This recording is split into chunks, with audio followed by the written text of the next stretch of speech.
I'm Earl Forsey, and here's what's happening. We get back to baseball today. Nats had the holiday Monday off. They are on the road this week. Nationals West Coast swing beginning tonight in Seattle. Of course, they dropped 2 or 3 at home this past weekend against the Giants. Looking to bounce back now on the road this week. 3 against the M's, 3 more this weekend in Arizona. A little late night Nats all week long for Nats baseball. First pitch tonight, 9:40 here on the Fan. Hockey, Carolina fought off elimination last night. Blank defending Stanley Cup champ Florida 3-0, Game 4 of the Eastern Conference Final. The Panthers still lead 3-1, but at least Carolina's on the board. That win snapped the Panthers, except the Hurricanes' 15-game losing streak in the conference finals dating all the way back to 2006. NBA playoffs, top seed Oklahoma City got by Minnesota 128-126 last night, Game 4 Western Conference Finals. So the Thunder in front now 3-1 in that series. Tennis, your second Grand Slam is underway at the French Open. Defending champ Carlos Alcaraz, world number 1 Jannik Sinner, both winners Monday at Roland Garros. American Taylor Fritz, though, was upset, knocked off in 4 sets. NFL Commanders have re-signed defensive tackle Carl Davis, former third-rounder by the Ravens, 2015. He was with the team last year, signed with their practice squad late last season. Commanders resuming OTAs this week, beginning Wednesday in Ashburn. From the Crop Metcalf 5-Star Sports Desk, I'm Earl Forsey on the Fan.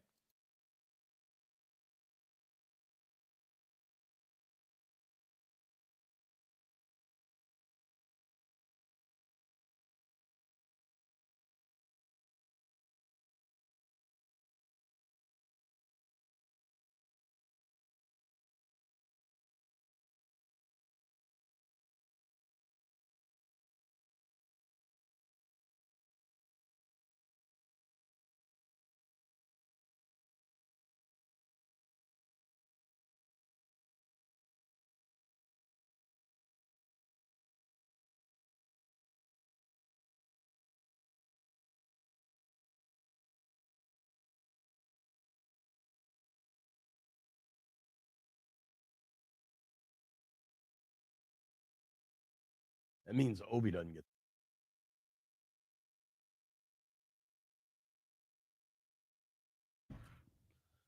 What up, everybody? It is 10 a.m. in the District of Columbia, points north, south, east, and west. Hope everyone enjoyed the long holiday weekend. I hope everybody took a moment to remember why we have a long holiday weekend. Good morning, Mr. Mitchell. How do you do? I'm good, brother. How you doing? I'm good. You had all the family in town? Yeah. G. Mitch in full effect? Had the grandies, man. Yeah, it was fun. It was very, very, eye-opening, say it like that. And do you have baby gates in your house yet? No. Not on the stairs or anything? Nah, I just, there's so many adults around, and you stay on top of it. Has Monica made you baby-proof anything? No. Did you have to go around and plug up all the electrical sockets? Nah, it's just that, like I said, you got, 8 adults in the house with 2 kids. We can't keep an eye on them. Something wrong. How old are the babies now? Like a year and a half? 14 months and 18 months. Okay. Next summer might be some G. Mitch baby-proofing going on, man. Nah. G. Mitch has a tendency to speak in a way that they understand no matter how old they are. Like, that I believe. Cece has a tendency to whine because she wants everything. So I basically have to no, you're not getting that. Yeah. I don't play the, oh, baby, no. I say no. And she stops. You saying no like that to an 18-month-old baby girl. Right. That's the problem. Like we want a baby. When you talk baby to babies, they win. When you talk straight to a baby, they understand. So hey man, you want to come over and straighten out my 6-year-old? Willie and Kristen. Willie, the man, you got your little daughter. You very much like you, soft. and Kristen don't play it. So Willie called Kristen the gangster parent, and he's the soft parent. I say you better change it up. That sounds kind of equitable with my family. Yeah. And Lauren, if you had to pick the gangster between me and Lauren, who are you picking? That's what I'm saying, because they understand exactly. And I've watched it, man. I watched my parents. I watched Monica. So I'm like, okay, well, I'm going to have to be just like them. I'm talking straight. Straight talk with G. Mitch. I like it. Sounds then like when the baby fall, first person to him is grandpa. When the baby falls, you can't act like it's a big deal. Because if you're just like, oh, you're okay. Well, it was a they big deal pop because up. he decided he wants to walk the dog. Oh. Dog started running, so he wants to run, and he fell in the mouth. His lip hit. Oh, did he start bleeding? But he was able to put his hands down real quick, and he scraped his lip a little bit. Wake up this morning, like nothing ever happened. That was me and you. Our stuff will be swollen. You know Did you try to get ice on it or anything, or just kind of let him chill out? They clean it off, and then they put some Vaseline on it. That's a good idea. You know, and this morning looked like nothing ever happened. That's great. I'm glad you had some good family time. There was all sorts of talk of the food you were going to cook. I did. Ribs, crabs, all of it? So Saturday, I did 7 dozens of crab, 30 pounds of crawfish. How many people came over? It's my family. 7 dozen crabs. Dude, you got 8 people with my blood. Yeah. And 30 pounds of crawfish, 8 pounds of shrimp, and we had corn, potatoes, sausage. All right. 7 dozen crabs and 30 pounds of crawfish. Even with it's good to be B. Mitch hookups. $400. Oh, it was more than $400. I bet. Yeah, it was more than $400. But it was far less than what it was supposed to be. Yeah. Because the crabs was supposed to be $109 a pound. I ended up paying about $4 something for that. $109 a dozen. A dozen, yeah. I paid $4 something for those. Okay. And then the crawfish were like $9.95. I ended up paying $2.10 for those. I got them for $7 a pound. There you go. You know. Did you play any golf this week? Nah. Really? No. I thought you had golf lined up. No. Which guy was trying to get me to go, and I told him I had to let him know, and then that was Nick's. I said, y'all mind if I go play golf on Monday morning? They say, nope, that's not happening. That was my daughter speaking, so I was like, okay, then I'm good. Then Saturday we went to the winery, and I think the group I was with, like 16 adults, we might have went through like 20 plus 25 bottles of wine. Strong work. Yeah, yeah. And, well, what's nice with the winery is the babies can run around too. There's all sorts of kids. We had a little section where we were all by ourselves, so they could run all over the place. That's great.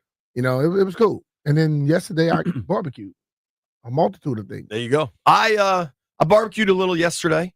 I did a big old sirloin. I did a bunch of chicken, so we have chicken for the week. I did. My wife sauteed this crab meat we got. Mm-hmm. So it was a nice dinner, kind of low key. I did get to place. So I went down to the beach and stayed in this awesome little condo. Like from where I was, the ocean is like 60 yards left. Uh-huh. Just a casual little Terry McLaurin go route. All right.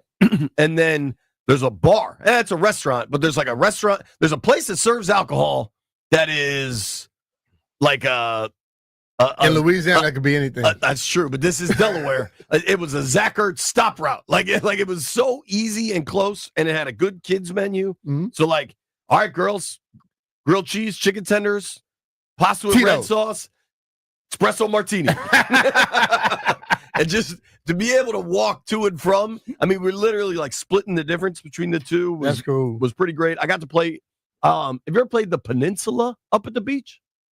The Peninsula? So I thought it was newer. That's on the way to Dewey Beach. Yes. You know where Baywood Greens is? I played that, yes. So I got to play there, and I really enjoyed it, man. I thought... Of course, it's legit. Yo, it was legit. And Baywood Greens, though, is special. Dude, yeah, I like Baywood, too. Thing, they always have all the flowers. Bro, it looks like Augusta. It does. Because, the people that own it also own a nursery, yeah. A nursery, right. And then the 18th hole, they got, Augusta got all the azaleas and stuff around the par 3. They got that around the 18th hole. That's like a par, 4 or 5? Well, and they have that little island you can try to hit it to. Yeah. Like, that's a little Top Golfy. Or no, what's the video game? I don't know. I don't play video games. Why, Brian, what's the golf video game? Golden Tee. It's a little Golden Tee-esque. I played all right. I shot a 92. I had a 44 on the back. Made a couple big putts. We're rounding into golf season form here. Yeah. JP still beat you, dog. How was everybody's Memorial Day weekend? Jeffrey, how about you? Any good baked beans? Yes. It was a lot of good baked beans. Did you use JP's recipe? No. I let my mom cook them, and they were amazing. Did you share my recipe with your mom? I told her that years ago, JP. You know what she said? That man need to send his beans to me, and I'll make them. But I had a great weekend DJing, and I with my friends in Top Golf. Hey, B-Mitch, I heard something too, man. You was talking trash about my golf game at a funeral, dog?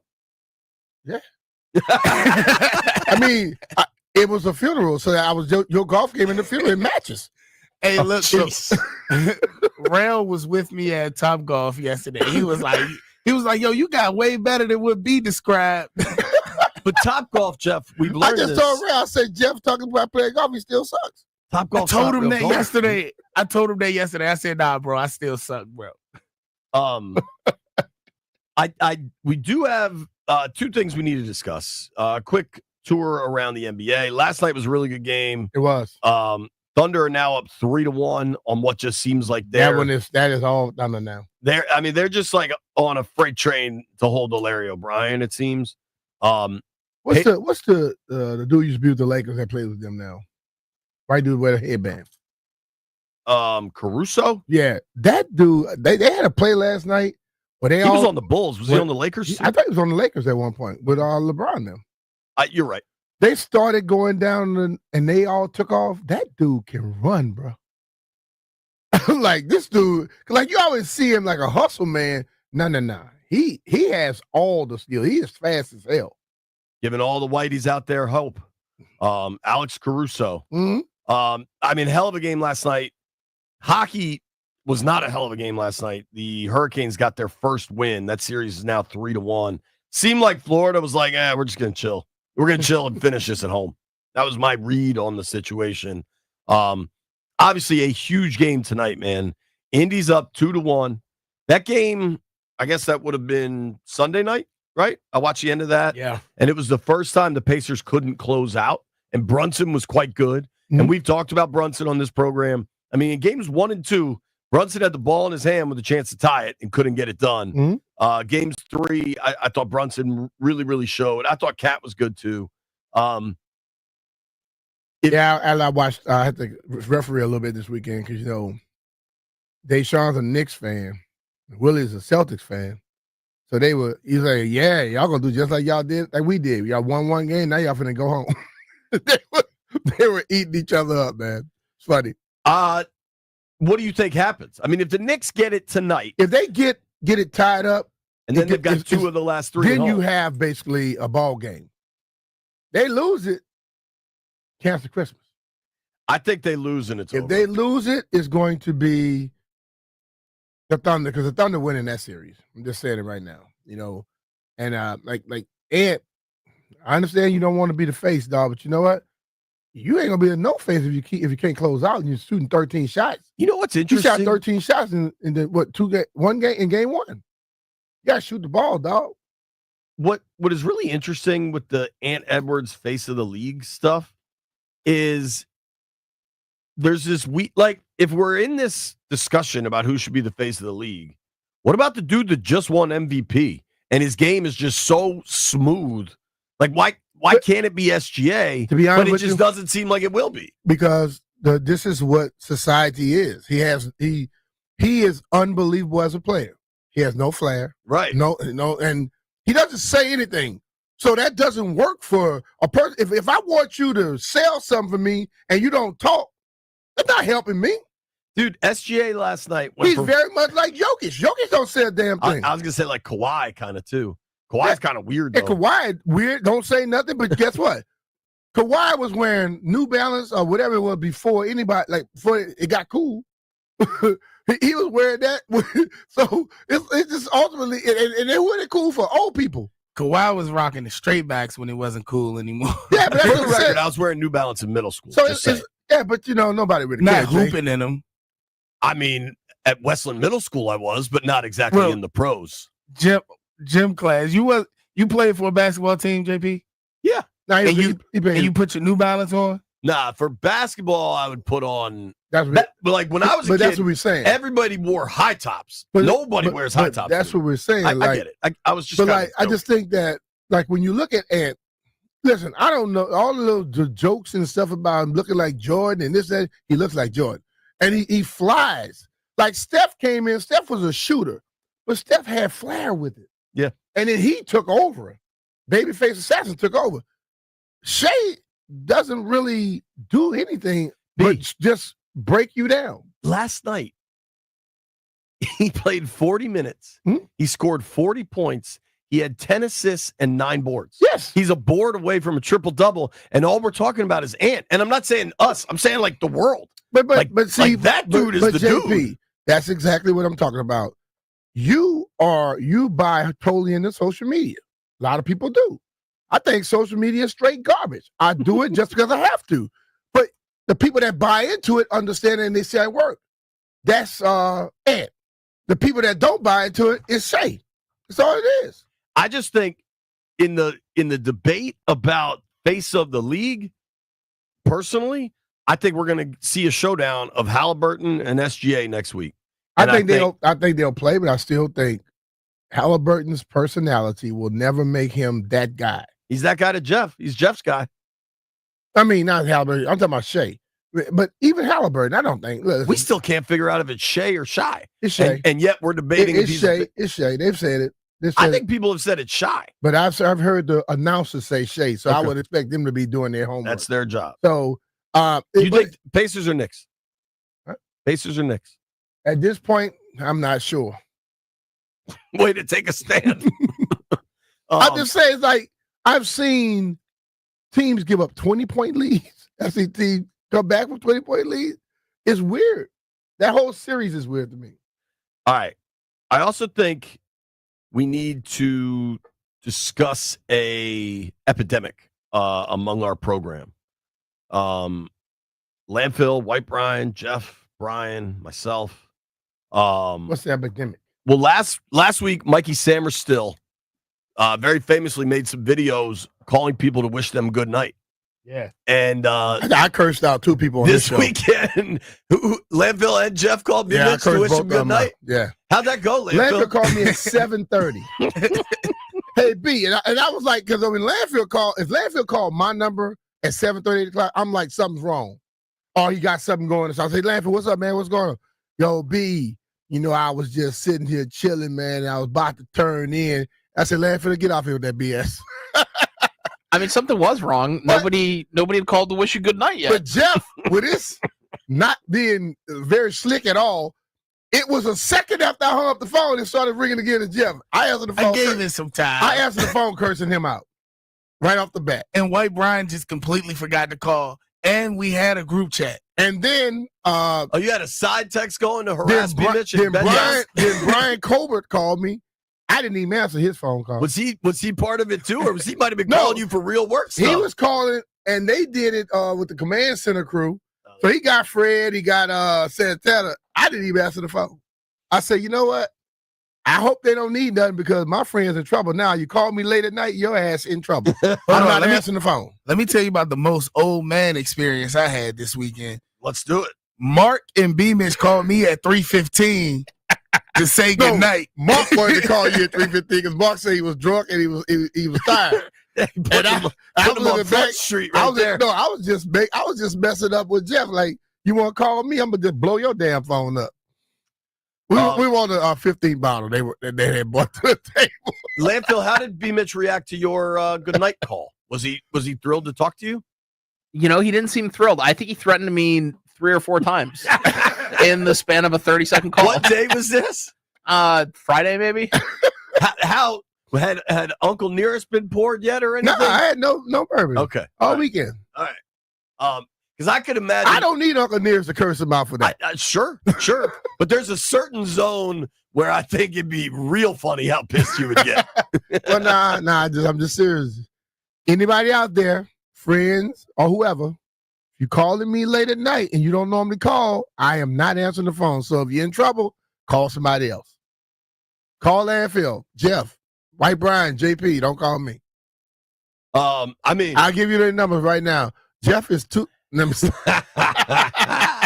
B, you know me. I'm just not going to answer. JP got the teenage do not disturb on this call anyway. Permanent do not disturb. It's much, much easier. That's how people that like legit know me know they just call again and it goes right through. That like my wife does that. You do that. Mm-hmm. That might be the end of that list of people that legitimately. Yeah, everybody else, he's not busy. He's trying to avoid you. I called JP and Aaliyah. That's 2 people that use that.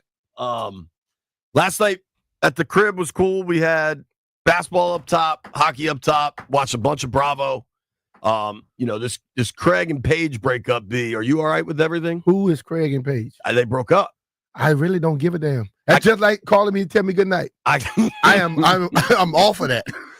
Jesse Solomon and Lexi broke up too. Whoever cares? I think Jesse Solomon's kind of a clown, honestly. Well, I think you a clown for even watching it. We got some news. Commanders have re-signed a defensive tackle. We're going to tell you about that. And just came out this morning, the finalized preseason schedule. And why, honestly, it's a little tough for guys on the edge of the roster trying to make a roster spot. It's Man, they working on my birthday. But I'll get that night off. I don't think you are. I get that night off, baby. Right, because the 18th. Yes.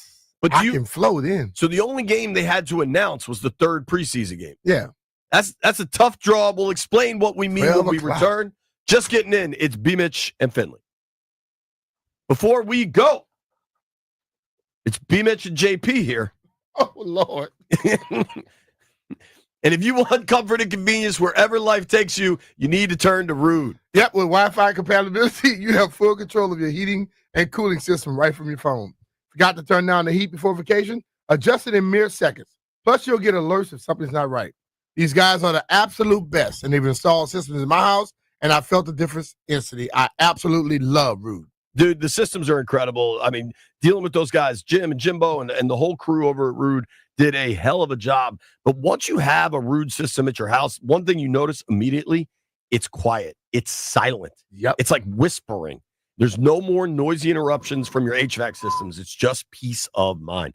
Rude's variable speed compressor ensures precise temperature and humidity control, operating efficiently, even in extreme conditions. Its comfort and performance perfectly balanced.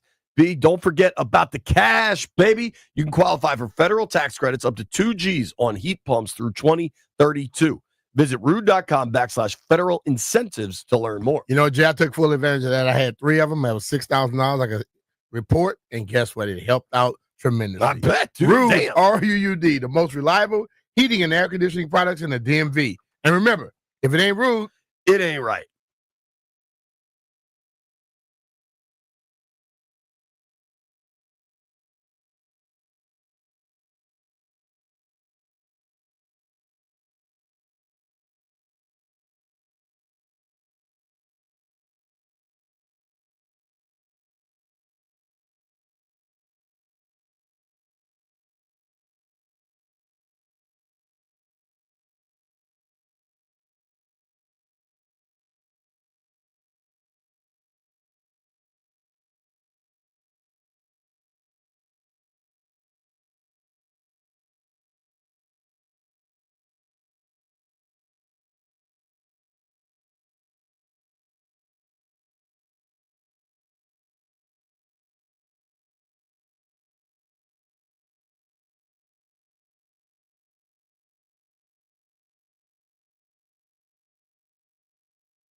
I'm Earl Forsey. We're sponsored by Reynolds and Power Home Team, Keller Williams Realty. Start with that NFL news JP was talking about. Commanders have finalized their preseason schedule now for 2025. The third and final preseason game against the Ravens going to be a noon kickoff Saturday, August 23rd for preseason game number 3. Things start with the opener Friday night, August 8th. That'll be at New England. And then home against the Bengals for preseason game 2, Monday night preseason game on August 18th. Commanders today also re-signed defensive tackle Carl Davis, played with the team last year, appeared in 3 games late last season. Nationals are on the road this week, West Coast for the Nats starting tonight in Seattle. So late night Nats baseball all week long. Charlie and Dave have the call. First pitch tonight, 9:40 on the Fan.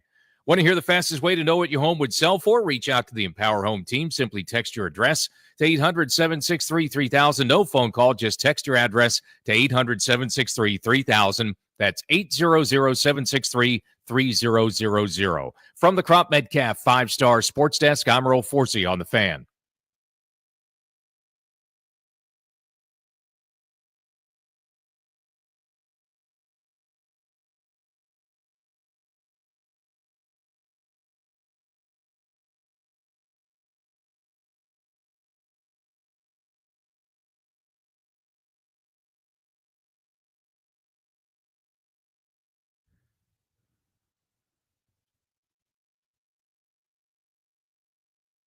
B. Mitch and Finley, 106.7 The Fan. We got some Commanders news this morning. We do have a busy day. Barstool Nate's going to join us at 11. Josh Kendall of The Athletic covers the Falcons. Going to join us at noon. Barry's for Luga at 1 o'clock. Barry was all over. Covers everything. Yeah. Barry was out at Congressional for the seniors. Yeah. Did you watch any of that? I watch sometimes, some holes and stuff like that. Who ended up winning? I forgot who won it. Okay. Cabrera. Yeah, I saw that down the stretch. He started striking the thing. I mean, he bombs it, which a lot of those dudes don't. Yeah. But Harrington just missed a 3-footer. You remember that tournament? I think it might have been at Oakmont, where they had a par 3 that was 300 yards. He was the only person that birdied it. Cabrera won a U.S. Open at Oakmont. Yeah, he was the only person that birdied that par 3 that was 300 yards and he won that tournament. That's when he had all the young folks with him too. Right. I want to talk to Sverluga about it because it's kind of complicated for Angel Cabrera to come right out of jail and then start winning tournaments. He was playing in jail, man. They got a golf course at the prison where he was. Nice. I don't know that. I'm joking. I don't know either, but remember I said it the first day, I thought that was the dude that had gone to jail. Yeah. Dude. So y'all thought it was the other person. No, somebody said Miguel Angel Jimenez and then Angel Cabrera. We're like, no, it's Cabrera, not Jimenez. Okay. I think Cabrera is from Argentina. Cabrera, I was like the dude that went to jail. Jimenez is from Spain. Cabrera is from Argentina, I believe. We're gonna get to all that. I'm not gonna call anything breaking news. I'm not gonna falsely hype something up. Yeah, don't hype up. Washington re-signed Carl Davis this morning. Okay. Carl Davis is a veteran player. He's been in the league 10 years. Third rounder by the Ravens way back in 2015. Davis played 3 games for Washington last season. Prior to that, he played 3 games in Dallas when Dan Quinn was running that defense. Carl Davis, to me, there is a very much a trend in what Washington is trying to do with the defensive front, and it is to get very large. Large, and what they're doing with the large, see, he's 6'5", 335. They're getting large people that are veterans who know how to play this game of football already. And the young guys that they have, they're going to have guys that can learn along the way. But many people want to just go out there and draft. Can't draft a bunch of young guys to play this game. I mean, dude, it's, what day is it? May 27th? Mm-hmm. Re-sign Carl Davis. Yeah. Like, they've got OTAs are beginning. A lot of these guys have been working out. The media is scheduled to go for OTAs tomorrow. It'd be the first time for us to be out there and see this team as it's currently constituted. Debo, Tunsil, a lot of new faces. Now, there's some question about the weather. Keep in mind that in Ashburn, because they're redoing the locker room, the bubble is the current locker room. So if the weather's bad, it gets very difficult to have everybody out there at Practice and all once. that, yeah. So we're scheduled to be out there tomorrow, but the weather looks suspect, so we'll just kind of have to see. The Carl Davis thing, I mean, this is not something we should get overly excited about. He ended up playing a lot in the Philly game, the NFC title game. That was the loss. Outside of that, he played in 3 regular season games. He was signed late in the year. It's depth at the position, and you kind of just see what happens there. The other, unless you had more to add on Carl Davis, I don't. The other bit of news from the Commanders, and I found this one interesting. The preseason schedule is now officially set. If you remember, the 3rd game against Baltimore was a TBD. So the first game, August 8th, that's a Friday night, I believe.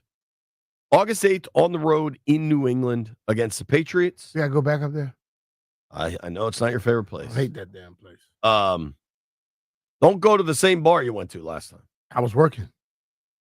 Well, We probably won't go. aren't to you that. guys not doing those night befores anyway now? No, well, not in preseason for sure. Yeah, so there you go. So that's Friday night, August 8th. I think we'll be up there for a few days because they're going to have the joint practices. It's just a matter of if it's 2 or 3 days. I would think it'd just be 2 days, but we'll find out. The following preseason game. So the scheduling is funky. And preseason schedules are often funky, so I don't want to make too much of this. So they play Friday the 8th.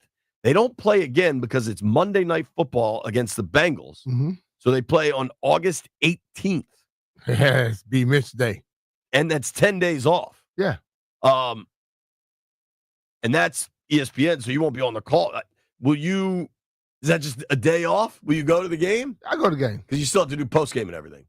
Well, no, we'll do it during preseason. Oh, So you don't? I'll still go to the game because I like being there. You know, and you But still, it might be a different experience on your birthday. Yeah. But you're still working. You know, you're still trying to learn the new team every year, the new little people. You're trying to get everything down, Pat. So. Should I tell Greg to be prepared? I think Greg can drive you to and from that game.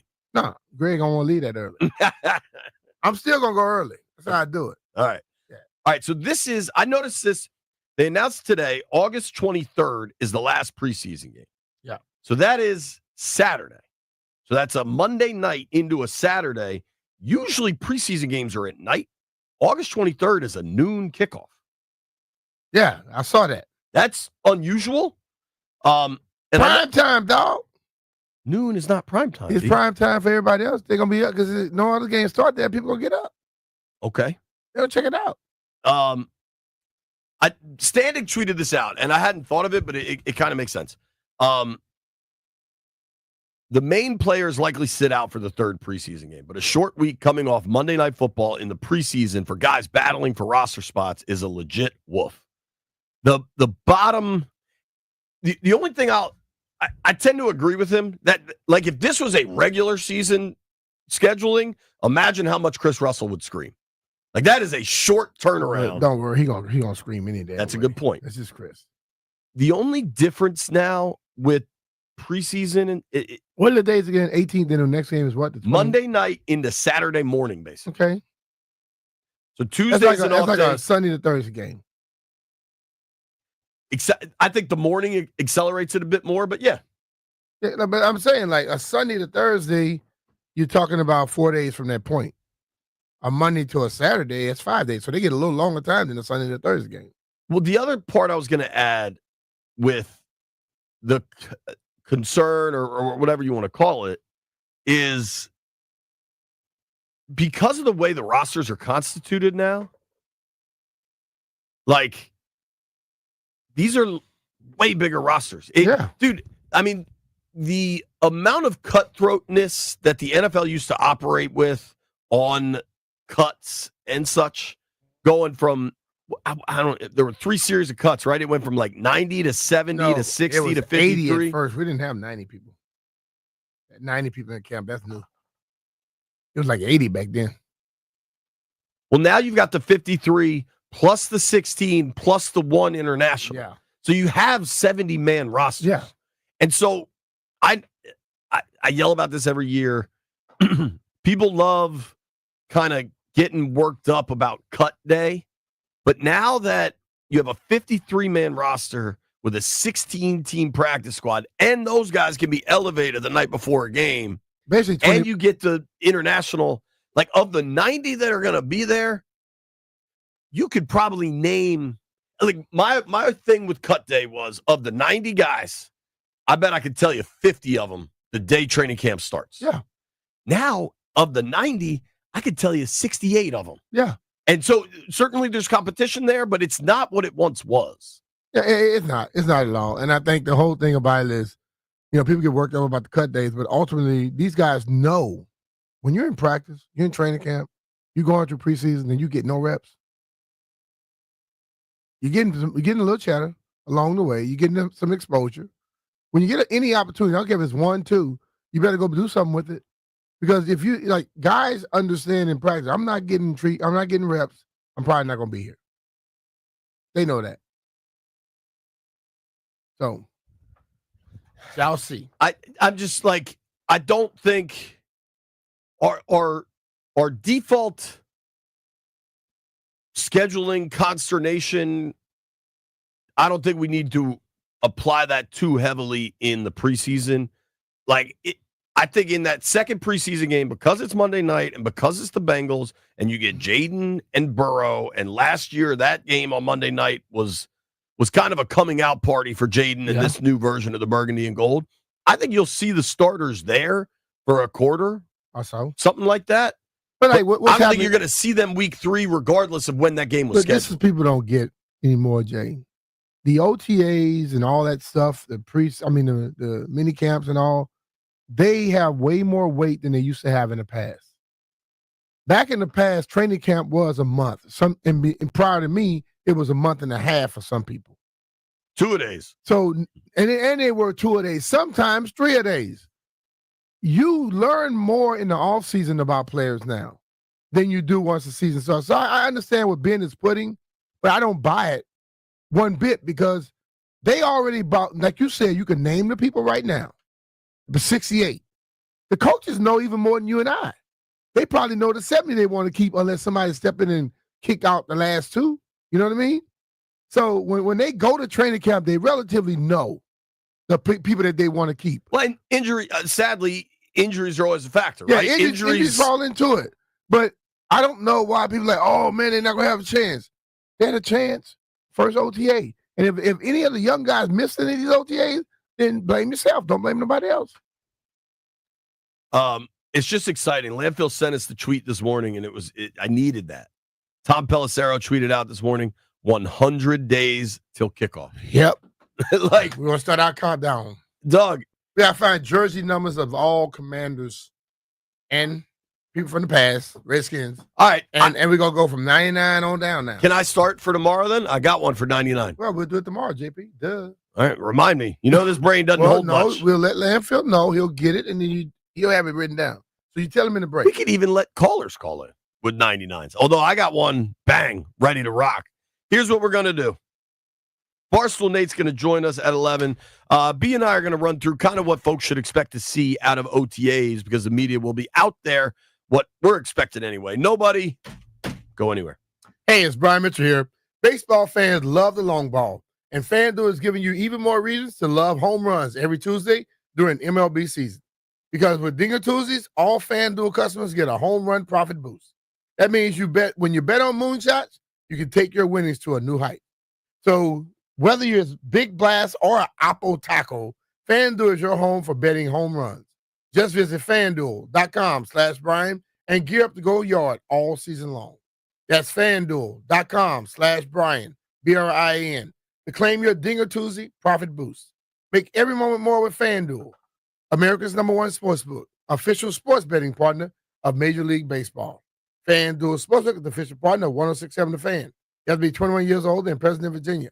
Opt-in required. Bonus issued as a non-withdrawable profit boost tokens. Restrictions apply, including any token expiration and max wager amount. See terms at sportsbook.fanduel.com. Gambling problem? Call 1-800-GAMBLER.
So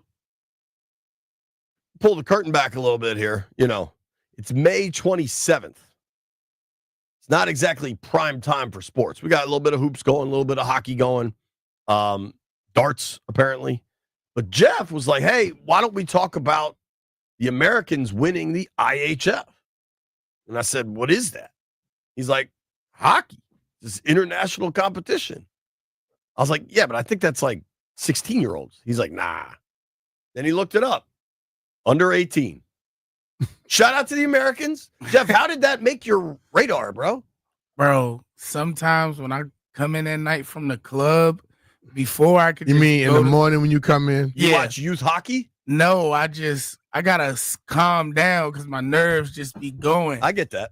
And I just turn on Sports Center and I catch up on what happened. And I was like, Americans won gold in hockey? Oh, snap. But them kids don't look that young. Yeah, most young people look old as hell. Yeah, I was about to say, they got more facial hair than me. That's a you problem. I seen one dude, his whole beard and stuff connect. I'm over here. Jeff said it out like, damn. Young look older than me. Nah. His stuff connected better than mine did. So, a big signing for Maryland. Buzz Williams keeps killing it. They just signed this kid out of Chicago, Alex Alston. Call him the Serbian sniper. Average 17 points a game, 4-star. Wait. Alex Alston. He's Serbian? I don't know what to tell you, B. I'm just, I'm just saying. Maybe another dude's called the Serbian sniper. Nah. I'm just saying. Look at your newest term. Hold on. When you say Alex Alston, I'm not thinking Serbian. Maybe I'm pronouncing it wrong. Aleks. Okay. Alex. It's probably Alex. They call him the Serbian sniper, B. I don't know what to tell you. All right. He picked Maryland over Sparty, Ohio State. That's a pretty. Buzz is doing his thing, man. You have my full support, Buzz. Dude, he picked Maryland over Sparty, Ohio State, Oregon, Indiana, Iowa. He's 6'9". All right. Keep doing it. OTAs. We're going to act under the assumption they will be tomorrow when the media is out there. Yeah. That could change due to weather. And that's just you can't control the weather. Okay. What do we expect to see out there? What do we want to see out there? I don't expect to see much. I just want to see guys move like they know what they're doing. Say like that. Because right now they're not in pads, so I'm not expecting much. You just want to see that guys are relatively in shape. Everybody seems to be on the same page and move from that because like coach would probably tell you himself, they're not playing tomorrow. So they need to get to a certain point. I think a lot of times they get OTAs and you get eyes on it and people come in looking for more than what, hell, they're not doing much. They got on them little shells, they little what you call them, little vests they wear. The hydration vest or whatever that thing is. Like bras. Yeah, they got those things on, and they're not hitting anybody. They're not really doing. They just try to make sure everybody understands. So, and I think some guys move faster than others because they mentally are farther ahead, so you can react even quicker. So, I mean, at this point, the excitement, see how they're getting in and out of huddles, things like that. That's about it. I want to see Jaden. Have you seen these pictures online that he looks kind of swole? He looked no swole than he did last year to me. He got I thought his arms looked a little He's bigger. a little bit more defined, but that happens as you get older anyway. Yeah, but like he cut up a little I didn't even care. I didn't care last year by his side. Dude been playing football all this time. He's going to be all right. I'm fine with that. One of the Instagram accounts, forgive me, I don't remember what it was, but I shared it to my story. They posted this highlight tape of Jaden when he was at LSU against Florida. And Jaden went nuts in that game. If you remember, I think he accounted for like 500 total yards, and like 6 touchdowns or whatever. The caption, though, was so cold towards Chicago. It was like, imagine being the Bears watching this and not taking him number one. In that game against the Gators, he completed 17 to 26 passes for 372 yards with 3 touchdowns and ran. You know what this running total is? Ran for over 200, right? Doug, he ran 12 times for 234 yards and another 2 touchdowns. That's 600 yards of offense and 5 touchdowns. Yeah. That's high school numbers. Yep. I want to see Jaden and I want to see Debo. Like, yes, it'll be cool to see Tunsil, but you could gauge nothing from interior O-line play or D-line play from these types of sessions. Tunsil's obviously a world-class athlete. He's been a Pro Bowler. Like, he's done this at a really high level for a long time. I don't think I'm going to learn much about Larry Tunsil. Basically, what we've seen is what my big bro always say. We're going to see him play catch. Doc. That Doc? Yeah, because like I judge football based off of the physicality. And then I go back to the other people. And Jaden is unbelievable. We understand that. But you want to see the connection between them, but still, ain't much you can learn tomorrow. True. But you know what's fun? Watching Jaden Daniels throw a football. Yeah. I'm still into it. I'm going to have fun with it, but I'm saying, like, I don't know why people present it as if they're going to know anything about the first game. This thing is going to go so Wait many till people directions. start tweeting out 7-on-7 results. Yeah, I just, so. We should have B read out all the tweets from 7-on-7. We can do a segment like that and then keep the. That's now, White Brian, that's when I care about this stream here. Because you'll see my face. It'll be telling you everything. Other than that, I really don't give a damn. All right. Quick. This is not something I expected to update. Quick potential IHF, IHL, IIHF update. Jeff, maybe there were pros in this thing. I'm still over here researching it because I'm like, I see multiple age groups. Congrats to the Americans, regardless of age. Yeah. Age ain't nothing but a number. God bless America. Barstool Nate joins us next.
I'm Earl Forsey. We're brought to you by thewindowman.com, the educational window company.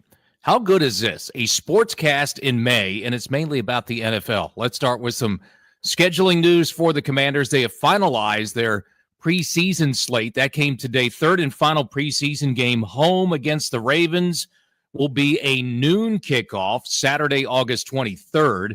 The preseason gets underway Friday night, August 8th, a 7:30 kick against the Patriots up in New England. Home game next against the Bengals Monday night preseason football on August 18th. That's at 8 p.m. And then the home finale just a few days later against the Dirty Birds. The Commanders have also re-signed defensive tackle Carl Davis, former third-round pick by the Ravens. He was with the team last year, appeared in 3 games late last season. Commanders about to resume their offseason work, OTAs this week in Ashburn beginning on Wednesday.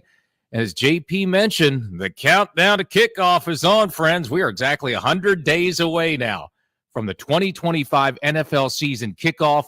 That's the Thursday night opener, September 4th, with Dallas at Philly. We've got Nats baseball on the road this week. Nationals out west beginning tonight in Seattle. 3 games against the Mariners, then 3 more against Arizona this weekend. So late night Nats all week long, 9:40 first pitch tonight here on The Fan. From the Crop Metcalf 5-Star Sports Desk, I'm Earl Forsey on The Fan.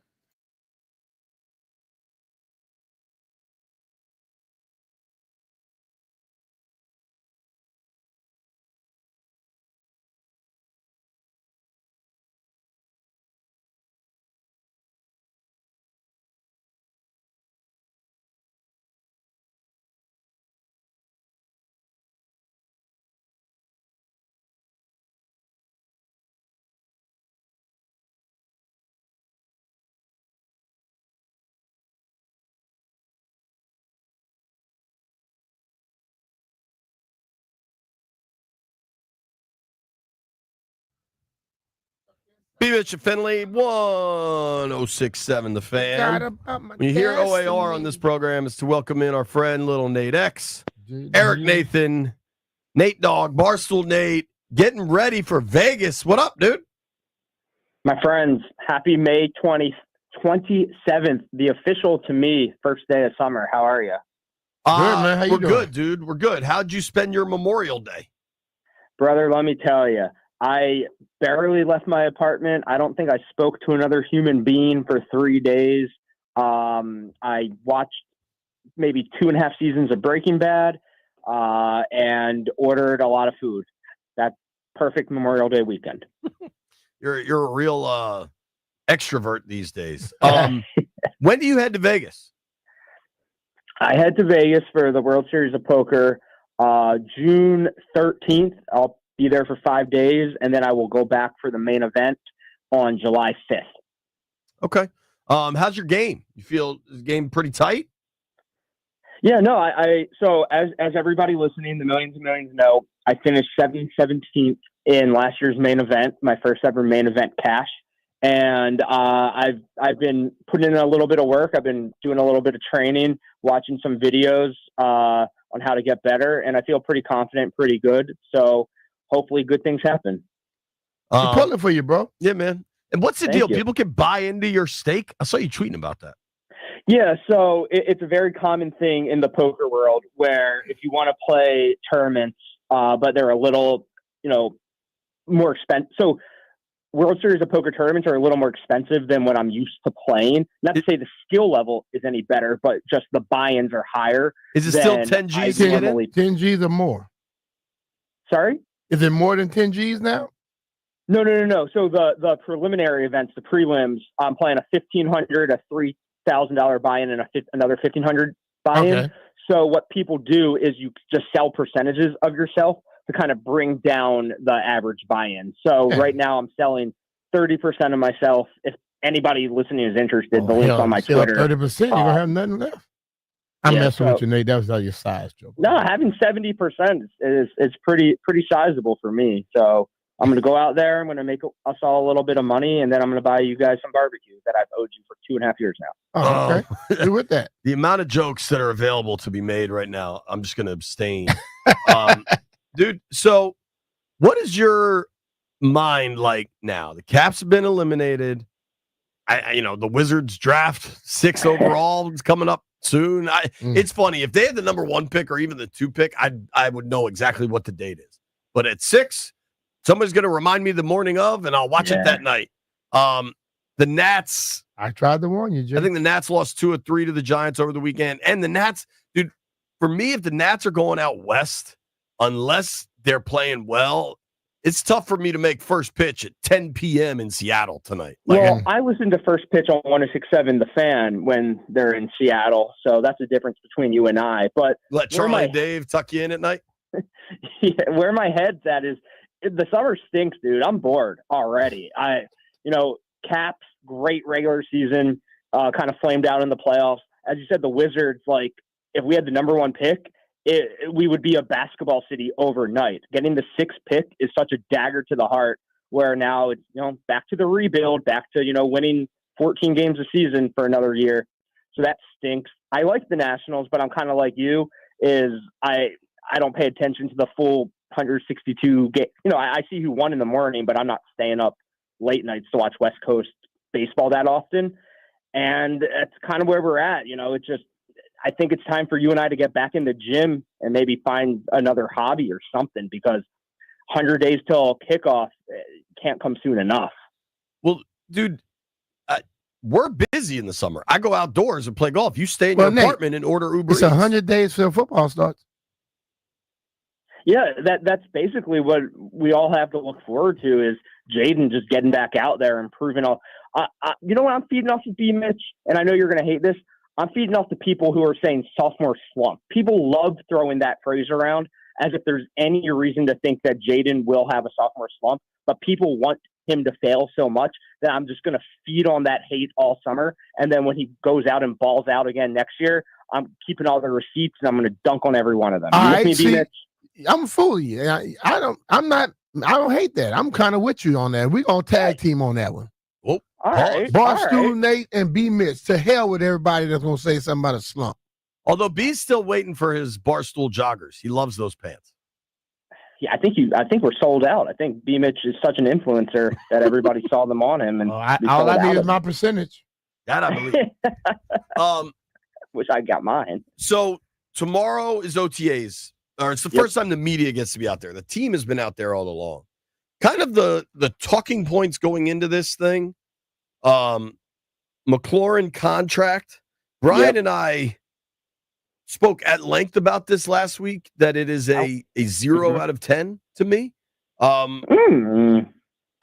You could pick the scale. You want to make it out of 100, out of 1,000? It's still a 0. 0. It's not a 0, and I'll tell you why. Terry's different. I put him on such a higher tier level than maybe anybody that I've ever really loved watch play football for our team, because he stuck around through all the nonsense, and he did it with a smile on his face. He did it while volunteering in the community. He did it with 9 different quarterbacks, one with a broken leg. It's just, he's done it all, and I want him to get rewarded for it. I don't care if we overpay him a little bit. I see what you guys see. People saying, is 30 mil too much for Terry? No one here is saying that, dude. No. I'm saying I see what you guys see. I'm not saying you say it, but I see it. And I don't think there's any price tag that I would say is too much for him, because he transcends just being a wide receiver on the football team to me. He's the face of the franchise besides Jaden, but he's also like the face of, he didn't quit on the fans. He didn't quit on the team. He saw it through, and he deserves to be rewarded for that. Okay, but I agree with everything you've said there. That, to me, knowing how Terry is, and then I coupled that with what Adam Peters said on the record in Florida, that they want Terry to be a commander of a very long time, and they're going to get a deal done. What I'm saying is a 0 out of 10, 100, 1,000, million, is that this is like an important time. Yeah, exactly. It's a 0 out of 10 on the concern scale. They'll get this done. Everybody will be happy. Yeah. Yeah, and that's the hope. And I hope they don't take advantage of just how great of a person Terry is, kind of what you just said, like knowing Terry, well, at the end of the day, money still talks, right? Money's still money. And I don't want it to become a distraction. I don't want it to become a thing. I hope it stays at a zero. And that's why I want it to get done. I don't think it'll be a distraction, but I don't want, you keep pushing stuff aside. You keep kicking it back, kick the can down the road. Eventually it becomes a distraction. Let's just hope it doesn't get there. I would put my money on it that they've already had a discussion and he understands what's happening and there's nothing to be concerned about.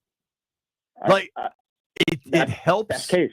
The framework of the Metcalf deal just happened. They're comparable players, the same age. Like the way this works is you just go to the last dude that signed a deal and you kind of figure out, hey man, we got to be like 2% higher than this. Like it's not to suggest that it's not complicated is silly, but it's not a stretch to say if both sides want this to be done, they probably know what 85% of the extension is before they do it. Yeah, and we have this great front office now, and Terry seems to want to stay here. Adam Peters seems to want to keep him. Hopefully, it is that seamless and that easy. But better than a lot of people. Nothing's ever that easy when it comes to contracts and football and stuff.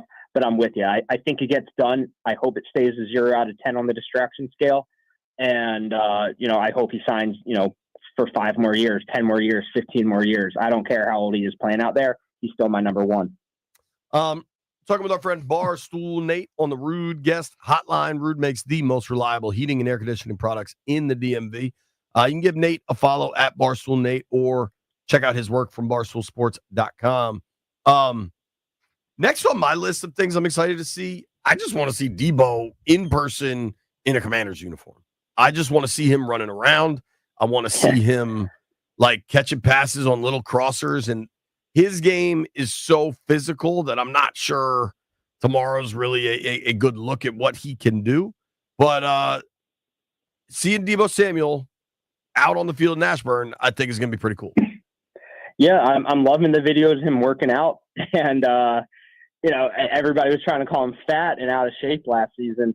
And you come to this team that's fresh off the NFC Championship game, with Jaden at quarterback, and you don't want to let him down. You kind of come into the building now. It's such a 180, right? You come into the building now, and the culture is so different where you're trying to play for these guys instead of yourself. You're trying to play for this fan base that's so hungry for success, been so hungry for success. And you kind of see Debo from what the small little videos we've seen of him. I'm with you. It feels like he understands that he knows it. He's going to come in the best shape of his life, something to prove. And finally, like Terry will have a compliment at wide receiver, which is huge for him because, man, he's been out there on an island on his own for the last few years. So finally, he'll have someone else. Jaden's coming into his second season. If we didn't, last year was his rookie season, and we were like, this is the most impressive quarterback I've ever seen. Just think about how much better he can get. Now he has another weapon. So, yeah, I'm excited with you. I want to see what Terry can do with another wide receiver. I want to see what a motivated Debo can do, and I want to see what Jaden can do in his second season. Totally. You're going to get a chance. And I think, for whatever excitement there is about Tunsil and then the first rounder and Connerly, it's really tough to glean much, if anything, from O-line during May practices. You may see how they move a little bit and things like that, how athletic they are, but still got to put the pads on to see the best of them. I hadn't thought of this, Brian. Tunsil has a reputation, at least in Houston, where he didn't show up for optional stuff. Mm-hmm. What, if anything, will your reaction be if he's not there? You know I am about if it ain't mandatory, I don't care. My whole thing is until they make something mandatory, I'm not going to be like the rest of the fan base. I went through it. If you want everyone there, make it mandatory. If you don't, then make it voluntary. And they'll have mandatory mini camp in a couple of weeks. The mandatory is for people that are on the. When they say mandatory, they're really talking to the younger people and the people on the edge, on the bubble. The veteran players that come, they come. When they come, don't nobody praise them for coming. You know what I mean? So if we're not going to praise them for showing up to something they don't have to be at, why should we knock them for being at something they don't have to be at? Yeah, I'm mostly with you, B. Mitch. He's a 5-time Pro Bowler. He's a vet in the league. I think this is going to be his 10th season. He's 30 years old. He's earned not coming to voluntary OTAs. I do believe that vets with 5 Pro Bowls have earned that right. Would it be nice to see him out there stretching, getting to know his teammates, doing the bonding stuff with the line? Sure. Is it necessary, May, June for Laramie Tunsil to show up? I'm with you. I don't think it is. It would be nice to see him joking around, laughing on the field, but I'm not going to lose sleep over, an all-pro not being there in June. I tend to agree with you. I also think we shouldn't. I'm not assuming he isn't there. I don't know. Maybe White Brian can do a deep dive on Commanders' social media if there's been any photos of Laramie Tunsil. I just think if he's not there, we shouldn't care. And that goes for if other dudes are not there. Yeah. Like what if, I don't know, it's Deron Payne, I think just celebrated his birthday like yesterday or 2 days ago. Maybe he's got a family trip planned to the Bahamas. If he just celebrated his birthday, he might not want to be out there today for sure. Right. If I celebrate my birthday, damn, you don't want me at practice. So our guy Jeff brought up a good one though. What do you want to see from Marshawn Lattimore this time of year? That he can play, right? I think we saw him at 70% last season, and he was, he wasn't terrible. He was still our best option at corner, but a fully healthy Marshawn Lattimore, it just vastly improves this defense, and we know that we need it. I think the biggest question mark coming into this season is, well, why didn't we upgrade the defense? And we have to remember that, we traded assets for Marshawn Lattimore. If there's one guy that has to prove something, it might be him, because we gave, a pretty penny away from him, and he didn't perform at the elite level we expected. Not to say he was absolute trash, but there were some questionable plays that he had out there, but I think he was also playing hurt.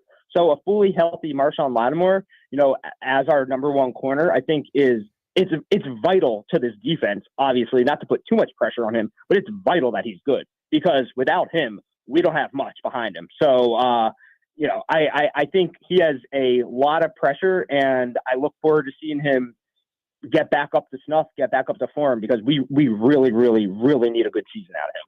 Yeah, I think you need to see if he's healthy. Can he move with his leg? But you're not going to learn much about his actual game in these OTAs, because as JP stated earlier, talking to Jeff, his game is more physical. And OTAs, nobody's getting physical at all. You would like to see him run. Yeah. I want to see if it has the hamstring healed healed to a point where now he can just go do the things he needs to do. But other than that, what could you find out? And I mean, if you go back to the Tampa, the playoff game where things were getting so heated, like when he had to turn, and for corners, I mean, their hip turn is probably more important than like straight 40 times. And he just seems so labored when he had to try to quickly flip his hips. And that stuff, granted, there's no receiver bearing down on him. Sure as hell isn't Mike Evans bearing down on him. But like you'd like to see that stuff look more fluid. Mm-hmm. Yeah. So, I mean, I love Mikey. I think we all love Mikey, but healthy Marshawn is a big difference maker in that secondary. So, boy, let us pray. Let us pray that it's not still lingering. If it's still lingering, I'm not gonna say we're in trouble, but we're in trouble. I think you're sleeping on Amos. I really do. Very much. The second rounder. He's an outside corner, really long physical kid. So we just don't know, right? We don't know. We had a first round corner, and he ended up being the worst corner of all time. So, but see, I forget about that, because my whole thing is this: Mikey Sarah still wasn't the person you expect to play. Mikey had a great year. We can't just poo-poo what he did last year. Oh no, I'm talking about Forbes. I'm saying Forbes. I'm past Forbes now. Forbes okay, yeah, I'm saying we had a first round corner, and he ended up being absolute garbage. So I'm not ready to. I'm not. We can't just count on Trey Amos, stepping in and being incredible immediately. We just can't count on it. Who's going to win the Stanley Cup, Nate Dogg? I don't know. I mean, I'm kind of seeing myself rooting for Edmonton at this point. I'm all in on Edmonton. Yeah, I mean, Edmonton or Dallas, I obviously strongly prefer over either East Coast team. But I think I'm pulling for Edmonton now. Just see McDavid get one. He deserves it. Best player in the world deserves a Stanley Cup. So go Edmonton, I suppose. Who's going to win the NBA title? That's a Do you little know the trickier. final four teams in the NBA?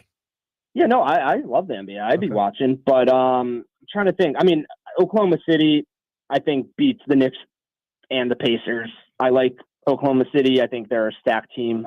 Also, if you want to be depressed, go look up how many first-round picks they have in the next decade. They have basically every first-round pick from every team in the league for the next 10 years. So, if OKC doesn't get it this season, they'll definitely get it in the next, couple. As a New Yorker, it would be cool to see the Knicks do it, just living here. But I'm gonna say OKC actually gets it this year. If you really want to be depressed, I looked this up the other day. In 2021, the Wiz took Corey Kispert 15th. Yep. You know who went 16th? Giannis. No, that dude Sengun on the Rockets. Oh yeah. You don't think he can help? Well, Yeah. think about this. The people that are in charge now, a portion of our little brain trust was in Oklahoma City. I like that, B. Okay? Look at it like that. Look at the positive sometimes. Choose optimism. All right, Nate Dogg, we got to run, bud. All right, appreciate you guys. Happy See you, summer. Man. Safe travels to Vegas. Thank you. That's our guy, Barstool Nate. At some point, we got to open these phone lines up and let people tell us what they want to see at OTAs. Nobody go anywhere. It's B. Mitchell Finley. Hey, it's Brian Mitchell here. Baseball fans love the long ball, and FanDuel is giving you even more reasons to love home runs every Tuesday during the MLB season. Because with Dinger Tuesdays, all FanDuel customers can get a home run profit boost. That means when you bet on moonshots, you can take your winnings to a new height. So whether it's Big Blast or Apo Tacos, FanDuel is your home for betting home runs. Just visit FanDuel.com/Brian and gear up to go yard all season long. That's FanDuel.com/Brian to claim your Dinger Tuesday profit boost. Make every moment more with FanDuel, America's #1 sportsbook, official sports betting partner of Major League Baseball. FanDuel Sportsbook is the official partner of 106.7 The Fan. You have to be 21 years or older and present in Virginia. Opt-in required. Bonus issued as a non-withdrawable profit boost token. Restrictions apply, including any token expiration or max wager amount. See terms at sportsbook.fanduel.com. Gambling problem? Call 1-800-GAMBLER.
I'm Earl Forsey. We're brought to you by Paul Henry's Window Installation, your clear home improvement choice.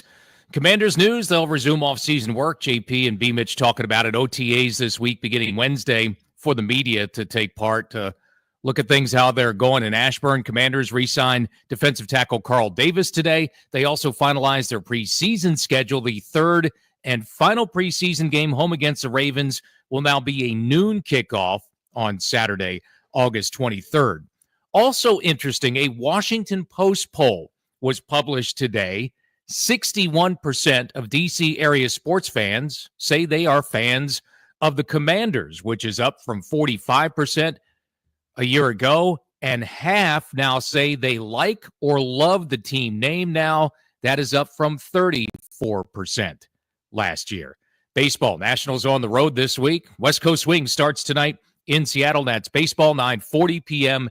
here on The Fan. From the Crop Metcalf 5-Star Sports Desk, I'm Earl Forsey on The Fan.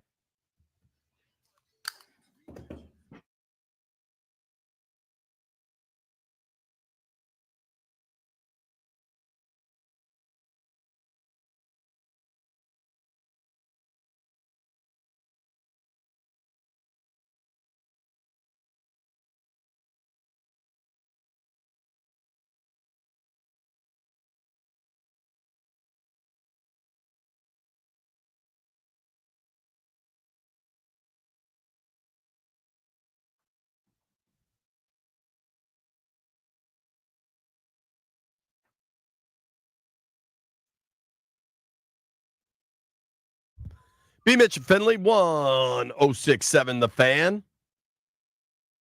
I want to get into, you just heard Earl Forsey talking about more folks like the name. Shocker, you win some games. But I want to wrap up, start OTAs, kind of what folks want to see. What areas, obviously, I think if you poll most fans, the area of concern for the team is edge rusher. Mm-hmm.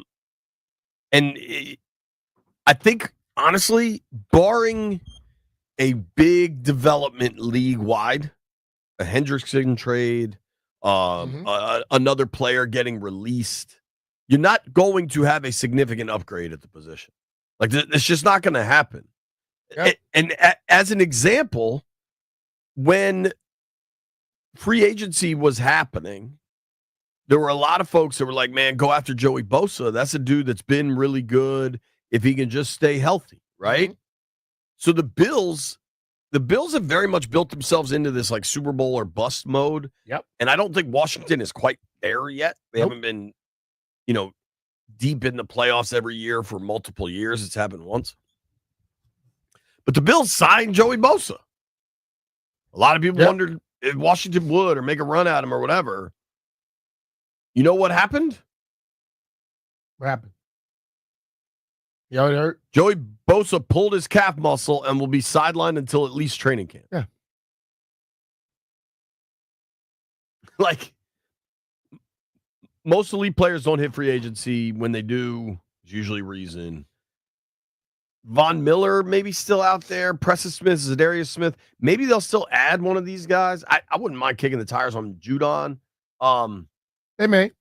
But I think we all need to have a realization that the edge rush situation, not definitively, but probably is what it is. It probably is what it is, but I think also, I listen to how people have these discussions, and they will call out every name in the book if it was once a name or if it was starting to be a name, and you got to understand, it comes down to the money, and it comes down to the availability of that person. A lot of those names now were once, just like some of the guys we have on this roster here, where they hadn't made a name just yet. And I would have to believe that if they didn't go full go at somebody, they have some confidence in people on their team. May not satisfy a lot of fans, but the fans also not putting together a team and with the guys every day. So I just think that I have to pump my brakes a little bit because I knew how it had gotten with when Dan was over everything and he had all these different people coming in. I basically saw people, they were just trying to prove to him that they wouldn't listen to him and he didn't know what he was doing. Right now, it seemed to be a combination where everybody seemed to know what they're doing. And I'm going to see how it goes. Now, you're right. What it is today may not be what it is when they kick off their first game. But I think they're gonna have confidence in the people that they put out there. I agree with all that.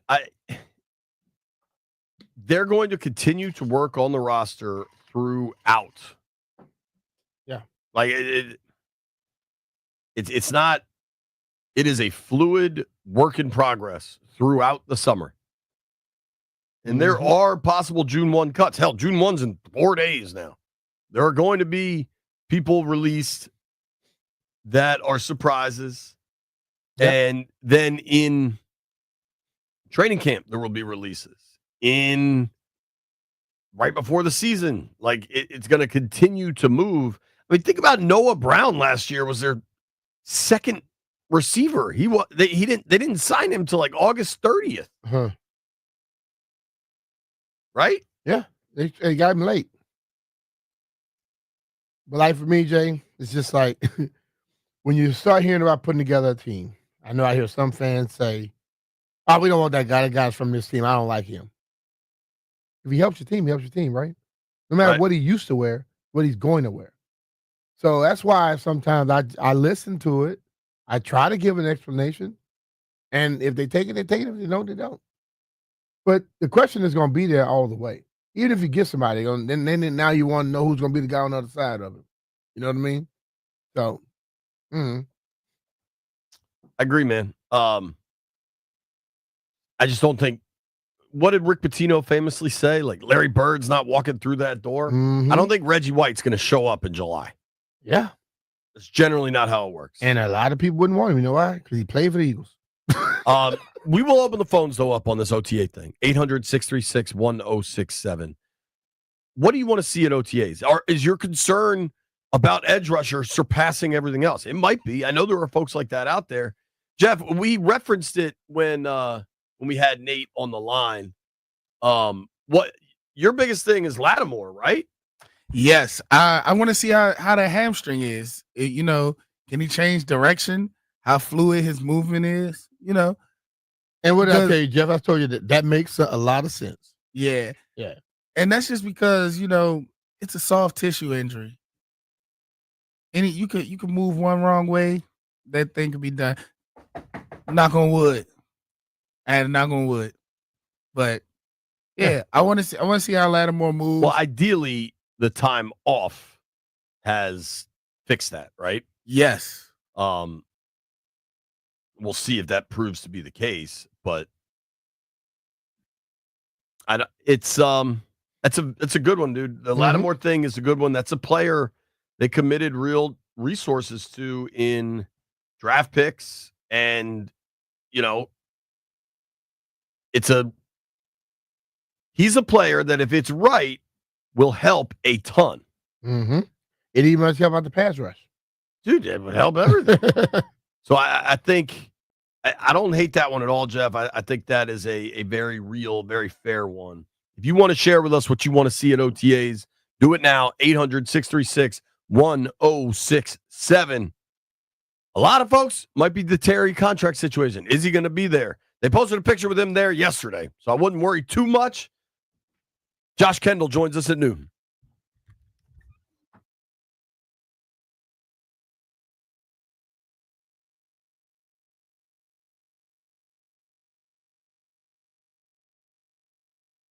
Summer is here, and I'm kicking it off in the right way. As an avid cyclist, I want you to join my team for Bike to the Beach on June 20th. We're riding to support autism and disability inclusion. And trust me, this ride is an absolute blast. It all ends with a beachside festival at the Beach House Hotel in Dewey Beach, which is just a block away from the ocean, right in the heart of all the action.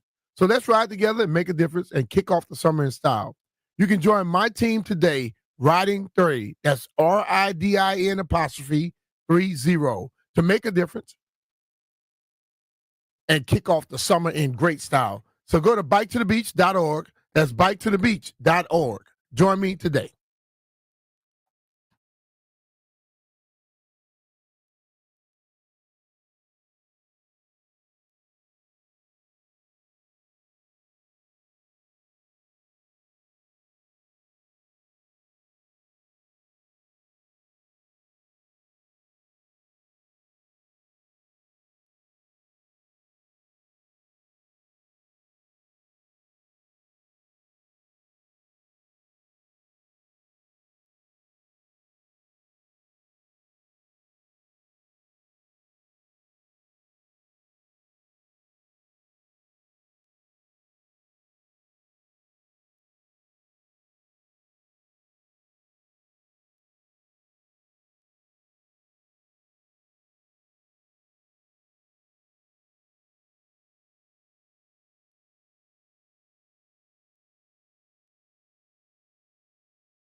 Make me go to Winehouse had rehab, pipes, and man. I said, no. B. Mitch and Finley, 106.7 The Fan. Tomorrow, OTAs, media's out there. Get to see the boys running around without pads or helmets. Titus Jones on Twitter says, I want to see Amos and Lattimore look in OTAs because if they're looking bad, we're screwed. Far too early to say that, but it is good to know. Like, what does a Marshawn Lattimore, Trey Amos, Mikey Samerstill, Quan Martin, what did it look like? and then you're not going to have Chin. Who's that? Who's the other safety in the nickel? You know what I mean? Like, and whatever it looks like tomorrow probably is not what it's going to look like in October. I don't think anything you see tomorrow is going to mean we screwed. No, I agree with that. Nothing. I think you could just try to take some information from it. Let's hear what you think. Devon in Rockville. Devon, what do you want to see tomorrow from OTAs? I just want to see everybody come out healthy. That's it. All right. It's too early. Just be healthy. I'm with that, brother. With that. Thank you, D. Landfill, anything you're looking for tomorrow or not looking for? I'd be kind of interested to see who's playing where on the offensive line. I know they That's a good one too, Landfill. they kind of added a couple presumably starters at both tackle positions. So what's going to be going on with the rest of the guys? Sure. I think Cosme's down for a while, which kind of makes it a little bit interesting. I'm curious where Coleman goes. And like knowing Dan Quinn and hell, we saw it last year. There's some level of like if I had to guess when they do 7 on, I mean, I don't even think they'll do any 11 on 11, so it kind of eliminates it. But like at some point, we will see what looks like technically the starting offensive line. And I would expect it's Brandon Coleman at right tackle. Okay. Like Wiley at right guard? Yeah. Okay. I think eventually that is Connerly at right tackle. But the way DQ is, everything is earned. Yeah. And Bobby Johnson coaches that O-line. Like they're just now Tunsil is a veteran that has proven it, done it, right? He immediately gets to just the left tackle job. I think Adam Peters said that on the record. Right. Why would they trade for him and not expect that? Right. I think AP said, he's like, the only thing I know is LT is the LT. But I don't think they will immediately go to Connolly? I think eventually they will, but not immediately. You know what I mean? Never know. Some people could come in and make a great influence. We'll see. OTAs, man. Folks are going to be fired up. I think there's going to be a lot of excitement surrounding this Commander's name thing. Anytime we do name conversations, people are always ready to jump in. I think I am going to make a proposal.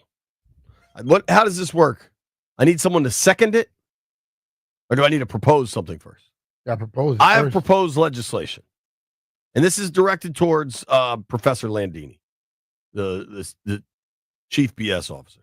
My proposal is,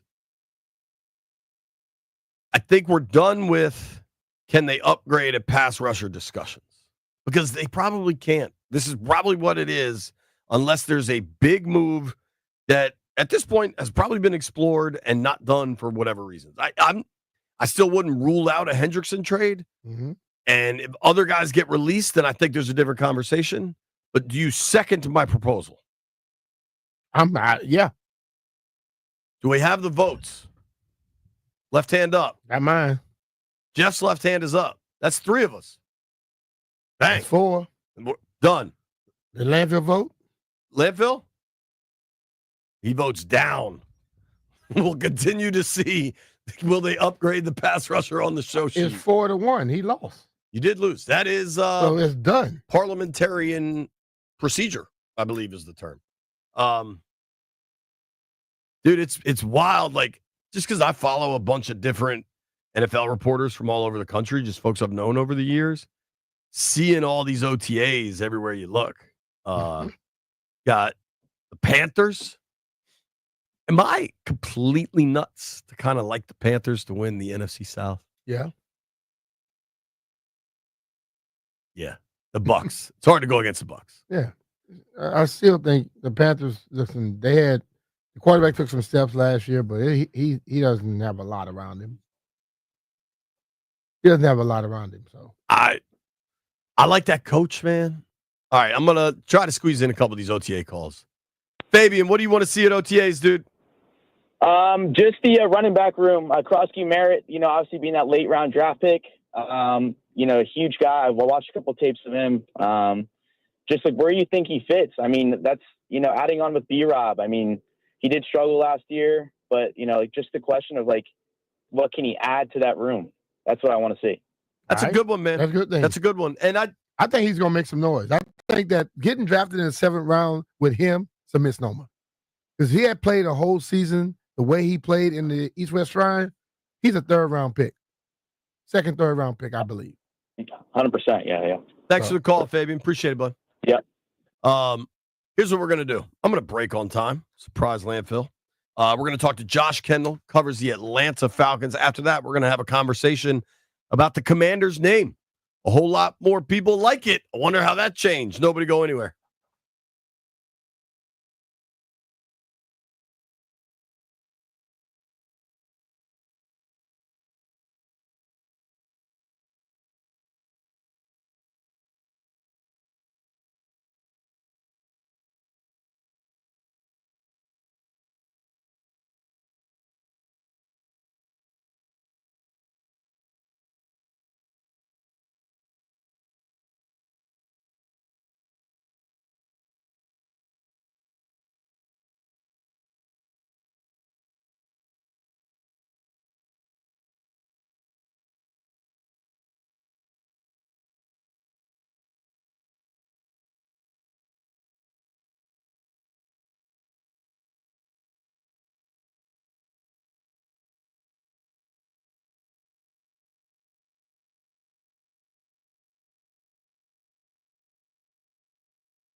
I'm Roll Forsey. We're brought to you by Meadows Farms. Fresh plants arriving daily. Plant a little happiness.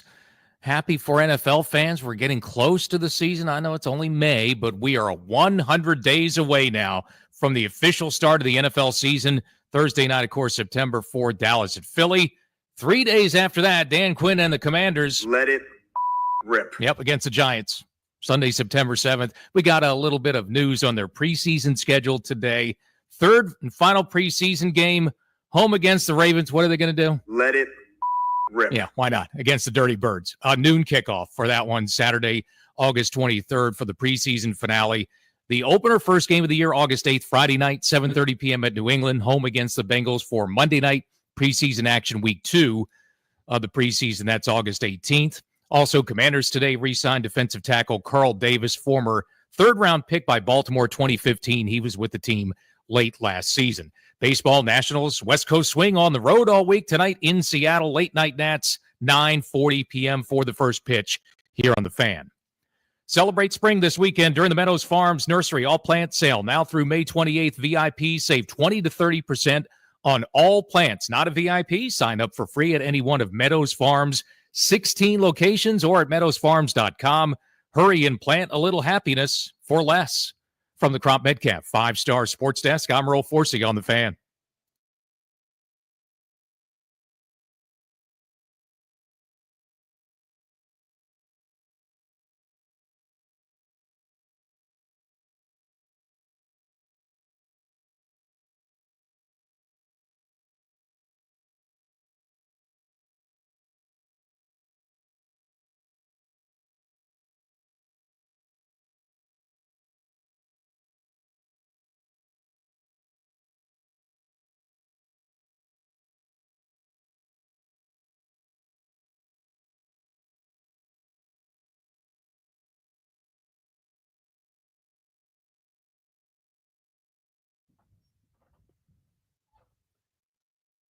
But not where you're from, but where you pay rent.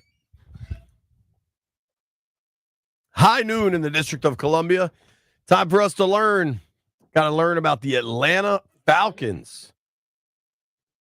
Josh Kendall will join us from The Athletic via the Rude Guest Hotline.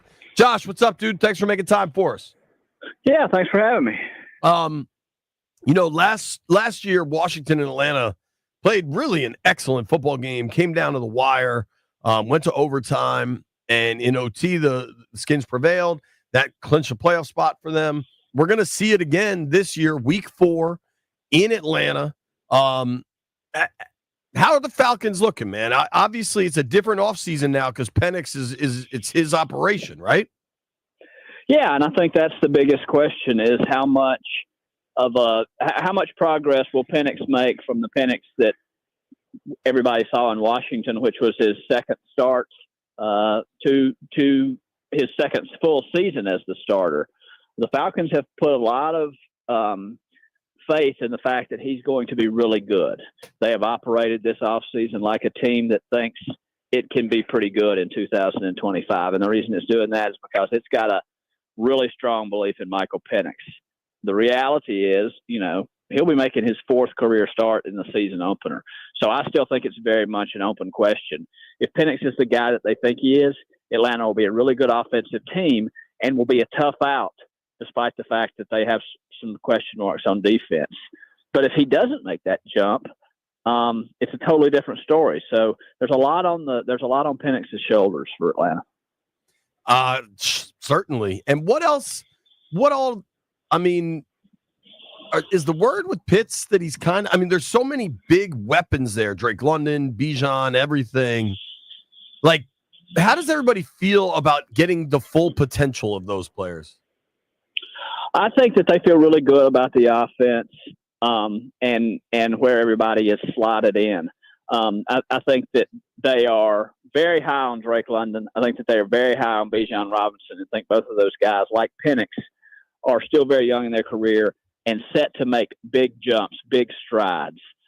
This is a staff, in Zach Robinson, the offensive coordinator, Raheem Morris, that come from that Rams staff that has a lot of faith in what this offensive system can do. and moving the ball and scoring points. And they absolutely think that they will do that. I think that Kyle Pitts is like the last 3 years, sort of the big X factor in this offense. While everybody else around the league seems to think, is this finally – everybody else in the league seems to think more about Kyle Pitts than the Falcons do at this point, honestly, because I think Falcons fans to a large degree have given up on him having a breakout year.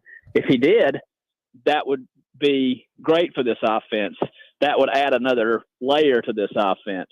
But it's, Falcons fans are going to have to see that part of it to believe it. What are their plans for Kirk Cousins? You got a trade offer for them, they'll listen. You call them, they will pick up the phone. We've ridden the Kirk roller coaster, dog. We are off it here in Washington. Yeah, but I think that they would like to trade him. They will keep him out of stubbornness, if for no other reason, if they have to. But it makes more sense for everybody involved, for Kirk Cousins, for Michael Penix, for the Falcons, to trade him, to get something out of him.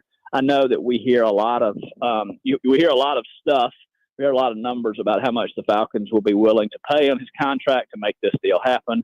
I think as the season gets closer, the Falcons will be more motivated to maybe chip in more. I also think that they are kind of banking on, the history of the league, which is that at some point in training camp, at some point in the first few weeks, somebody's going to find themselves in need of a quarterback for one reason or another. And, looky here, we got one right here ready to go. Give us a call. But I think that either possibility, Kirk Cousins being here or not, is still on the table at this point. Well, dude, one thing I can't wrap my head around is, have there been, I don't know if you've reported this or others or what, but is there not anything from Pittsburgh? Are they just willing to wait on Rodgers till, whenever he comes out of the darkness retreat? Yes, they are absolutely waiting on Rodgers. That is absolutely their first choice. And, I don't think it's any more complicated than the Steelers, understand that Kirk Cousins is available, and understand, frankly, that Kirk Cousins will be available tomorrow and next Wednesday and the following Wednesday and the following Wednesday. There's no urgency for them with Kirk Cousins. He's enough of a veteran that he could come in. You don't have to get Kirk Cousins in and teach him a bunch of stuff. He's smart, he's diligent, he'll pick it all up. You can add him on, August the 10th and have him probably have him ready by game time. So I think the Steelers will wait as long as they have the stomach to wait for Aaron Rodgers, and then if they need to, would engage in serious conversations with the Falcons. Bijan, if he goes out there and take care of business, he can be a big help, I think, for Michael Penix. How is he at this point? Yeah, I mean, he is dynamic. I think that they are trying to make him more dynamic. Bijan is a guy who, I think I have this number right, his career long run is 38 yards. They would like to get him to hit a few home runs this year, but that's about the only thing missing from his game. He is one of the best doubles hitters in the National Football League. I mean, he'll get you a first down when it doesn't look like a first down is there. He has proven he can handle a pretty high workload. I would imagine they're going to give him even bigger workload this year. He can catch the ball out of the backfield. I think Bijan is right on track from what they expect from him, and will be a better player if he can hit a few home runs this year. Certainly. I mean, you need those game breakers. We're talking with Josh Kendall from The Athletic here on the Rude Guest Hotline. You can follow Josh at Josh The Athletic. And, of course, Rude makes the most reliable HVAC products in the DMV. Offensively, Atlanta moved the ball pretty well last year. I think they were top 10 in yards gained. But the defense just struggled. And, I know Raheem was brought in there to try to get that defense going. Where are they in kind of trying to – I mean, I want to say they're bottom 10 in both yards and points allowed. I know it was a struggle for them to score, to stop scoring. How much have they improved? That's a great question. They fired Jimmy Lake as the defensive coordinator and hired Jeff Ulbrich and reunited him with Raheem Morris. And they have revamped the defensive line. They have gotten much younger and much more athletic on the defensive line. Grady Jarrett, who's been a stalwart here since 2015, is gone. In his place are essentially 2 second-year players who they drafted last year and barely played. So they are making a bet on athleticism, on their coaching, and on youth along the defensive front. They drafted 2 edge rushers, James Pierce and Jalen Walker, in the first round. We'll see. If it works, they're geniuses. If it doesn't, if those guys are not ready, the defense won't be any better, and they'll have to answer questions at the end of the year. But they're very much in a transition period there. Josh, you watched defenses come through, and you've seen a lot of it. What has worked best, the young athletic guys or the veteran guys? Because we're in the same situation here in Washington. Well, nothing has worked much for the Falcons of late. They haven't played really good defense around here for a while. The most recent formidable defense they've had was 2 years ago under Ryan Nielsen, and it was a different approach than this group. It was 4-3, big guys beat up little guys. This is smaller and more athletic, so we're just going to have to see. It's a different approach to the game. Well, clearly, Atlanta realized they need more at edge rusher. At 15, you take Jalen Walker out of Georgia in the draft. I thought that was a slam dunk pick. I like Walker a lot. I think to get him at 15 had a lot of value. But a lot of people had a lot of questions about the price that got paid to move up and draft James Pierce Jr. at 26, an edge rusher out of Tennessee. What have you learned since the draft about those 2 players? Jalen Walker's a guy they didn't really expect to be there and didn't feel like they could pass on. James Pierce is a guy I think that they were going to draft at 15 had Jalen Walker not been there. They like Pierce. They realize he is a gamble. He is a gamble from an off-the-field perspective. Some teams had crossed him off of their board for off-the-field concerns. Raheem Morris and Terry Fontenot went to his hometown the day before the draft, talked to him and his mom. So they clearly had the same types of – they know the issues that are out there and wanted to sort of address them and check those boxes before they took the guy. There's no question that they overpaid for him. If you look at all the math, the traditional math, they think it's going to be worth it. And if he's a guy who makes an impact on this pass game, everybody will say it was a great move and it was completely worth it. Mm-hmm. But it is a gamble on a couple of fronts. Sure. So James Pierce, I liked him as well. What was the off-field stuff with him? Maturity mostly. Concerns about how much he loves the game. How much he was willing to practice. How much fun he was to be around on a daily basis. From a coaching standpoint, I don't think anything that's there's every truck in town decided to come into the Falcons facility. Sorry, when I got on the radio. It's all good. So nothing that, in terms of what we know publicly, there's nothing that's glaring out there. But there was enough that a lot of teams in the league were talking about it, and some teams just weren't going to take him, certainly in the first round. It's interesting because his production is significant at an SEC level. But yeah, I mean, we all kind of heard the same stuff, and you wonder. I feel like every year in the draft, there's a guy with questions that goes on to just be a monster and prove that the questions were wrong, and then there's a guy without questions that proves to just not be good enough, or there should have been. Yeah, Well, I think that the Falcons believe he was the best, physically the best pass rusher in this draft, and that includes Abdul Carter. In terms of edge rusher, stand up on the edge and come around the corner. I think that they believe he was the best guy in this draft. And you're right. We have seen guys like Micah Parsons. Now, that's too much of a comparison to put in on anybody. That's just a name that pops into my head. Sure. There were some questions about Micah Parsons. Yeah, he's pretty good. Then there are other guys that you roll the dice and you crap out. The Falcons' history of, they've crapped out a lot. So we'll see if this is a turning point for them. For sure, man. I think if you get 2 even just good pass rushers in one draft, that changes that defense significantly, right? Certainly. Their secondary's been pretty good. Yeah, secondary's got Jesse Bates, who's a really good football player, A.J. Terrell, who's a good cornerback. If they can get a pass rush, this secondary can be okay.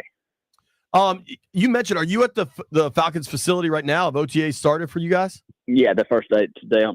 We just did this segment here in Washington where we're kind of asking fans what they want to see at OTAs. What are Falcons fans focused on right now? They would love to see, what they would love for the media to say is, Michael Penix looks sharp. A ball, no balls touch the ground in practice. This offense is going to be really good. You want to see. You can't tell anything about the front seven defenders in OTAs. You just can't because there's not enough contact. So anything you get, any observations about those guys, frankly, are meaningless. So I think what you're looking for is Michael Penix look like he's still the guy? Is the offense clicking? Does everybody look sharp? Does everybody look healthy? I'm not sure there's a ton you can get from it, but certainly there's more offensively than defensively. OTAs are a skill position thing, man. Like you're looking for crispness out of those guys. Josh, I don't want to hold you up too much longer, dude. I'm curious. The Bucs have won the NFC South now for 3-4 straight seasons. 4, yeah. Yeah, I feel like I'm guessing Atlanta wants to knock them off. Does that seem doable to you? Viable. Are they a wild card team? Understanding we're months away, but I'm interested in kind of what expectations are down there. This is Raheem's second year, right? He should feel pretty established. Yeah, I think certainly they feel like they're NFC South contenders, and there's no reason that they shouldn't be NFC South contenders. This is not an overly formidable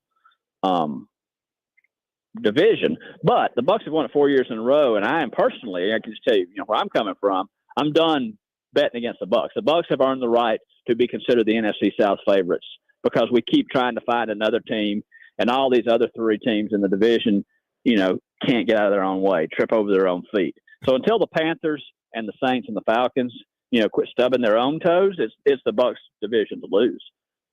And you may already be all over this, Josh, but I just saw Schefter tweet this out that Kirk Cousins was not there for voluntary OTAs. Is that a surprise at this point?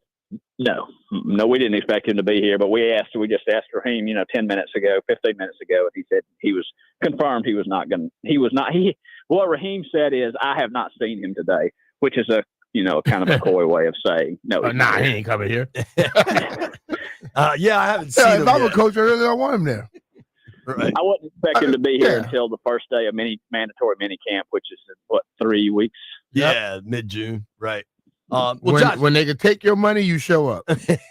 Yeah. Yo, definitely for Kirk. There's There you some go. dudes that'll skip it even if they have to pay. Kirk will not.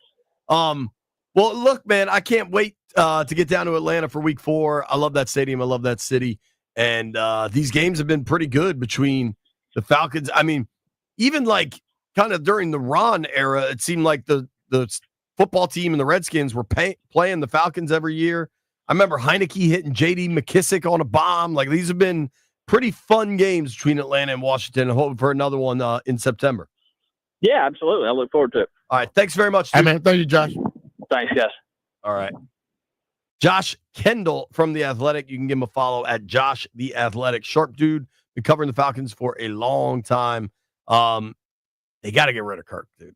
And I don't mean that in a derogatory way, but like They're going to get rid of him. but like to let Penix do his thing, it's kind of tricky with Kirk there. Well, I mean, that's understandable, but you know what? If you're going to be the guy, you're going to be the guy.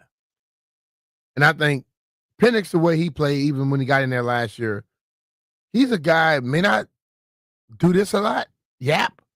Dude just play. He don't give a damn about who's around. Throws a pretty spiral. Hell yeah. Left hand. Man. He's like, look, man, you could be sitting on the bench making all that money, but this is my show. All right. Got to have people that think like that. I wanted to circle back to this because I all of a sudden have just like a fight in my Twitter mentions here.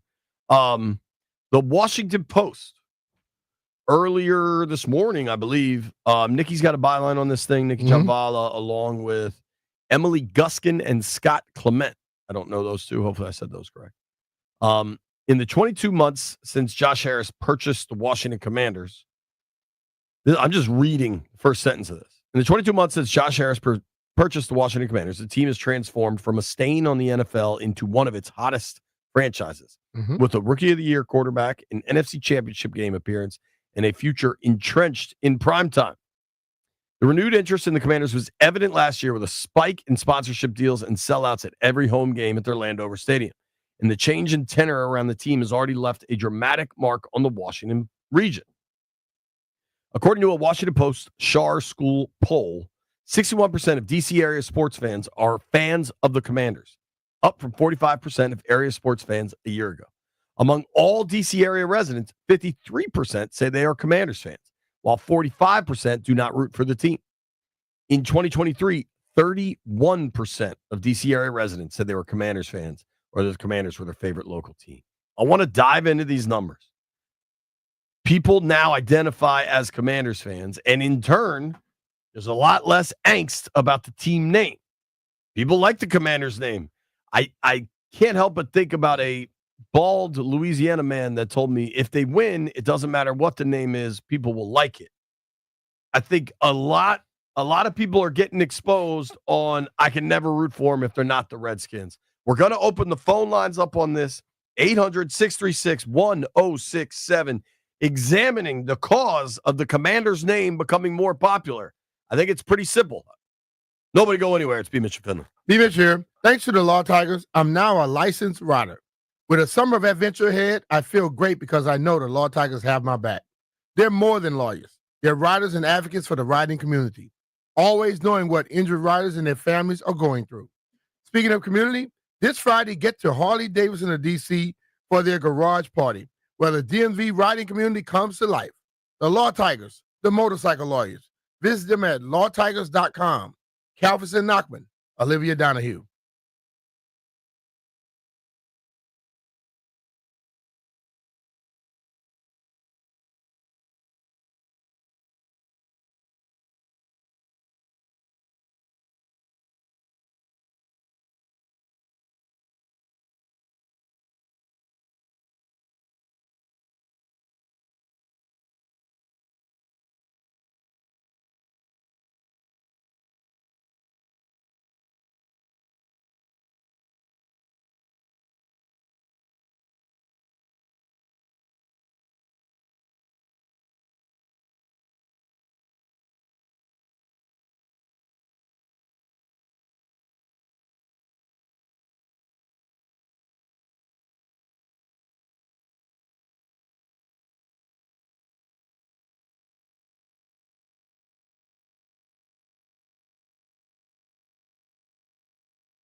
I'm Earl Forsey. We're brought to you by Reynolds and Power Home Team Keller Williams Realty. Commanders getting to work for the OTAs, their offseason work ramping up this week beginning Wednesday.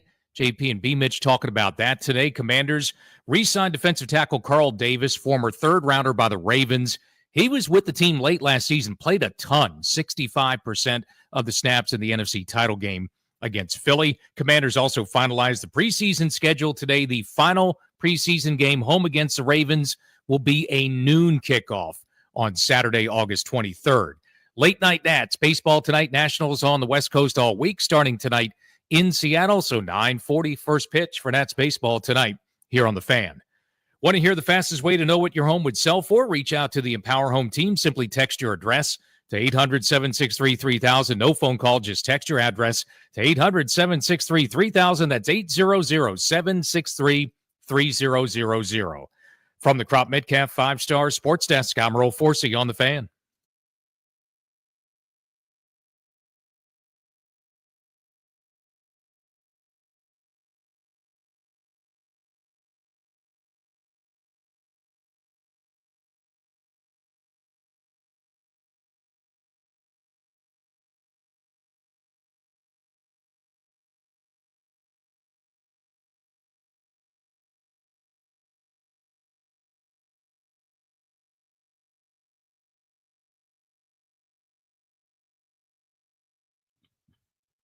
B. Mitch Finley, 1067 The Fan.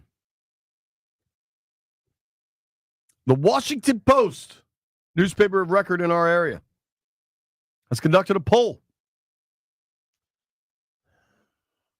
The headline of the story: as Commanders won on the field, support for the team's name soared. Specifically about the name. In April of 2024, last year, presumably right when they drafted Jaden Daniels, but before anybody had seen him play, the Post polled 1,667 D.C. area residents. Okay. This is how samples work. They pick a sample, they go from there.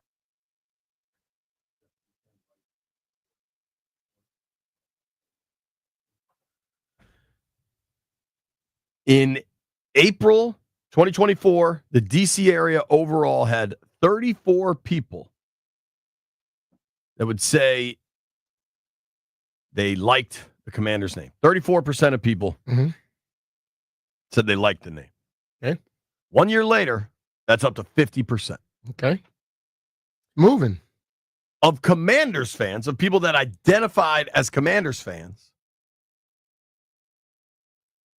that went from 36% to 62%. Okay. Almost doubled. Of sports fans overall, went from 34% to 53%. D.C. residents, 43% to 55%. Northern Virginia, 30% to 49%. Suburban Maryland, 36% to 50%. All right. The only area not over 50% is Northern Virginia, and they're at 49%. Everybody else is 50% or higher. Pretty big growth, man. Yep.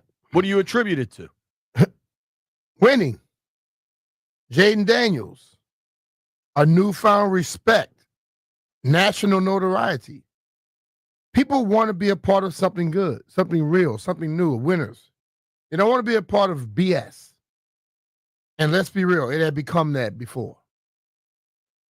People, when the team was making little runs, they still weren't coming to the games.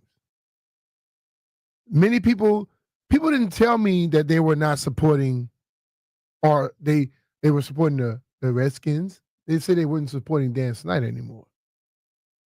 When he left, you saw how many people came back. Hell, we were out there at the bullpen right here. You know it. So I know I hear people say a lot of stuff. I understand. You have that right. But winning, that little saying, winning cures all, it's factual. Winning cures everything. Just on a personal level, what has dramatically changed for me, my kids are into it. Like, my kids saying the name Commanders and asking me about the Commanders and Daddy, are you going to Commanders Park? Like, helps me ingrain the name a little bit more. Mm-hmm. And I also think, most people now. You can't teach old dogs new tricks. I still say Skins all the time. I'm trying to be better about it. It's just a habit. I used to say Skins a lot when I was playing. I used to do this thing called Native Vision. And as I sat and talked to a lot of those elder people there, I said, I'm gonna show my respect as much as I can. Let's hit these phones real quick. Let's start with our boy Los at Severna Park. Los, what do you think? A lot more people like the Commander's name. Yeah, a lot more people like the Commander's name. I've grown accustomed to the name as well. I only own Salute to Service Commander's gear because I think it's appropriate. That's the only reason why I like it. But I still go to the games wearing Redskins Sean Taylor jerseys. I still wear my Redskins hat. I wear my think Redskins that's totally scarf when I fine. go, But that's fine. I mean, if you have it, you ain't gonna just throw it away. Yeah. Right. And as it gets closer to more and more, like I bought my girlfriend a Jaden Daniels Commanders jersey. I don't own one, but now I'm kind of jealous that I don't own one, because she loves that. She loves the name. So, as it goes on, I will definitely be getting a Commanders jersey. I know they're going to get alternative jersey. They might bring back the old logo, maybe. We don't know. But, yeah, I'll get a Commanders jersey. I can see myself doing that. Thanks for taking my call, guys. I appreciate it, Los. I think Jaden helps. That's it. He sells. I mean, to me, it's that dude sells. I honestly wonder if Jaden didn't hit the ground running so well, so right away. The ownership has made it clear they were never going back to the old name, and people kept clinging to things, even though it was apparent they were never going back. And I think we finally reached a turning point on that. I can't imagine there are still people that think they're going to turn it back to Redskins. JP, I don't know why you don't like to act like you live in this world. There are people that still believe that. I bet 80%, 90% of people know they're not going back to Redskins. I think it's a stretch. I think it's a lot of people that still feel that it will. I'm not saying want it to, that it will actually happen. There are certainly people that want it to. I'm on the side of, I'm on what you're saying, but there are people out there that still think the other totally way. They don't think that it's going to be stuck this way. When you see all the stuff that's going on in society today, how they're trying to remove and just bring all kind of stupid stuff back, people believe that things can still happen. Here's what I can tell you definitively. They're never bringing Redskins back. Well, I've been said that. But I think there was a real legitimate discussion about would they change the name again. I don't think they are now. I think that has changed. I think the success, Josh Harris said on the record, in our building, we now believe in what a commander is, what commander football is. I'll just tell you, business is good in that land over there with Josh and his partners, not just his partners on the team, partners in business.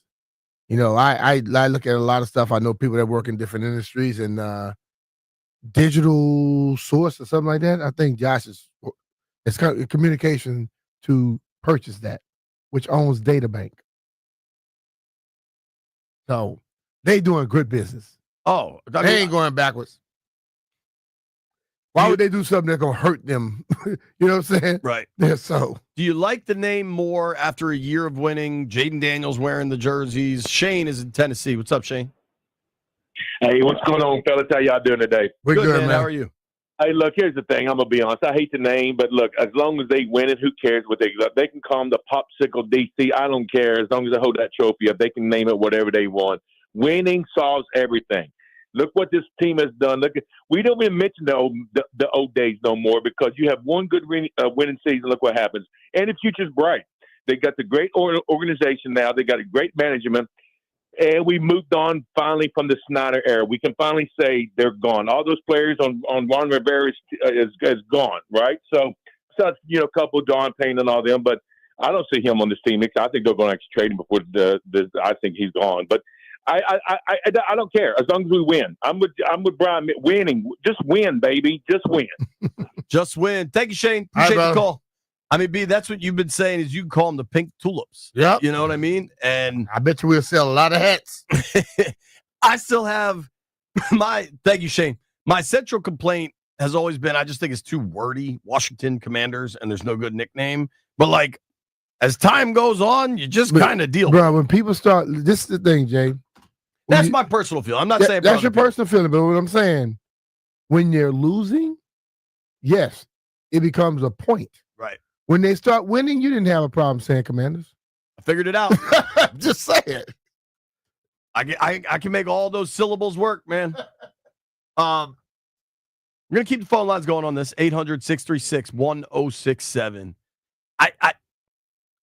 A lot of times you see a poll and you think something's incorrect. You think it's skewed or it's pushed one way, or you wonder about the polling results or how they got there, etc. Mm-hmm.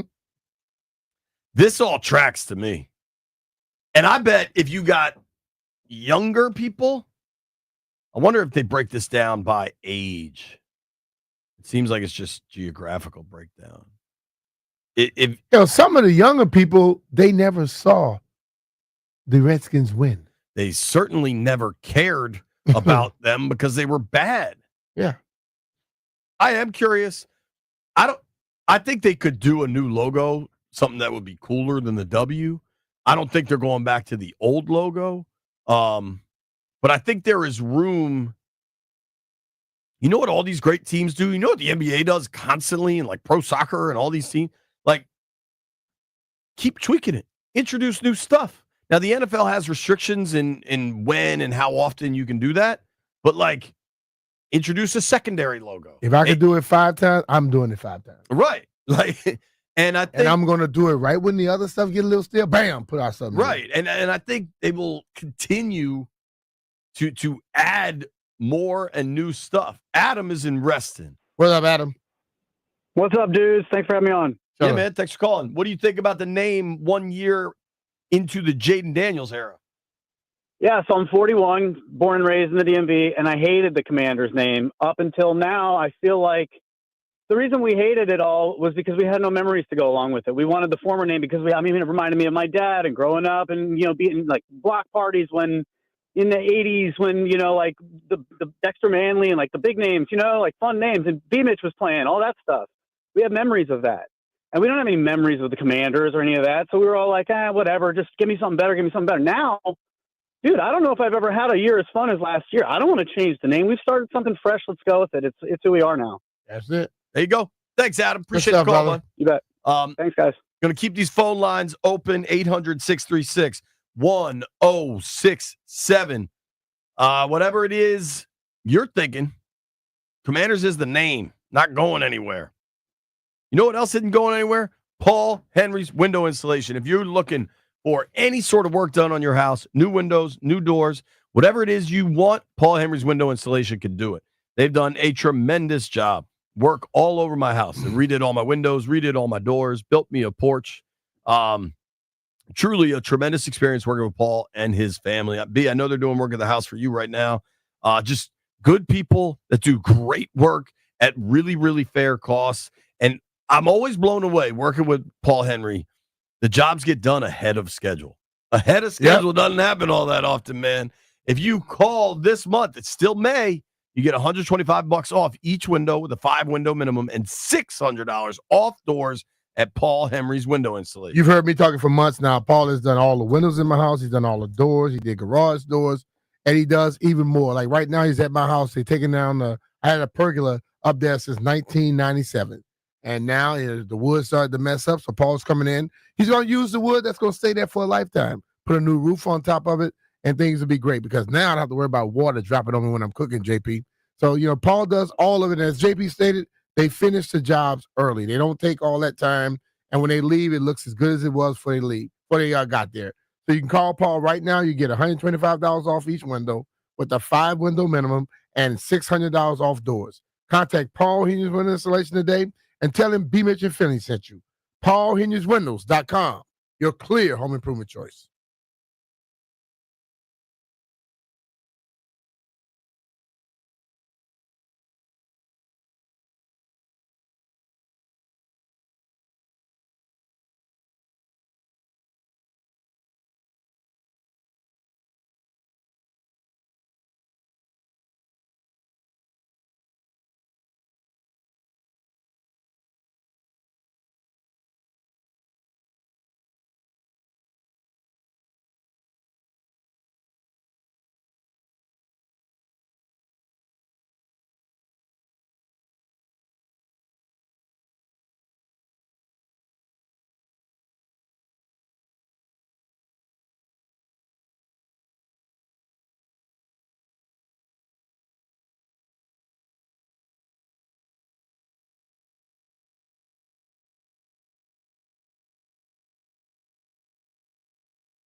apparently there's been significant growth in the amount of Commanders fans that like the name now.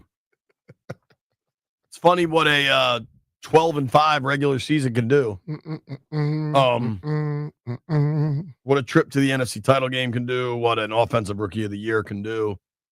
On a personal level, I've grown more used to it. I still wish there was a better nickname. I wish there was a cooler logo. Throw Major Tutty on the side of that helmet. But like some of that is just I was used to one thing and it's changed, and getting used to change takes some time. I think you can make a pretty easy case that Commanders isn't even the worst rebrand in this town with professional sports teams. Yeah. But I want to know what the people think. Let's start with Jimmy is in Reston. Jim, people like the name a lot more now. How are you today? Good, dude. Thank you for taking my call. I love your show. I was going to say, up until last year, I didn't like the new name, but when we started winning, like you said, I'm cool with the new name, and I think we should keep the old logo, though, and that can be the Commander-in-Chief. What? The old logo? I don't know that they can go back to the old logo, dog. I don't know that they can. I think there's a proper way to honor the old logo, and I think what this group is starting to do really well is properly honor and include the past. Like, I think when they first changed the name, they kind of, what's the phrase? You throw the baby out with the bathwater or whatever. Like, they tried to make such a hard and fast stop to all things that pointed to the history of this team. I think that was a real mistake. I don't think they're doing that anymore. You see the official NFL account now tweeting out old highlights and stuff. There's a way to live looking forward with the new name, but still honoring and appreciating everything that happened prior to this. Yep, I agree with that, and I think winning solves everything, like you guys have already said. Speaking of name changes, though, I never liked the Wizards name. We need to go back to the Bullets, but that's another story, another segment, another time. Thanks, dude. Bro. I mean, listen, if we need a phone topic in June during the real slow month, maybe we just talk about Wizards and Bullets. What should they name them? All right. I'm with it. Let's go to Raul. Raul, you like the name more? Yeah, I mean, I'm 45 years old, grew up, with Redskins.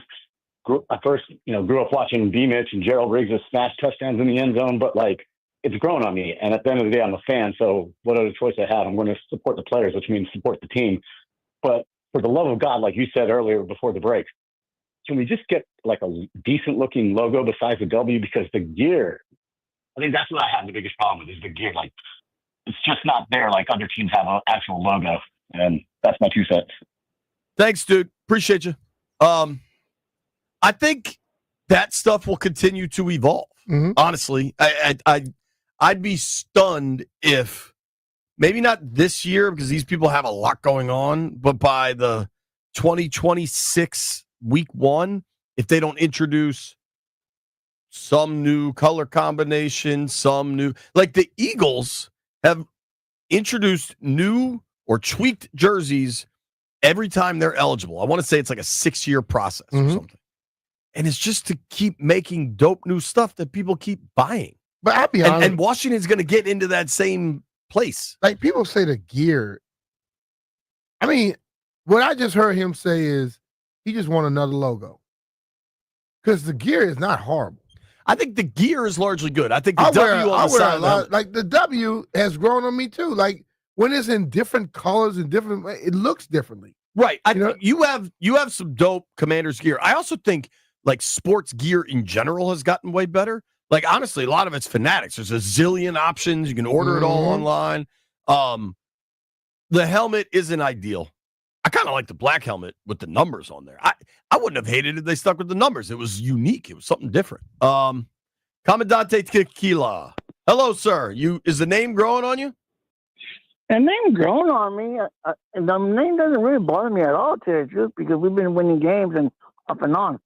I understand what everybody's saying. Like my father-in-law, they were back in the 60s. They were Redskins fans, like my wife, 60s and 70s.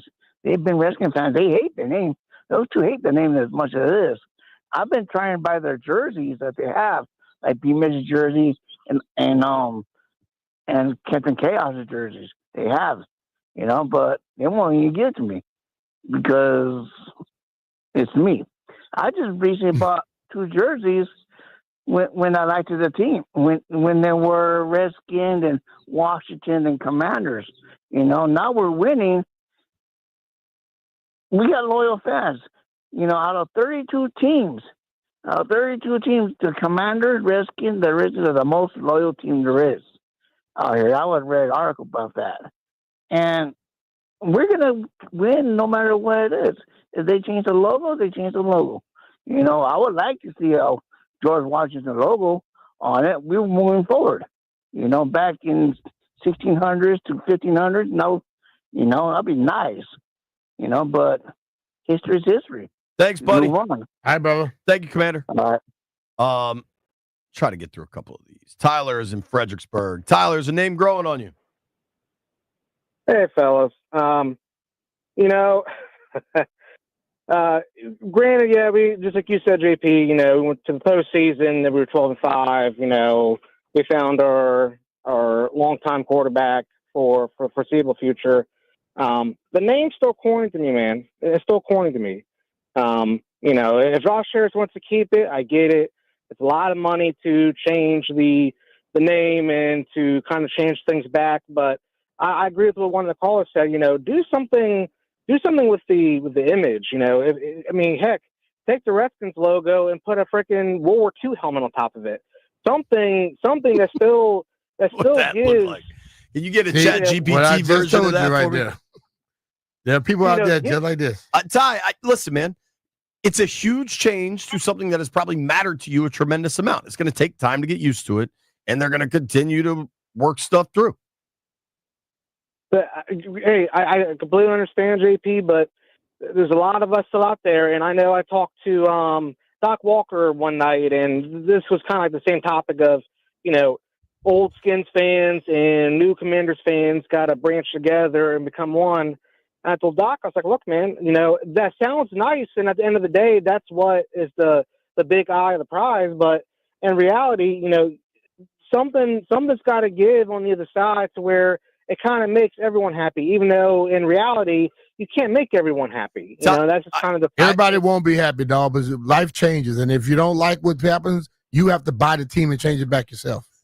Tyler, were you happy the night they beat Detroit? Oh, absolutely, man. That was a great game. I think more of that, more of beating Detroit in the playoffs, stuff like that will change the discourse. Thank you for the call, though. Appreciate you listening, man. Yes, sir. I don't know if we lost Ty or what, but thanks for the Nice call. say yes, sir. All right, last thing, Dave in Fredericksburg. Is the name growing on you, dude? No, I'm 75 years old. I had Redskin tickets for years. I don't have them anymore, but I get irked when people fuss about the Commanders. We just had Memorial Day, and do you realize I was a military veteran? And I think the coolest thing, somebody called the other day and said they're going to put a tank in there, a regular tank, and shoot it off when the Commanders score a touchdown. I think that is cool. It really is.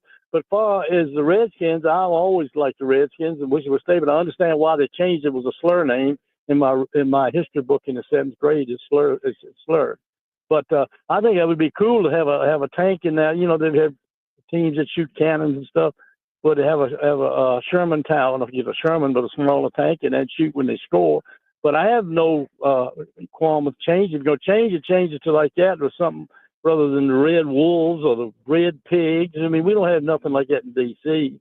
But, no, I don't have any problem with them changing it. If they, but I just don't like people knocking Commanders because that's a military name. And, and they're not knocking it because, because of the military. I understand that. But, it's a good name, military name. You know Thanks, what? dude. Thank y'all. Thank y'all. Thanks for your call. Mm-hmm. What Yes, they sir. tried to present when they first changed the name was exactly what he's saying, and nobody bought it. I like the tank. Nobody bought it. Get the no limit tank. He got a good one there. Needs Master P's tank. Barry Sverluga joins The us tank next. shoots like that.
I'm Earl Forsey. We are sponsored by Surfside Iced Tea and Vodka or Surfside Lemonade and Vodka. Let's start with a ton of football news here in a late May as the Commanders finalize their preseason schedule earlier today, announcing the third and final preseason game home against the Ravens will be a noon kickoff on Saturday, August 23rd. Commanders also re-signing veteran defensive tackle Carl Davis, who was a third-round pick by the Ravens. 2015, was with the team late last season.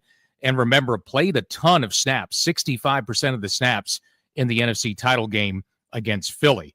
We are also exactly 100 days away now until the 2025 season kicks off. I'm going to have to start the countdown to kickoff right about now. It's 103 days for the Commanders before their game Sunday, September 7th against the Giants. Other NFL news today, Bills defensive end Joey Bosa seems like he's always injured. He is again. Big offseason signing in Buffalo. Bosa suffered a calf injury during conditioning and is likely out until training camp. Baseball Nationals on the road all week. West Coast swing for the Nats starting tonight in Seattle. So late night Nats all week. First pitch tonight, 9:40 p.m. here on the Fan. There's nothing more refreshing than an ice cold Surfside iced tea and vodka or Surfside lemonade and vodka to break the heat. Surfside is only 100 calories, 2 grams of sugar, and 0 bubbles. That's right, no carbonation. Look for the can with the sunset stripes. Must be 21. Please drink responsibly. From the Crop Metcalf 5-Star Sports Desk, I'm Earl Forsey on the Fan.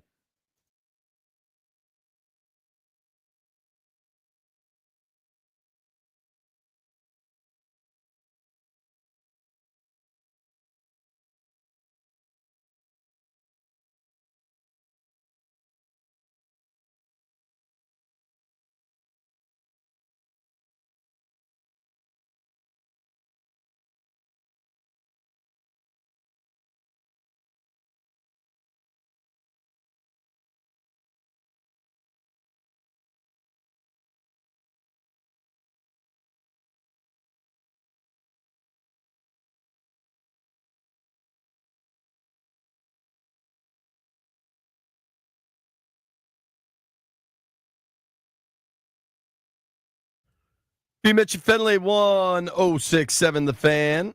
When you hear that song, it means time to talk to our friend Barry Sverluga. Busy weekend for him. Barry, what's up, dude? What's up, B? Hey, guys. Hope you had a good long weekend. Oh, it was Yeah, great, dude. man. It was nice. I want to get into this poll that your newspaper dropped today.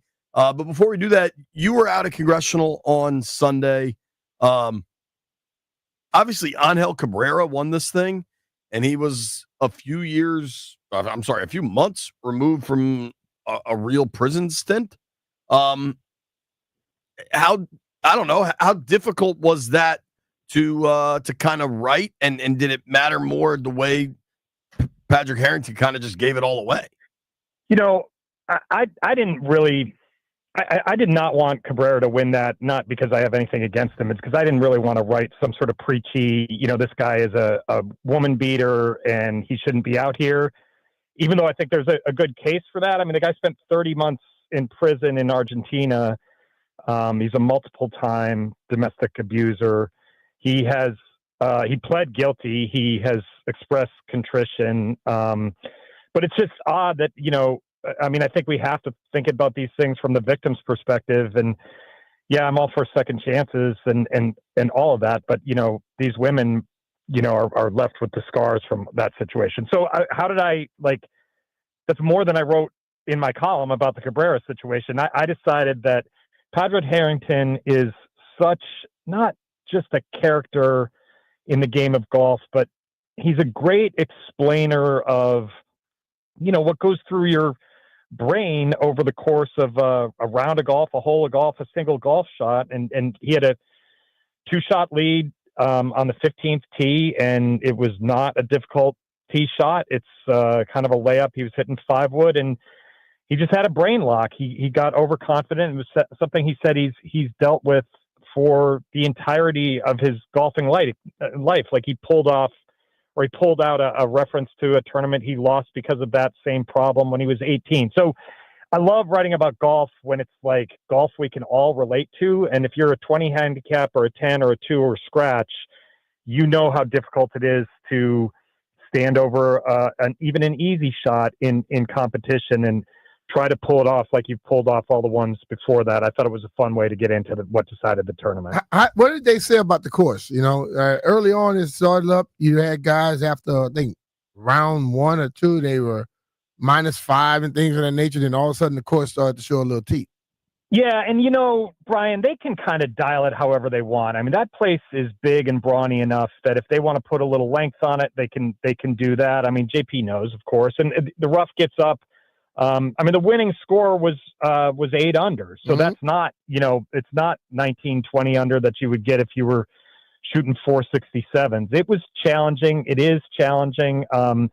There's a PGA Championship coming up at Congressional in 2030 and a Ryder Cup that I'll be using a walker to cover in 2037.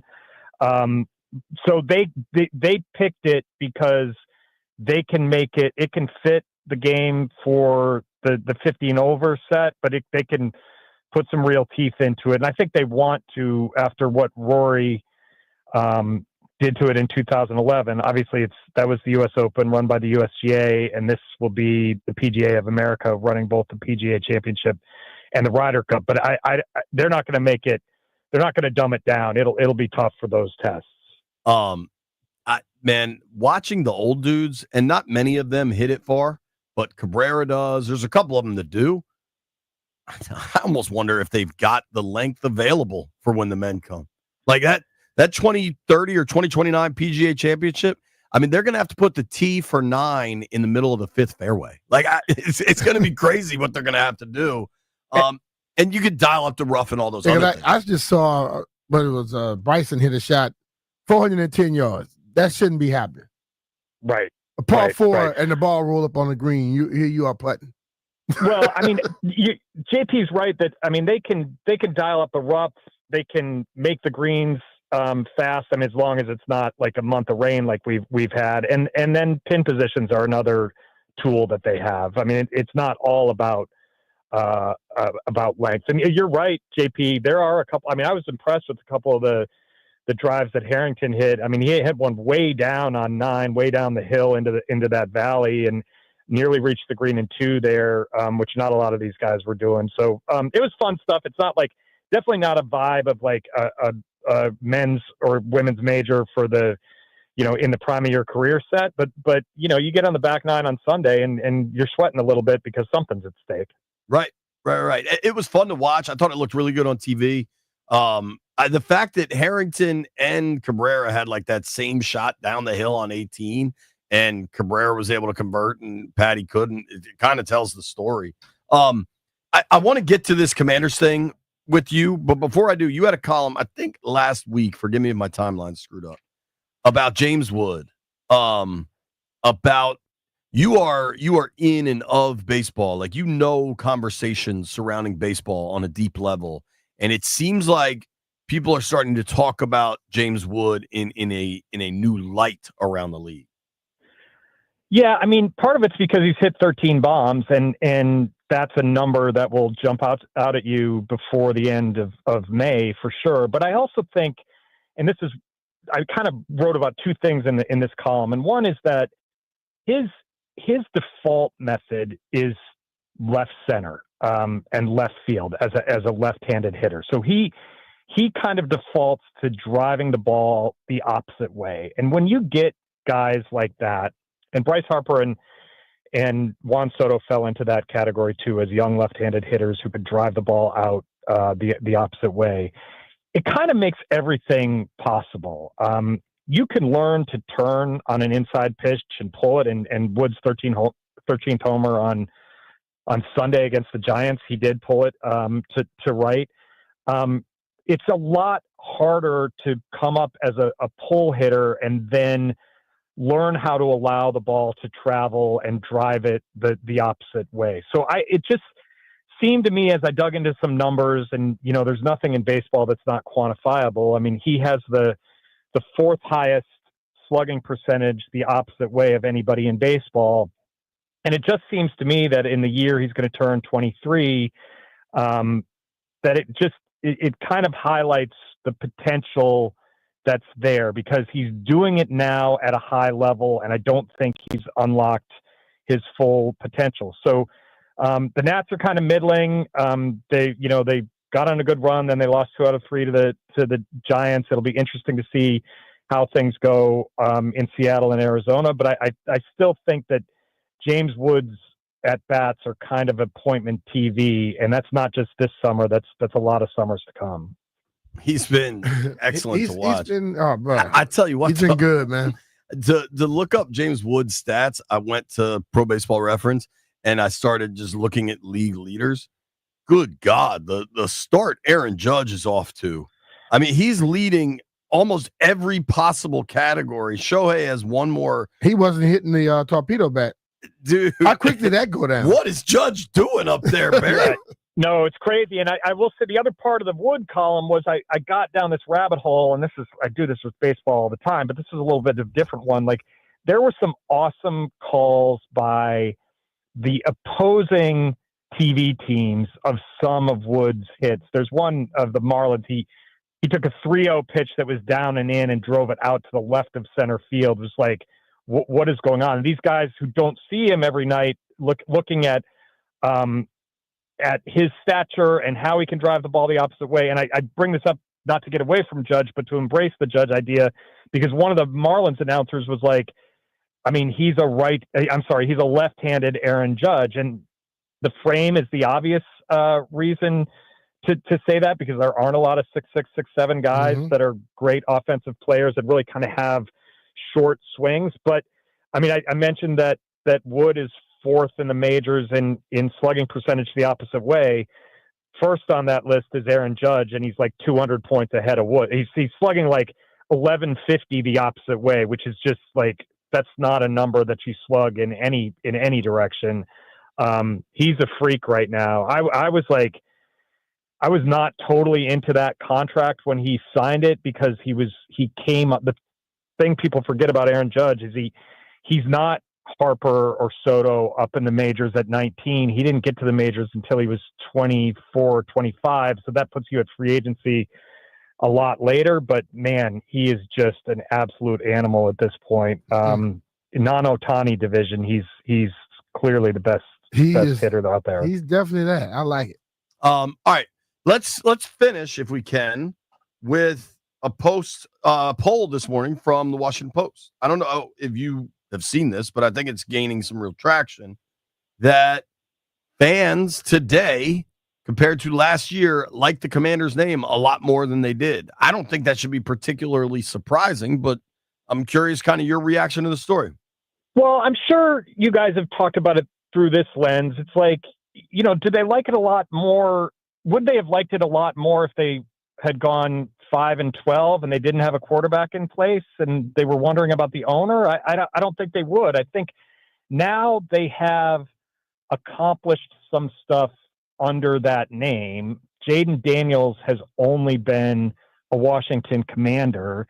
It doesn't necessarily mean that you sit there and think about, okay, what is a commander? What is that military rank? Like, where does it fit? Like, I feel better about this. I think you feel better about it because the Commanders as a team have now done some stuff that you care about and created memories as Commanders. And Dan Quinn talks about, we want guys who are good Commanders. Like, that all matters now. So again, I don't know how you guys have discussed it, but I can't imagine you were super surprised that, like, it's doing better than it did, because guess what? The team is doing better than it did for years and years and years. I said it way back. I said they start winning, people will start liking it. And people shot it down, and guess what's happening now? They're winning, and people like it. And Brian, I think, like, once you start having good associations with whatever the name is, it just makes it harder to change. I kind of feel like I'm surprised that we added that as a poll question, actually, because I kind of feel like we should really be past it. Like, this is going to be the name. Like, and maybe I'm wrong. Maybe Josh Harris is. I think they've been pretty clear, dude. Yeah, that's what. Every time he's asked, it's like, this is not a priority. And even last, his season wrap-up press conference, he was pretty darn direct about it. It's not only that they have other priorities, which they clearly do, stadium, but they're kind of comfortable with it, and again, Jaden Daniels changes everything, and Jaden Daniels only being a Commander and leading them to a NFC Championship game in his rookie year, like that's the most important piece. People have positive associations with that part of the piece, so everything that's tangential to that becomes more positive because of it. Totally agree. One of the things I always enjoy about just talking with you is you can talk about any sport kind of at any time. What is obviously you tend to write all fall around the Commanders. Commanders are the most popular team in town, et cetera, right? What do you map out as your column strategy for these really lean months over the May, June, July? We'll have some NBA finals, we'll have hockey finals, but it's a humble group, as the great Charlie Casserly would say.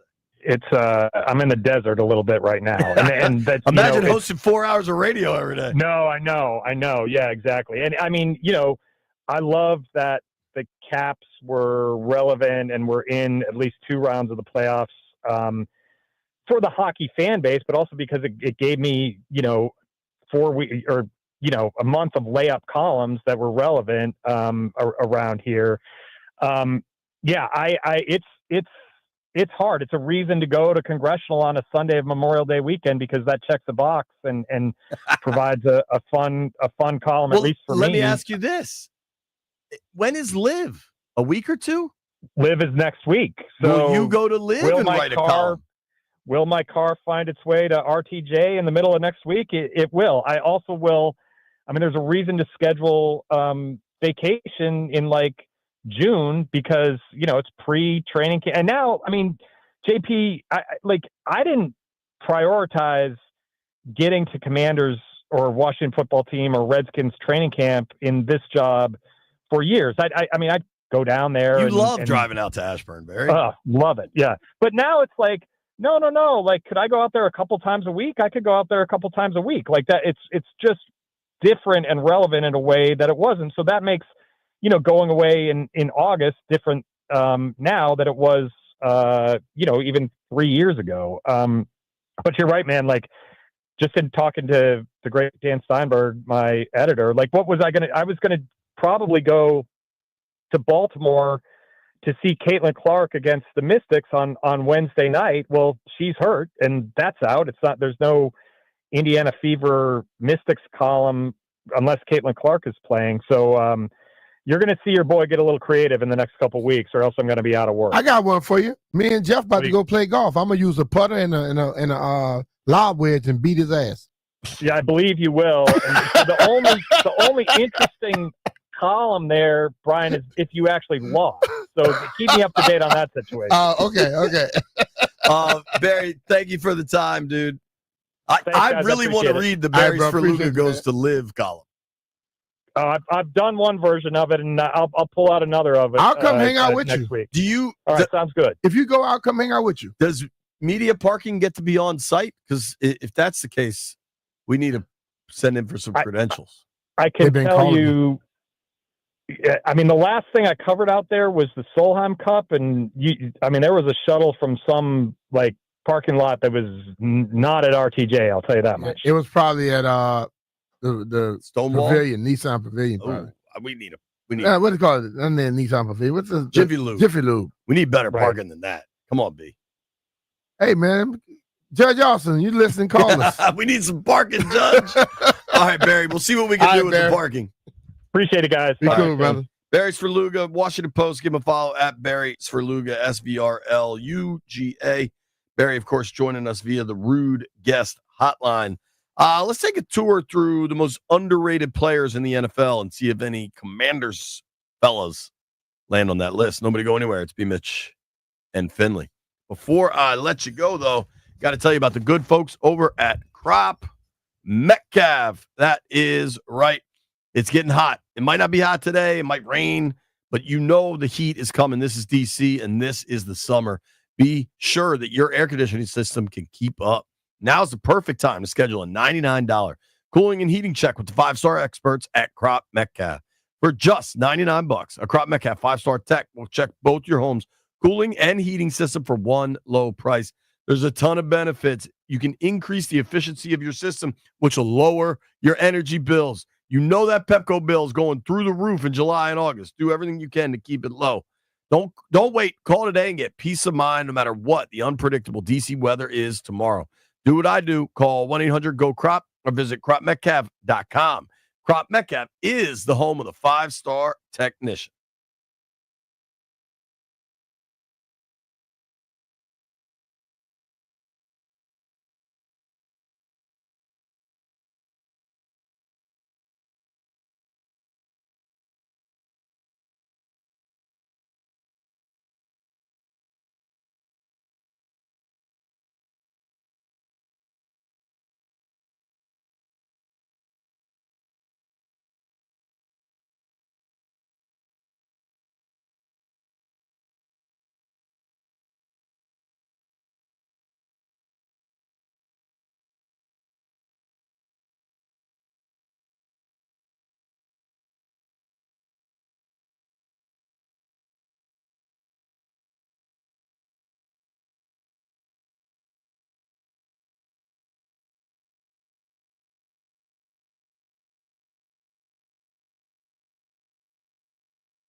I'm Earl Forsey. We're sponsored by Reynolds and Power Home Team, Keller Williams Realty. Back to baseball for the Nats tonight.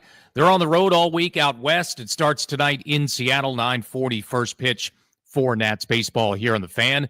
NFL news, Commanders finalizing their preseason schedule today, announcing the third and final preseason game home against the Ravens will be a noon kickoff on Saturday, August 23rd. Also, Commanders have re-signed veteran defensive tackle Carl Davis, who was with the team late last season. Tennis, a year's second Grand Slam. The two top Americans on the women's side, second seed Coco Gauff, third seed Jessica Pegula, both winners today at the French Open. Want to hear the fastest way to know what your home would sell for? Reach out to Empower Home Team. Simply text your address to 800-763-3000. No phone call, just text your address to 800-763-3000. That's 800-763-3000. From the Crop Metcalf 5-Star Sports Desk, I'm Earl Forsey on the Fan.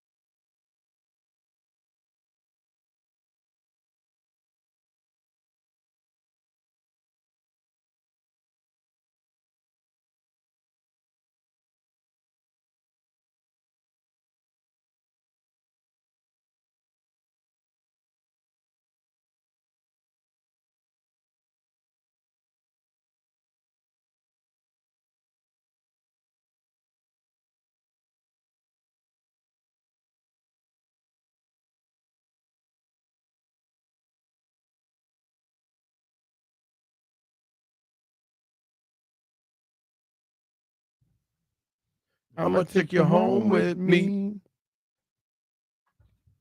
All right, B. Let's go. Aaron Schatz writes for ESPN now. We've had him on here a bunch. Yep.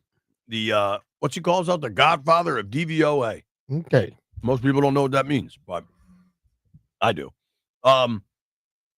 He wrote something for ESPN.com where he picked the most underrated NFL players at every position. Okay. I think he did this AFC and NFC. I don't know. This is players. Okay. Who do you think the most underrated quarterback is in the NFL? In the whole NFL? Yeah.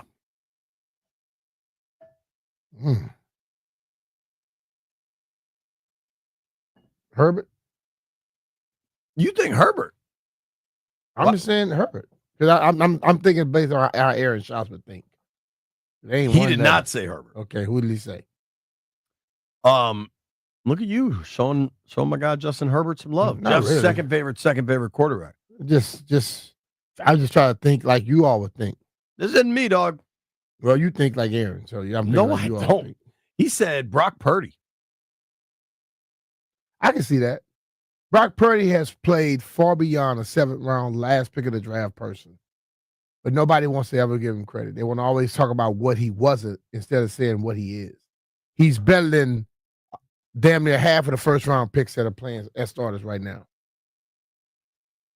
I don't disagree with what you said. But as far as underrated at the quarterback position, I have two names that jump out to me. Who? I think Jalen Hurts. A Jalen lot Hurts of people not try to underrated. be real dismissive of Hurts. They try to be, but you know what the thing about it, he's won. Yeah. So I don't think he gets his recognition.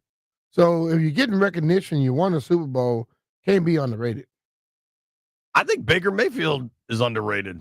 I mean, since he's gotten to Tampa, found the right fit, Yeah, all but they Baker do is Mayfield's win. been around a long time, bro. In 1 year, 2 years, not going to erase all the negativity that he's done.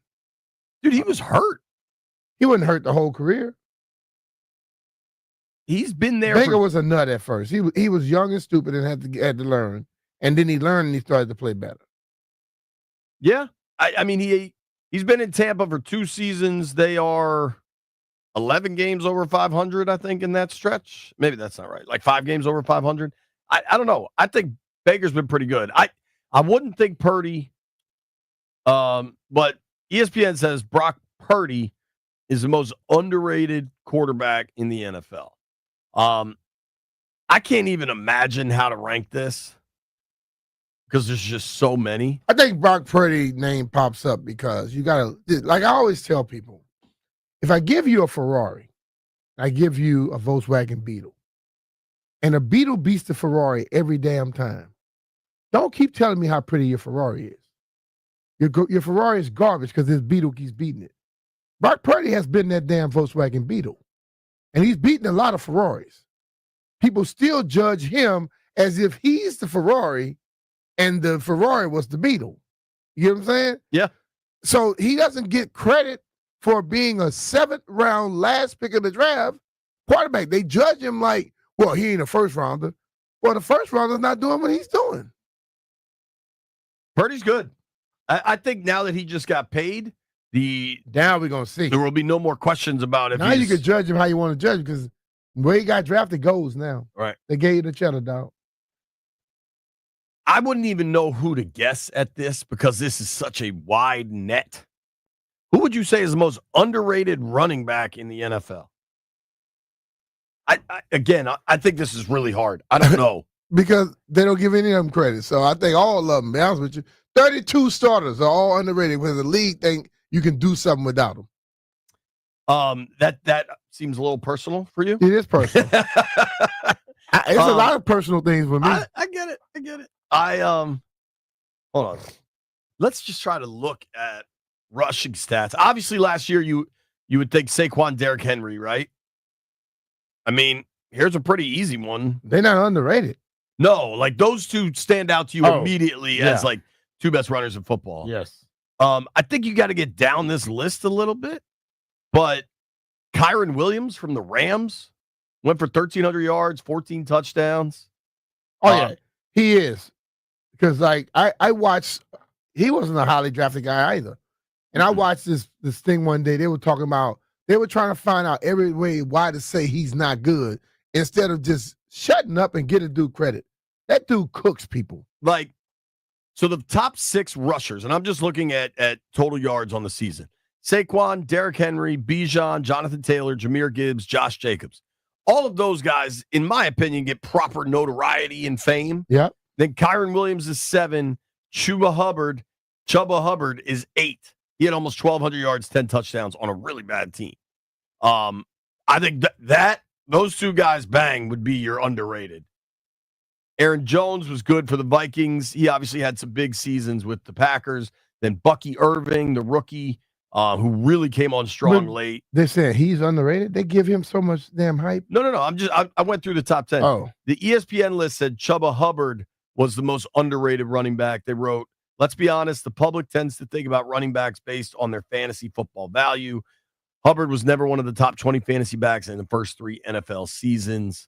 Last year was his best performance as a pro. The public normally judge everything in football today on the fantasy I think value. Kyron Williams or Hubbard is my answer. I'll go with the Williams kid at the Rams, right? Williams, yeah. I'll go with him. All right. Do you have a pick for most underrated wideout? Terry McLaurin. Really? People don't give him the hype. They want to always make him less this past year it changed. He changed. I think he changed for us. He always been there for us.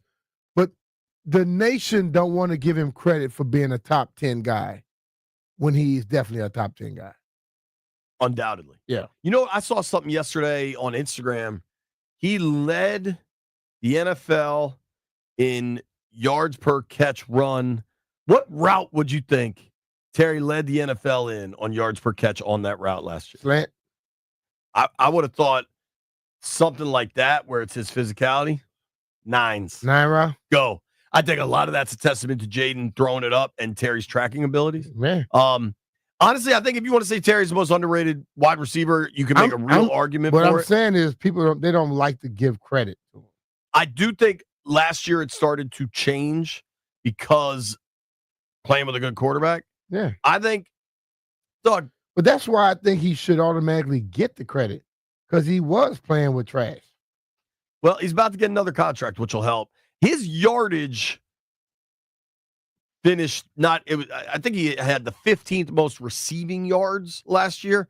If you remember, though, it started really slow. And then things really started to heat up for Terry, but he was super productive in the red zone. I think he was second among all NFL receivers with 13 touchdowns last year. Jamar Chase had 17 elite NFL receivers, but I think Terry was second. 13. Well, I thought he had 15. He had 13? 13. And then, well, I'm then he trying to had give at him more. least one. I think he had 2 more in the playoffs. I'm saying regular season. I'm trying to give you everything you want, Terry. Terry had 3 more playoff touchdowns, but in the regular season, it was 13 touchdowns. Okay. That's what broke Ricky Sanders' record. Okay. Because remember, what the record was 12. The kid Brian Thomas, the rookie for Jacksonville last year. Special. Dude, you want to talk underrated? I bet most people don't know who he is. Another LSU guy, right? Yes. He went for almost 1,300 yards as a rookie with Lord knows who throwing to him. Trevor Lawrence only started like half the season, right? He got hurt early. That dude could play. I don't know what this list is because somehow this list says Darius Slayton is the most underrated NFL receiver. I can't get there with you, dog. I think this list is talking about the average fantasy fan that don't really watch football because Darius Slayton gets a lot of damn hype. People always say, "Well, Darius Slayton get on your team, what he can help you with." All right, tight end. The list says Zach Ertz. It looked like Ertz's career might be over after he played only 7 games for the Cardinals in 2023, but he had a big comeback season with the Commanders in 24. Ertz caught 66 passes for 654 yards and 7 touchdowns, emerging as one of rookie quarterback Jaden Daniels' go-to receivers. Ertz also ranked 10th among tight ends in defense-adjusted yards above replacement metric. Ertz, I'm showing y'all. He had an 86% run block win rate, one of the best figures among starting tight ends. That's why they re-signed him. Ertz will have another opportunity to have a very big role. They love their tight end room, and Zach Ertz is a true tone setter. Nobody go anywhere. It's B. Mitchell Finley.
I saw.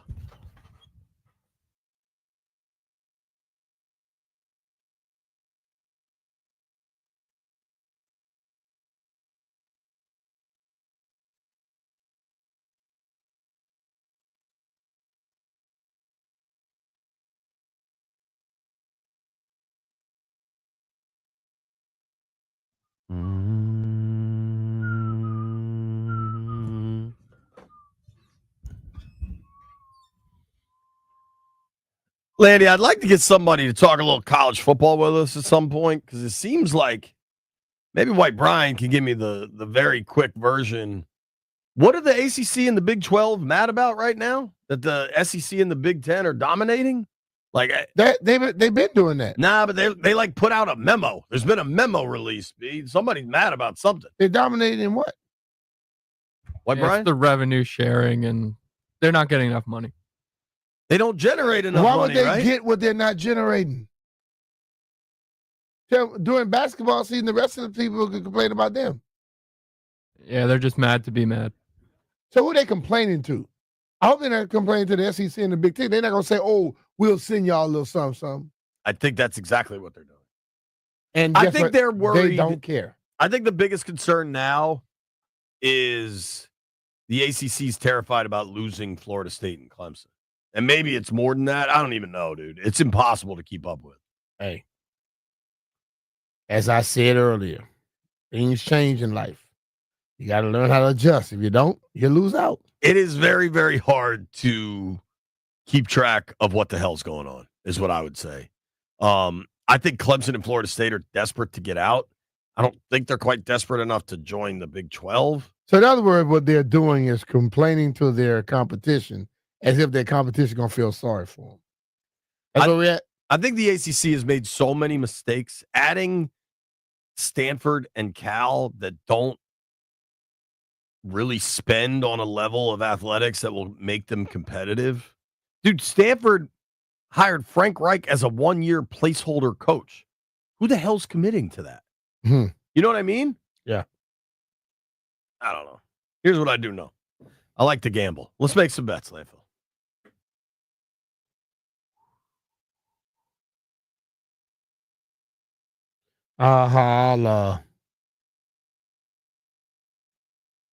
Gather around, gather around. Fire away, boys. Pacers money line. Damn, Jeff. You really took fire away Money seriously. line? Yes. Why you take the money line? Because they're gonna win tonight. That Why last you take the points then? nah, because I They're don't want. giving points. He's actually being smart for once. I'm taking the points. I mean, I'm taking They the giving money him our line. money. You're definitely not taking the points, Jeff. Yeah. I'm taking the money line. And what he's doing is reasonable within our rules. Jeff, rarely do you get this right. You did. Congratulations. I don't want to go full J-Dogs forever, but I kind of like his side of this thing, honestly.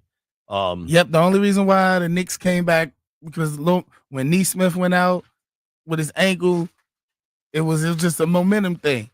It's not happening tonight. Are we all going to watch the game tonight? You going to watch the game tonight? Yeah. Yeah, I'm gonna watch the most overrated player in the league lose, and Jalen Brunson. Give me +2.5 Knicks. It's getting personal, Jeff. Yeah, I don't Jalen know. Brunson steal your high school I girlfriend or don't know. something? I just don't know why. I just don't like his game, bro. It's the haircut, dog. I don't know. I'm telling you, he's got to cut his hair. Bro, I don't know what it is. Jalen Brunson just really just. You remember grinds Jerry my gears. Rice when he was playing for the Seahawks with that haircut? Hey, man. We got to you get talking Jalen about my Brunson friends? a nice tight fade. He don't want no fade. He said he got 35, 40 million a year. He ain't wearing no fade. And they letting his father be at the game. Why can't Halliburton's father I think be he at got the game? released. I think free Bob Halliburton got freed. Whatever Oh, his he name did? is. I'm pretty sure he can't be at the game because he do stupid stuff. He ain't do nothing stupid. Yo, You Jeff, run up. All right, I'm sizing. that's a little too far. I've Yo, let my fandom take. Per ESPN, John Halliburton gets to come back to the games tonight. Let's go, John. Yo, they also need to make sure John Halliburton stays his ass on the bench. Dude, I got a fix to this. Put John Halliburton in a suite so he doesn't have access to the court. No, let him run on the court. Use him as an intimidation Let him factor. keep running on the court till somebody buzz his ass. I don't think he's intimidating anyone. Yeah, he might intimidate Cat. Does Cat's anybody soft. else have a pick? Jalen Brunson, 35 points, and Knicks to win. Not happening. Parlay from White Brian. Is that your first ever parlay? Yep. Wow. Too bad it's not going to hit, JP. Landini? I'm taking the Knicks. Ooh, I feel a J-Dogs Forever situation. So y'all approaching. both just against me tonight. That's crazy. Feels weird that it's Tuesday and not Monday. That's what we have Memorial Day is normally on a Monday, Jay. That's a good point. You know what? J-Dogs Forever. Let's do it. Let's go, baby. Pacers. I'll take the Pacers money line, too. That way I don't have to give the points. Where are Grant and Danny? They're not here. Danny's here. Danny's here. Okay, great. Grant and Danny coming up next. Very, very fun show today. We're back. We may or may not be in Ashburn tomorrow. Depends on Doug Kammerer and the weather gods. Thank you to everybody that listened to the show today. Thank you to Barstool Nate. Thank you to Josh Kendall, excuse me. Thank you to Barry's for Luga. Thank you to everybody that called. If you made it this far, I owe you a beer.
I'm Earl Forsey. We're brought to you by thewindowman.com, the educational window company.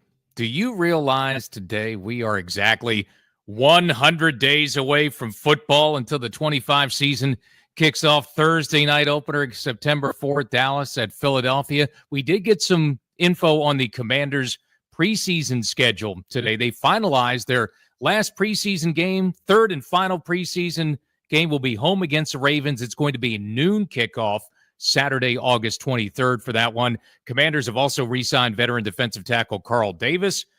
He was with the team late last season, played a ton, 65% of the snaps in the NFC title game against Philadelphia. And the Commanders resuming offseason work this week. OTAs beginning tomorrow throughout the week in Ashburn.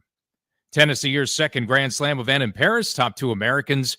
Second seed Coco Gauff, third seed Jessica Pegula. Both had easy straight sets wins today. First round of the French Open. Baseball, the Nats are on the road all week. A West Coast swing starting tonight in Seattle. 3 against the M's and 3 more this weekend in Arizona. Get set for some late night Nats all week long. First pitch, 9:40 p.m. here on The Fan. Summer heat's on the way. Replace those inefficient vinyl windows now.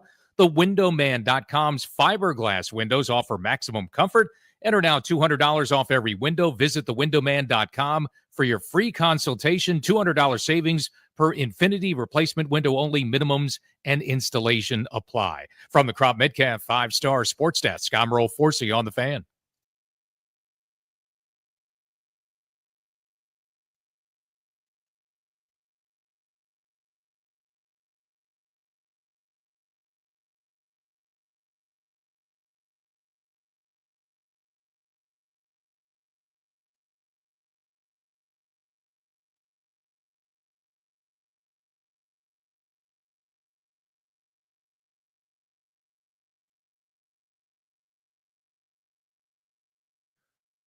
Oh, yeah! You know who it is. The middle-aged in charge. How'd I do? That's a good bit. Grant and Danny here on The Fan. That's a good bit. No GP, much deserved vacay. Linnell is sitting in.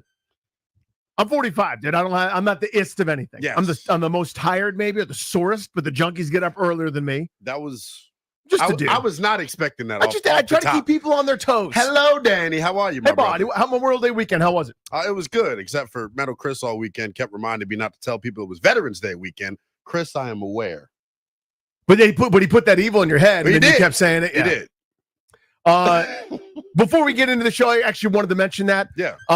Memorial Day, it is such a solemn, beautiful, moving, incredible day for a lot of folks. And it is a day that we take, we have your barbecues. We spent, hours at the pool yesterday at our little local community pool with a little cold out for the pool. Well, too cold for me, but not for my 7-year-old who's a wild man. He's playing, they call it Nukem. It's like volleyball, but not. I mean, I don't even know how the game's played. But we're having this unbelievable day, and I always try to remind myself why we have it.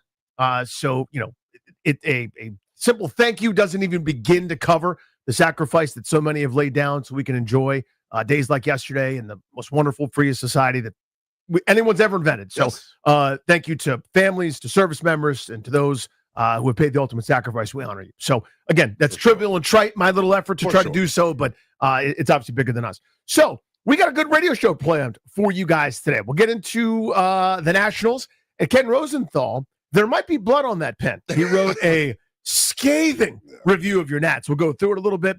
It's a slow sports time. We have some thoughts on that.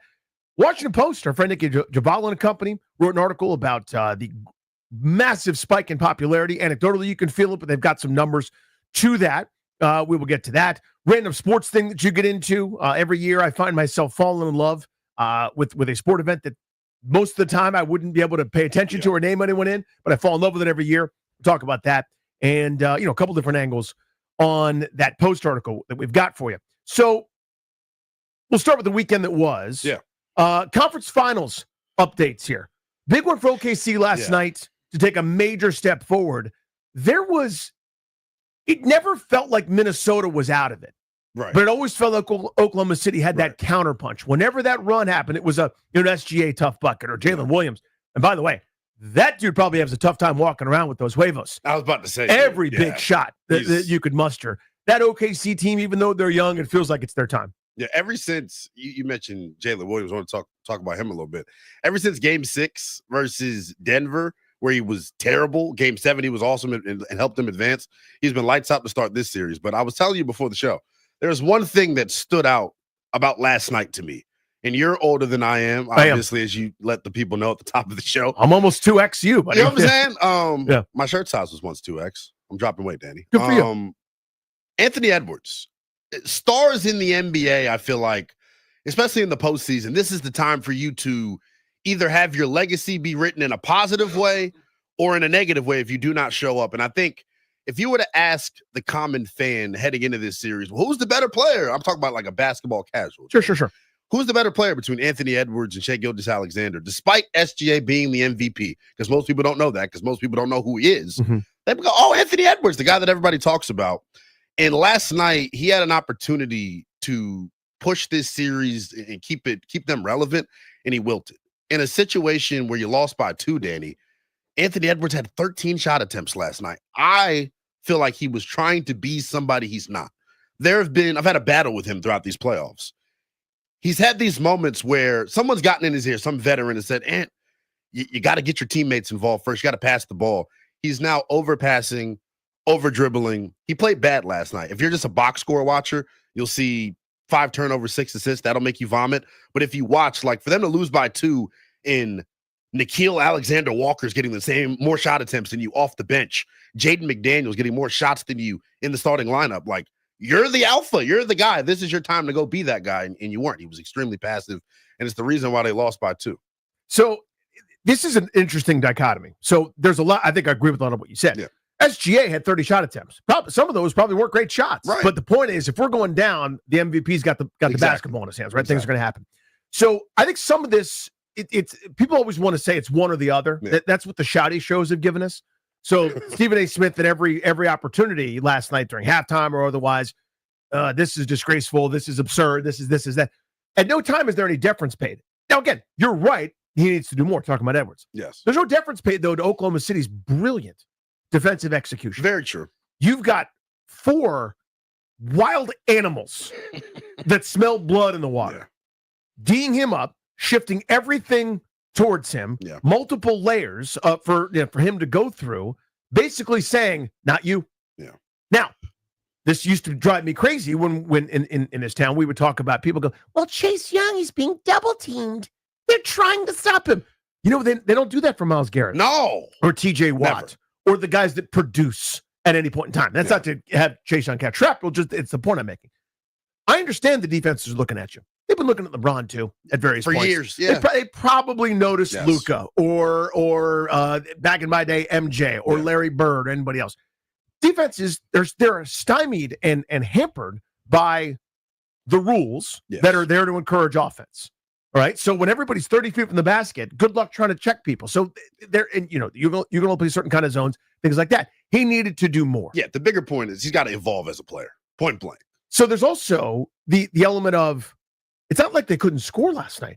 They were dropping buckets at will. DiVincenzo, that was as good as I've ever seen him. I mean, he was automatic from that corner. I think he had 77 threes, numbers approximate, from that one spot.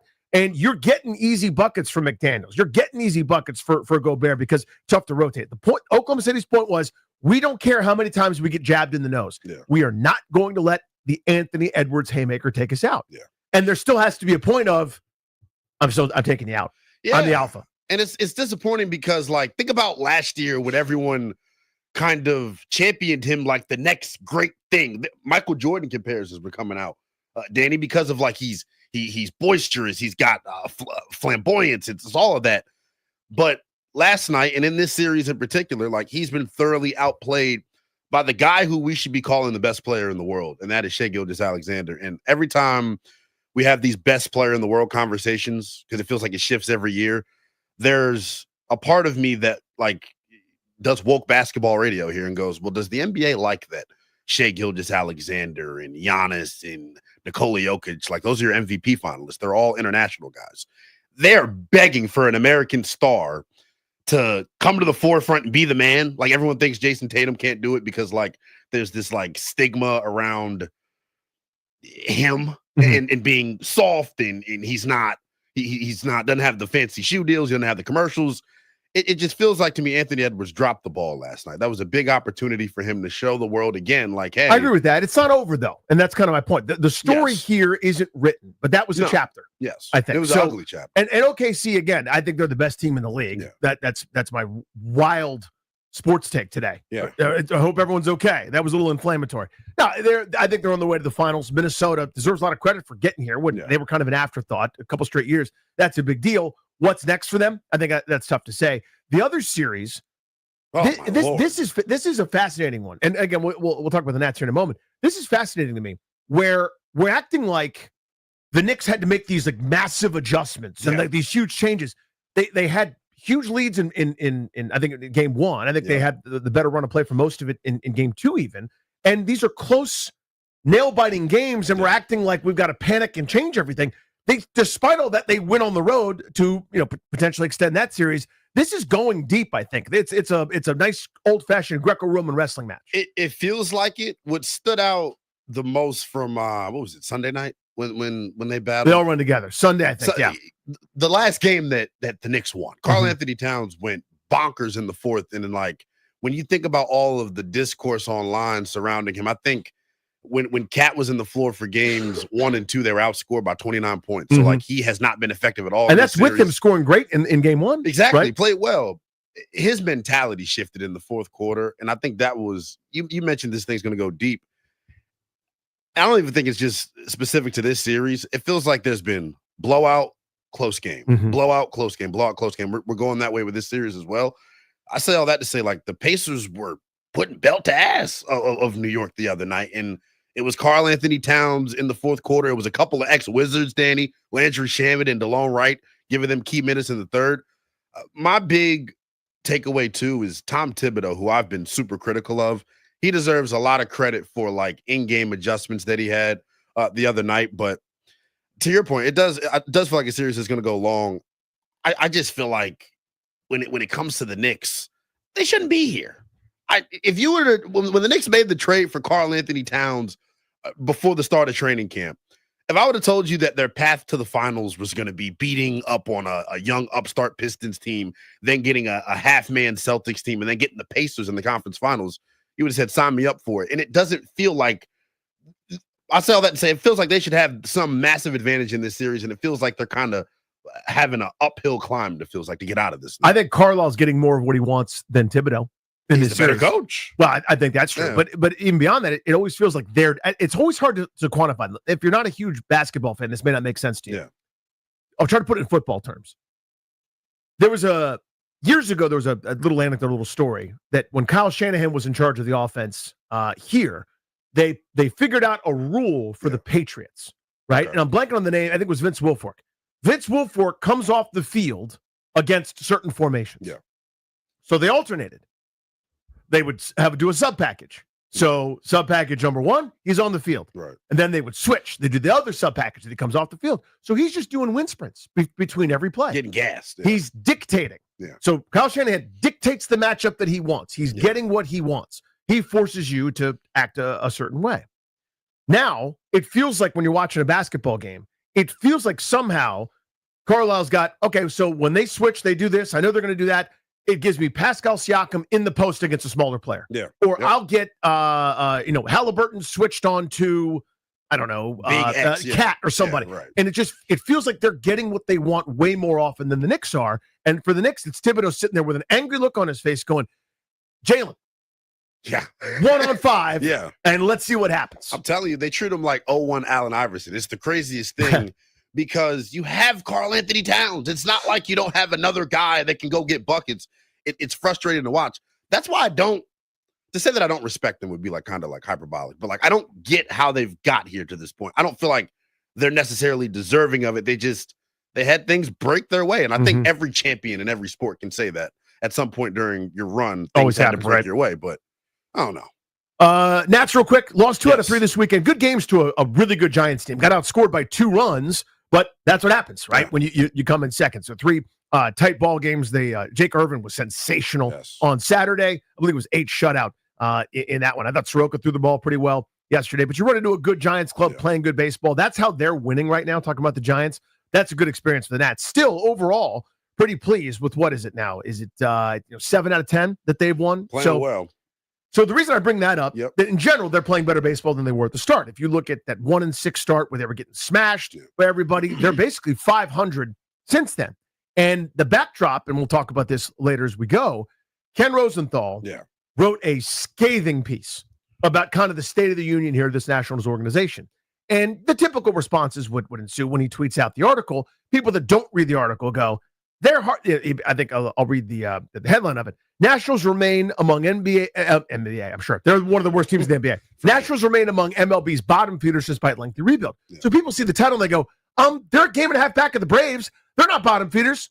But again, it's very clearly explained in the article. Right. Over the since they won the World Series, they have the third most losses in baseball behind the Rockies, who are a disaster and have been, and one behind the Pirates.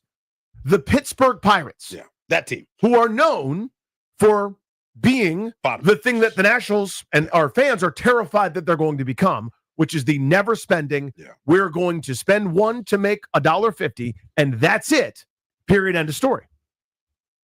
It's pretty damning. So we're going to talk about that later on. But speaking of news articles that we need to chat about, my friend, in the Washington Post, our pal Nikki Javala and Emily Guskin and Scott Clement put this together. Just here from the first part. In the 22 months since Josh Harris purchased the Washington Commanders, the team has transformed from a stain on the NFL into one of its hottest franchises, with a Rookie of the Year quarterback, an NFC Championship game appearance, and a future entrenched in primetime, a.k.a. they're the it team right now. Yes. They're the new kid on the block. They're fun. Yep. We'll look for the league will look for the next one. We'll still be here having a great time, but this is what always happens. Last year it was Houston, was the darling. Mm-hmm. We want more C.J. Stroud. We want more of this program. We love D'Amico Ryans. Rightfully so, took a previously a joke, a more-bound franchise, and gave them some relevance, gave them some excitement. It's Washington's kind of turn now as the hot team. But here's what's interesting. According to a Washington Post Shar School poll, 61% of D.C. area sports fans are fans of the Commanders, up from 45% from area fans a year ago. Among all D.C. residents, 53% they are Commanders fans, while 45% do not root for the team. In 2023, 31% of D.C. area residents said they were Commanders fans, or that the Commanders were their favorite local team. So I know I threw a lot of numbers there. It's basically over 2 years, it's basically doubled. Yeah. The amount of interest and the amount of the folks that say, yeah, they're my one-seater. Yes, I care. So you add into that, and then there's more here about the name itself, which we'll get into. And I still hate it. Every time I say it, I get mad. I hate it even reading that little paragraph where it's named a couple of times. It has not grown on me. In fact, I hate it more than I did when on 2/2/22. But that's beside the point. The team fandom element of this, among local residents, it went from 45% last year at this time to 61% year over year. 2 years before, 31% to 61%, aka 2 times. Twice as many people in this poll, as scientific as you can get, we can't ask everybody, said we're fans. They weren't 2 years ago. Remarkable to think about that growth. Real quick for you to, I want you to clarify this for me because I'm working to pull the article up in front of me. This was taken before the season or after the season, the poll? So this is April 2024 was last year, and then May in 2025. Okay. So gathered around the same time year over year. So you shouldn't be surprised at that, right? Like, this is what happens when you punch your ticket to the conference championship. This is what happens when, you're in the honeymoon phase with your head coach and GM, and they're doing everything right. They pick the quarterback that seems like he's going to be the guy to take you out of the abyss. I'm not surprised by it that much in terms of like the fan growth, happening. I just wonder, like, and it's going to be a negative Nancy approach. Like, is it sustainable? This is the question. Is it sustainable? Are we just a fan base that is fair weather, as I feel like we are in a lot of the other sports, but football, maybe it's different because we've wore it and a lot of people have stuck around. But I wonder, is it sustainable? Because I feel like as long as the quarterback's here, as long as you're relevant, people are going to care. But next year, for example, if it dips to with a much more difficult schedule and not playing a bunch of backup quarterbacks down the stretch, let's just say you finish 8-9 and you don't make the postseason, but Jayden looks better. Is there a point where the fan base becomes apathetic if you're not chasing the high all the time? Because I'll be real, right? for me, seeing them in the conference championship for the first time, you know what my expectations are for this year? Let's go to the Super Bowl. Let's go to. Well, I'm now going to be. Sure. I'm now going to be thirsty for that year in, year out, and I wonder, like, will some fans fall off if you don't meet those expectations? Because we've set the bar. It feels like for Adam Peters and Dan Quinn and Jaden Daniels, the bar has been set sky high. What do they have to do to sustain it? I think it's a very fair question. What happens? God forbid. I'm not predicting this. Yeah. But what happens if this year's not good? I don't mean like, oh, they take a step back and win 10 games. I mean, it's not good. Let's say they're 7-10 somehow this year. Injuries pile up. Whatever it is, right? Which is, again, not the craziest thing that's ever happened. Teams go from good to bad and everything in between. 3 years ago, Minnesota, I think, won 14 or 15 games. Mm-hmm. Then they won 7, and then last year they won 14. Stuff happens. Right. Progress isn't linear. How much of this goes away? I don't know the answer to that. Yeah. I think some of it has a foothold now. I think some of it stays. And you already mentioned the diehards. They haven't gone anywhere. So we're not sort of talking about them. It's the new 30% over 2 years. Right, it's the new 2X. Who's in that new category? Yeah. So here's what I want to do. 800-636-1067 is the number. 800-636-1067. I'm guessing if you're listening to this program, you're probably a fan. Now, there's some folks that, are from elsewhere that, just like their sports talk and don't really care that badly. I'm just talking about if you're a fan of the team. I'm not accusing you of not being a fan. That always happens when we talk about lack of interest. That people take that very personally. I'm not talking about you specifically listening to the show, but you can feel it and you know the difference. You know the energy is there. You know it's real. You know that people are in the give a crap category now, right? One of the things we see, and I'm going a little tangent here, but I'll come back. You don't see this a lot in the NFL among fans. You do see it with some of the other sports. So DC is always going to be a transient city. Major cities are, but DC especially because the whole city population basically changes every 2 years. Right. With the nature of Congress and the timing and administrations change, and that's every 4 years it's a clean out, or it's not. I mean, it all depends. But there's always going to be a new group of people. People adopt the Capitals. They'll adopt the Nationals. You don't adopt a football team. That's very, usually, very true. Right? Agree. So this is among kind of our constituency. This is among fathers and moms and sons and daughters and grandsons and granddaughters. All that stuff. It's kind of the people that are here. That's sort of who tends to be in or out, depending on what's happening. Two-part question. 800-636-1067. Have you felt it? Have you felt an increased energy and belief and happiness and positive things when associated with the team? Again, I'll use a quick analogy. If I had said for the entirety of my now 11-year-old son's life, do you want to watch the Washington football game with me? The answer was no. This past year, the answer was yes once. That's it. Right. There it is. So I feel that's the data point. That's a data point, right? Do you feel those kinds of things? And second, how sustainable is it? Yeah. Like we're talking about. What if something bad happens? Again, I'm not doing a doomsday I worry about thing. this with the stadium, Danny. Well, of course, all of it. If something unforeseen happens, God forbid, hopefully it's nothing serious, but Jaden Daniels has to miss 2 months because he sprains his ankle, and they're 7-10, how sustainable is the growth that we've seen? It's 2X from 2 years ago. 800-636-1067. Are you feeling the growth? And how sustainable is the growth? It's Grant and Danny here on The Fan.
I'm Toby Altizer with your sports update on The Fan. This update is driven by the Ted Britt Automotive Group, home of Ted Britt for life. Last night in basketball, the Thunder beat the Timberwolves 128-126 to take a 3-1 series lead. Tonight, Game 4 between the Knicks and the Pacers at 8 o'clock. Indiana leads that series 2-1.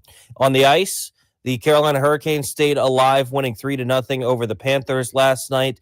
The Panthers still lead that series 3-1. Tonight, Game 4 of the Western Conference Finals. Edmonton taking on Dallas. Edmonton leads that series 2-1. Puck drop at 8 o'clock tonight.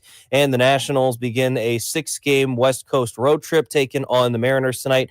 9:40 first pitch. Can hear the game right here on The Fan. Logan Evans takes on Mitchell Parker for the Nationals.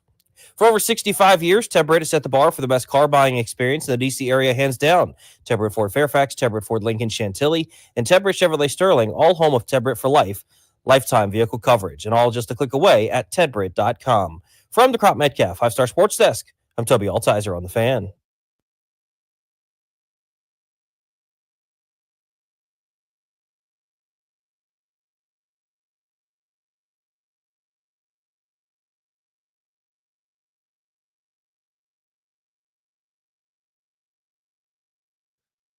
Coming up in about 12 minutes, Ted Leonsis gave an interview to Front Office Sports, and there was some interesting audio. We will play that for you in a few moments.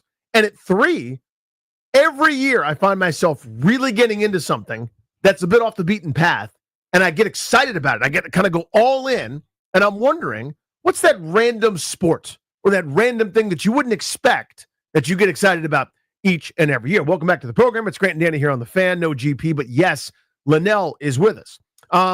Couple good bits from this Washington Post article we've been discussing from Nikki Javala, Emily Guskin, and Scott Clement. The big data point we're talking about right now this minute, though, is in 2023, 31% of D.C. area residents, not just people that live in, Northwest, Northeast, Southeast, etc., but D.C. area residents said that they were fans of the local football team or that the local football team was their favorite team. Now it's 61%. And the number's climbing. That's basically, within margin of error, twice as many people in 2 years. So the 31% from before, you guys never changed. You're here. Hopefully you're listening to us. You're reading every article. You're watching every game. You're on whatever blog. You're consuming the content, Linnell. Yeah. That's what they're all about. And God bless you. We need you. Seriously, that's the whole point, right? We need passion. That's what this industry thrives on, is people giving it to them, good or bad. But the idea that you now have twice as much local support, and that's, you can see the evidence, whether it's fans at the stadium, jersey sales, just the gear that you see casually. I mean, there are millions and one of anecdotal stories. I can just tell you this one real quick. In my son's flag football league, there are 3 teams with the local football team name. There are 3 commanders. That's crazy. Right? There's a soccer team. My buddy Bill coaches it. They all wanted to be the Commanders. Had nothing to do with soccer. Yes. But they're all excited about it, right? So anecdotally, it's there. My question for you is, God forbid, what if there's a bad season? We had this huge gain. It was so much fun. What if it doesn't go well this year? How sustainable is this growth? I think what we call this, right, is like recency bias. We're the new thing that everyone loves, as you continue to mention. And I think I go back to my childhood growing up rooting for the team. Like, they were never good for most of my childhood, and I stuck with it. There will be that percentage of fans, like you mentioned. Yeah, the hardcores don't go anywhere. God bless them. But I don't know if it is sustainable, because I'm looking at history here. 2012, Robert Griffin III comes and sweeps the nation. By the end of his tenure, and obviously it was tumultuous, a lot of bad things happened in between. I remember that when I think of Robert's tenure, I think of that Kansas City game, late December game, and nobody was there, and the fan base had grown apathetic.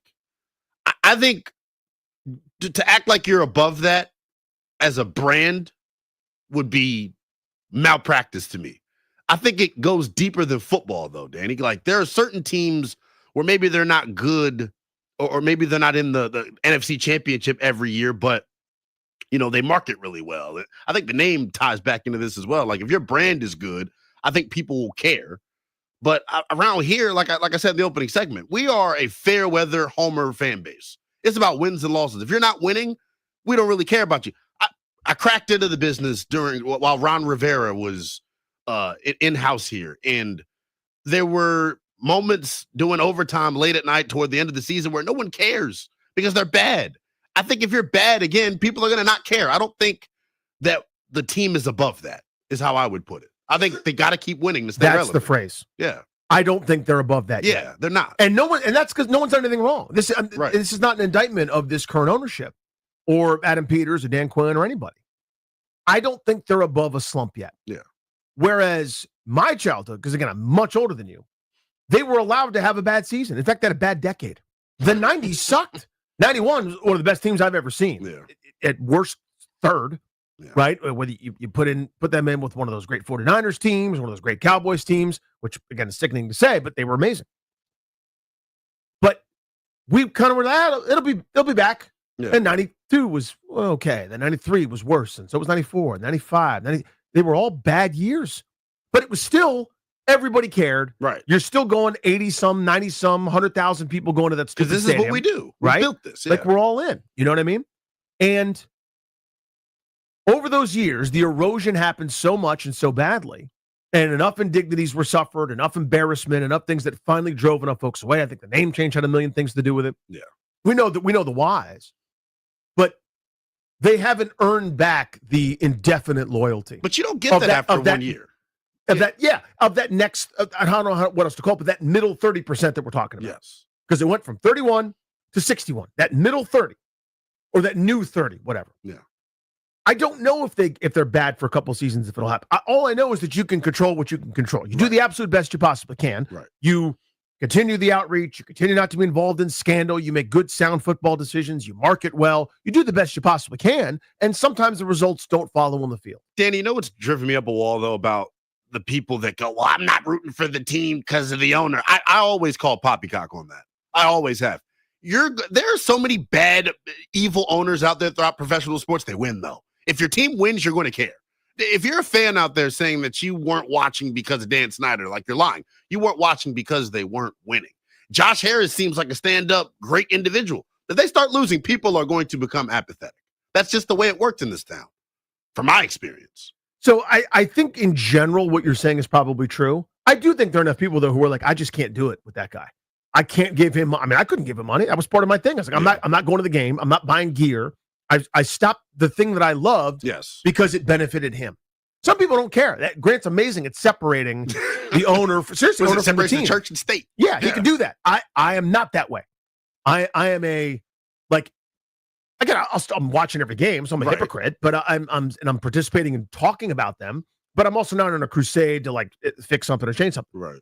But I was like, I'm not going to buy a single piece of team gear as long as he owns the name. I'm not going to spend money on tickets as long as he owns it. I'm not going to spend on his dumb parking lots or concessions. I'm not participating in this process as long as he owns it. Yeah. I think a lot of people felt that way, but again, I kept watching. So maybe you're right. Maybe I'm just a stupid fat hypocrite who's 45 years old. But you hear what I'm saying, though. I think I do. Even with the stadium conversation, the name conversation, it all to me, and maybe this is because I haven't gotten to experience the years of winning like a lot of my contemporaries have, but like winning is all that matters to me.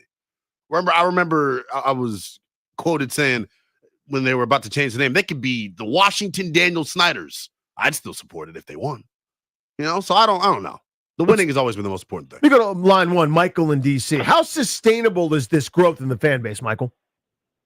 I mean, I don't know. I mean, clearly this fan base isn't loyal. We just care about winning, and if we're not winning, we don't watch the TV. And apparently, Terry McLaurin's an overrated receiver, and we just like to watch exciting things. But I couldn't be more from the truth. I appreciate you holding it down a little bit, Danny, but I can't do the contrarian bit. I understand that we had a good year, we have new ownership, but this fan base is loyal, and we have been loyal for 30 years, even before. I've never seen a Super Bowl. That doesn't mean that I only turn the TV on when we're good. Listen, man, Linnell, you gotta like stop being the contrarian guy. Maybe take a break from it. You know what I'm saying? Michael, appreciate the call, buddy. Thanks for making it. So I got you, buddy. This is what happens. Whenever there's a discussion of fandom, somebody takes it personally. Michael, I'm not addressing you, loyal fan, or neither was Linnell. Right. And Danny, I'm a big boy. I can handle it. No, but I'm a part of that fan base. I'm a part of the fan base as well, Michael. So don't act like I'm not you. I am you. my perspective is different than others, obviously, because of age. There are younger people that can speak to this as well. But realistically speaking, when we're talking about the folks that watch all 16 games no matter what, I'm the guy that watched in Lake Forest Mall in Gaithersburg, Maryland in like 2011 of December, Rex Grossman throw a touchdown to Chris Cooley in week 17 on the road against the Jags because I was watching because I'm a diehard fan. Not every fan is a diehard. They're not. There are different levels of fandom. Of course. So there are some fans when they're not winning, they're not going to watch and they're not going to care. And that, I think, And to deny that the fan base eroded over the last couple of decades is come on. We all know the truth. And again, but that's what happens is people hear the fan base or fans, and they think, me, I'm a fan like I'm talking to you. I don't mean you, Linnell. But Michael, you didn't do anything wrong, dude. You kept watching. You're loyal. Right. And you are loyal. And you deserve your flowers for that. But the point is, the data is pretty clear. Yes. Right? Whether it's season tickets, that season ticket base dwindled to sub 10,000 according to some of the things that we've heard, which is unfathomable for a pro football franchise. It is literally the most in-demand thing that there is, and they couldn't get 10,000 people to give a crap enough and incentivize them enough to buy season tickets, right? You look at some of the attendance figures, you look at some of the popularity ratings, even among this poll 2 years ago, 31% were like, yeah, they're still my favorite team. That means 69% said no. That's different now.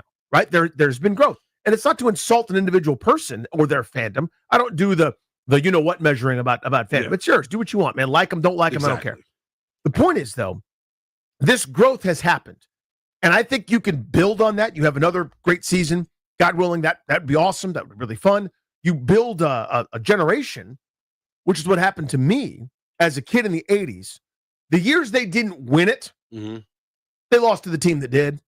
You know what I mean? It's like, this Giants team is great. This is their year. We'll be back. And then you win the Super Bowl like you were next year. consistently in the fight. Yeah, you lost to those Bears. You lost to the Niners. We'll be back. And you were. You went to 4 Super Bowls, won 3 of them. And we're always a threat. Always, always, always, always good.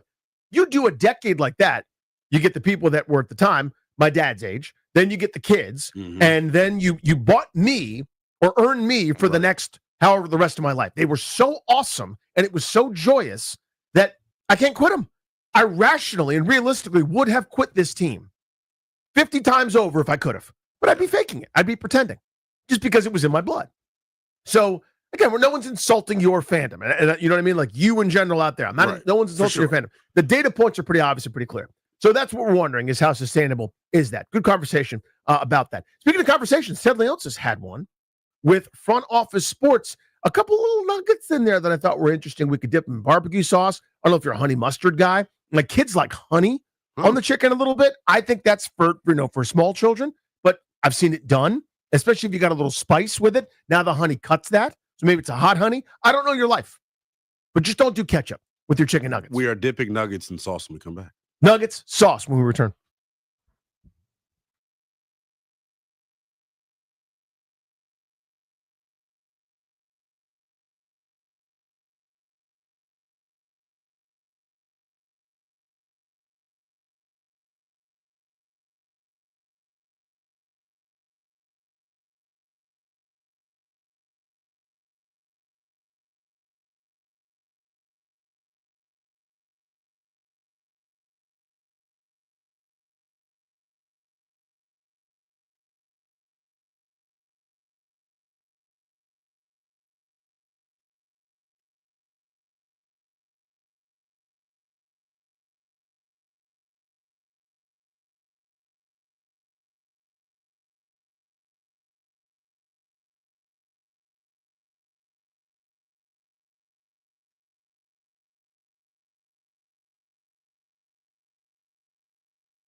G&D on the Fan, no GP, but yes, Linnell, he is in. Welcome back to the program. 3 o'clock today.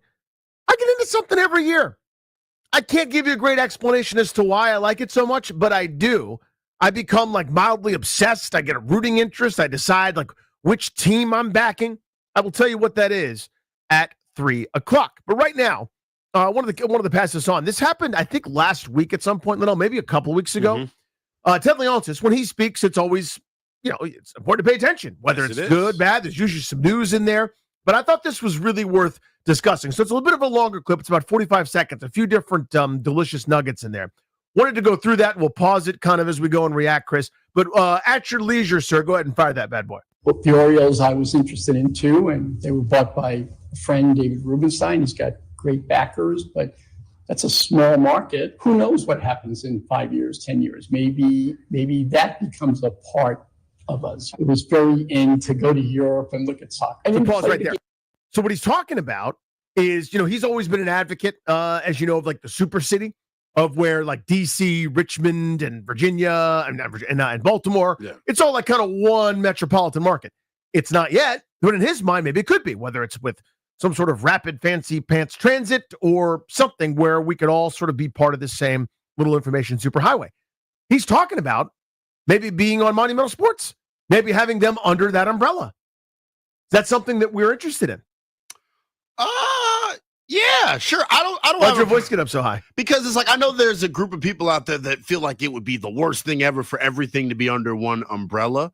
I am open to it. I see the positives of it. I see the negatives of it. But for the Orioles right now, like what's their other option? For the Nats, like what's their other option in terms of regional television? Yeah, it's Masson, by the way. Yeah, Masson's trying to get their ducks in a row, clean up the house a little bit before it goes on sale. You know what I mean? So like I feel like what Monumental has done. Their game broadcasts are cool. I think where Masson may have them beat out, and this is kind of back in the day to current Monumental, is the programming that goes on daily during like right now where there's not a game on. I think Monumental's kind of dropping the ball with their content there a little bit, but I don't think it's a bad thing. No, well, at least they're trying. Yes. And it's not the programming that I would do, certainly, to your point, but I'm with you. The pregame, postgame stuff, I think, is pretty solid. Yes. Having lived in some other markets and seeing kind of what goes on, I'm with you. To me, what's missing is, and this isn't just Monumental, this is everywhere. This is Masson. We've hammered this a million times over. They don't really do a regular pre and post game. It's 15 minutes and sort of, fairly well. Thank you. The magazine type shows, the shoulder programming. That's kind of what we call it in our little entertainment world here. Yes. The things that should be really neat, kind of get to know you sort of stuff. I feel like it's a little bit too much like, this is what Nicholas Backstrom's dog does. Yeah. Like, this is, I don't know. I'm picking furniture out with Tom Wilson. Nothing wrong with that per se, but it's sort of not exactly what I'm looking for. But I understand it's expensive to put on a network where, what is it? I don't know. Out of 24 hours a day, 7 days a week, you've got at most 12 hours that isn't a game broadcast. Yeah.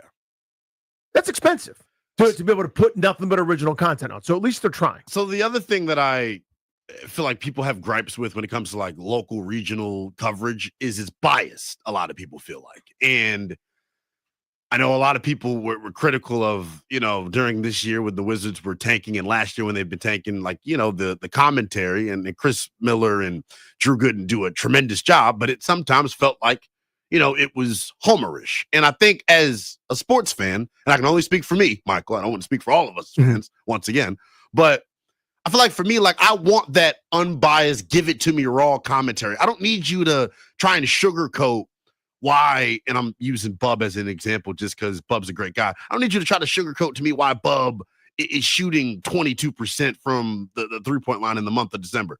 Like, give me the analysis. Don't make it like bias. That's the only problem that I have kind of with regional networks and things of that nature. And back in the day, Comcast Sportsnet, I thought did a really good job of that. When the Redskins then were terrible, they would tell you like, hey, like, except for but that wasn't in-house. That was a partnership. Right. And that's different. That's different. So, and I'm with you on that to a large degree. I mean, so I think with the Capitals, they call balls and strikes. Yes. Better than they do with the Wizards. Yes. And my frustration is because there's a million things to be frustrated about, but the lean into what you're doing. Yeah. Right? Like it is really tough, I think, for a lot of fans to, and I don't blame any one person individually, but it's like when on a given night they lose by 40. Yeah. And it's a small highlight package. You're talking about the growth of Bilal Coulibaly, who finished with 8 yeah. on 3 for 12 shooting, and there's a couple nice moments that he has. I understand you can't just be like, yep, they got the doors blown off again, but we're rebuilding. I get you can't do that every night, but there's a happy medium there, I think, at various points. Whereas, and again, it's and there's no one person, but like celebrating a dunk like the Charlotte Hornets announcer when they're down by 36. Yeah. Come on, man. It's you know, tough. like so bias to me is okay. Like I grew up with Steve Buckhantz and Phil Chenier. For sure. Steve experienced what we're all experiencing. Yeah. When you had a 12-point lead and now it's down to 2 and the lead is 2. He's spitting it through his teeth because he can't freaking believe it. Yeah. How do you like that? I don't like It's it my at all, favorite call, Steve. by the way, of course it from is. him. But but when it's good, it's dagger. It's all and it rises and falls. When it's always dagger to put you down 27, a lot of people will roll their eyes at that, right? Yeah. Anyway, that's just a thought. But Chris, give me the second part of this clip here. This is the other part that I hadn't heard. I didn't know this. I thought this was very interesting. Go ahead. I didn't play the game. How many games am I going to go to? The team we were looking at was outside of London, but I would buy the Nationals or the Orioles or DC United and put them onto one platform, put them on one network, have one big data set, have one CFO, have one HR department. That's what media and tech companies do. I could have bid on the Redskins when they were up, and Dan Snyder beat me to it. And pause there. That's a bombshell. Hello if it there. ain't one. I didn't. There's okay. that said nugget. Wow. So let me show this first, Danny. So this gets interesting because it makes me think immediately, how much differently would the 2000s have gone for the Redskins if it was Ted Leonsis? This is the question. And as I sit here and I'm open, I'm honest and transparent about it, I know the scandals probably wouldn't have happened. For sure I know that because Ted's an upstanding citizen, a good dude. But as far as like the football product, not sure. Jury's still out. I would have to see it to assume that it would be good. Because when I look at the Caps and I look at the Wizards, for the Caps, you got lucky and you drafted Alex Ovechkin. Obviously, that takes more than luck. You had to scout him. For the Wizards, it's been tough for the entirety of my 27 years of existence. So I don't know. Jury's still out on for me in terms of him as a sports owner. Yeah. So we are on. There's a song that's been recorded multiple times over by different artists. In the States, a very cheesy country band called Rascal Flatts recorded it. But the whole point is it's called Bless the Broken Road. Okay. It means we went through a bunch of stuff, but ultimately it landed with you. Yeah. Talking about like his spouse. But so that's the point of the song. We went through a broken road from Snyder buying this team to now to this place, which is a really good place. We're talking about that the first, half hour of the show. Plus, Jaden Daniels, Josh Harrison Company. We're here now, right? It's the Davey Martinez broken roads or bumpy roads into beautiful places. Yeah. I wouldn't have traded those years. I would have 1,000 times rather had Ted Leonsis and at least just no investigations. Yeah. At least no bingo callers. At least no swinging gates or the Monday Night Massacre. But telling coaches who to pick. Yeah, but we signed out of the McNabb to an extension. All that embarrassment. Yeah. I would have avoided the embarrassment. I would have taken that. But Would how you have, interesting though? is that? Yes. Ted's the same guy that gave Brad Beal a no trade clause. Yeah, I'm not saying he's good. But there would have still been embarrassing moments, I feel like. Well, but it just would have been a scandal. It's just regular sports. It's regular sports disagreement. Regular sports stuff. I will take regular. Having gone through what we've gone through, I will take regular sports disagreements. I totally agree. Because that's what we have now. Right. Right? Anyway, good conversation. I'm into something weird. I'll tell you about it next.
I'm Toby Altizer with your sports update on the Fan. This update is brought to you by Better Appliance. The Nationals begin a 6-game West Coast road trip, 3 in Seattle starting tonight, then 3 in Arizona against the Diamondbacks. Tonight against the Mariners, Mitchell Parker takes the hill for the Nationals. He's 4-3 with a 4.39 ERA. He'll take on righty Logan Evans, who is 2-1 with a 3.33 ERA.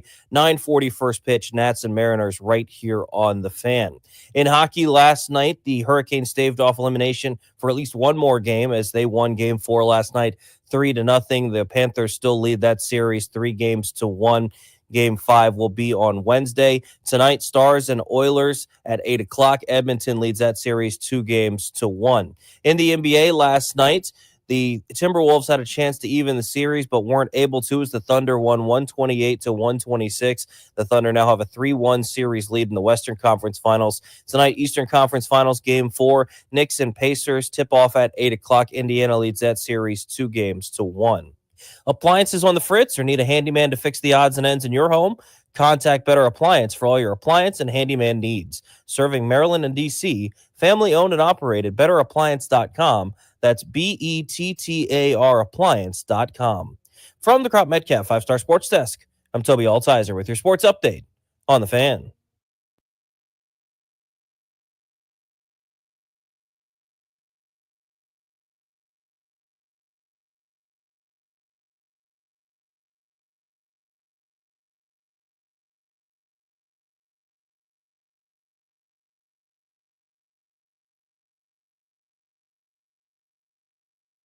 G&D on the Fan. Linnell is in for GPA special. Greetings, salutations, and hello to our folks down in the greater Richmond area. Hi. What's up, Richmond? We were not talking about you guys the first hour, as far as you know. Not at all. Not even a little bit, maybe a little bit. Always glad to have you guys on board the good ship G&D. Be with you until, I believe, 6:15 this evening, because 6:30, because the Nats are on the West Coast. They play a night game. Full show. One of those full-fledged shows. Yeah. I always have to remember what's happening 6 o'clock hour. On your toes, right? Because sometimes it's early, sometimes it's later stuff. I think our boy Toby's doing overtime after we're done here tonight. So it's sometimes 6:15. Sometimes the team starts at 7, so we go till 6:30. Sometimes it's 6:45. Other times there's a Caps game. Every other show just has 4 hours they have to go home. They don't remember anything else. That's it. For us, that extra little bit of dangle time. They're on the end. So I've been teasing this throughout. And I'm going to give it to you now. Here's the deal. Every single year, Linnell, every year. Well, let me pause and back up. More preamble. If you guys have gotten to know me over the years, I appreciate that, right? If you're familiar with any of my quirks, my idiosyncrasies, my weird things, my proclivities, etc., it means a lot. Yeah. It's always funny when I meet somebody in public or get recognized, which is very rare. I know it happens to you all the time. I knew you were about to go well, back I mean, to that. you said it. I didn't. What was the exact quote? Everybody knows who I am, and I'm a big swing. Is that what you said? That's not at all. No, it's like I'm the most important person in my universe. I think is how you said it. Anyway, point of the dude's story is when anybody knows anything about you, it's like it means the world. It's like it's so flattering that you remembered anything I said. It makes the whole thing kind of worthwhile. So people make a joke about something that I've said or done or whatever, and it's awesome. So if you know anything about me, one of my least favorite things is to be what I'm being right now, is to be a fraud, is to be the front runner. I can't stand it when we'll have like a guest on or somebody, a conversation comes up and it's like, what do you think of the UFC? I don't know anyone in the UFC. I don't watch it. I don't watch it. I don't like it. I don't care for it. I used to love it. In high school, me and my boys got the pay-per-views. I watched Royce Gracie and Tank Abbott and everybody under the sun, bare knuckle box till someone passed out or worse, right? Yes. It's not for me. So when I've got to like interview someone, it's like, tell me, so the latest at 135, what's going on in the flyweight? I have no idea. Yeah. I hate being a fraud. I hate sort of coming in at the end being like, hey, what's everyone talking about? Right? I can't stand that feeling. And I can't stand when other people do it. And I see it. One of my gripes with golf is people won't watch golf. And then they're like, come on, Johnny, on the 4th hole on Sunday of the Masters. Johnny's not your friend. Right. You just show up and tell me that you care about Johnny because he's 2 strokes off the lead. Whatever. But I can't help it. every year I get into the Women's College Softball World Series. And you didn't watch it all year long. How many conference tournament games did you watch? 0. See? Actually, a couple. Let's touch you a couple. Okay. A couple this time. Because I found somebody that I was fascinated by. Okay. This girl who went to Stanford, who got $1 million in NIL, allegedly, to go to Arkansas and have the single greatest offensive season anyone's ever had. Had Arkansas a couple outs away from advancing to the College World Series. They got upset by Ole Miss, the only unranked team in the College World Series this year. He's been following. I follow her. I want to see her at bats. They basically said, not you, just ball, hit by pitch, ball. Yeah. Gave her no shot. The one shot she had a game-winning home run, and it was a nuke. Wow. Had 30 bombs this year, hit just under 500, is like the greatest offensive season in college softball history. But I watch it every year. I don't know why exactly, but it's something I'm very into. So the storylines, I don't know who used to coach where and what players transferred ever, but I always kind of find the stuff I'm into. For example, Tennessee has a pitcher. I think I got her name right. Carlin Pickens throws 80. Yes. I'm going to say that again. She throws 80, not overhand, underhand. They start at 40-something feet. They jump forward to get to the end of that circle. That's on you like this. It's the equivalent of a $110 in a Major League fastball. She throws vapor. There it is. Whoever's got to go up against that, I don't care how good you are. You got to deal with that. Yeah. You might beat it. You might beat her.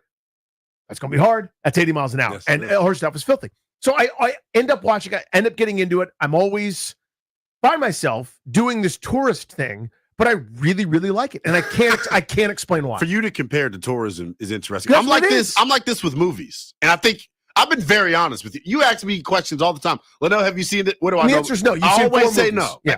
I'm not a movie buff, but I'm honest with it. For me, it's crazy because it both kind of deals with baseball, softball, obviously 2 different sports. Let me not sound like an idiot. But for me, it's the Little League World Series. I love watching the Little League World Series. And it's always really cool and entertaining. I think ESPN does a really nice job with their presentation of the broadcast. Like, you'll find a feel-good story, really like cool. You said, every time. Where you'll latch onto a team that, had to make a GoFundMe to even be able to make the trip and things of that nature. It's always cool. And then you find out like what stars in the NFL or the NBA or Major League Baseball formerly were in the Little League World Series when they were a kid. So that's kind of my thing that I get into year round when it happens. I feel like everyone out there's got to have something like that. You can't act like there's too much, especially with sports. There's too much to consume year round to act as if you follow everything for the entire season. Like that's kind of it for me. Am I considered a fraud for the Little League World Series though? I'm not watching the qualifiers. See, you can't. It's not like you're going. Who's got a great team this year? It's Reading, Pennsylvania. Yeah, right. They're all you stars. pulled Reading, Pennsylvania. Shout out to Albright College. Yeah, I went to Albright College. There we go. You went to Madeline Albright College. You went to Ethan Albright College. I didn't know that. You and Grant do this, and we I watch do you that. do it, and I squint like I'm squinting at you. It hurts. Yeah, you're that's a bewildered face. Ethan Albright, though, I do know who that is. What color was his hair? Red. That's right. Come on.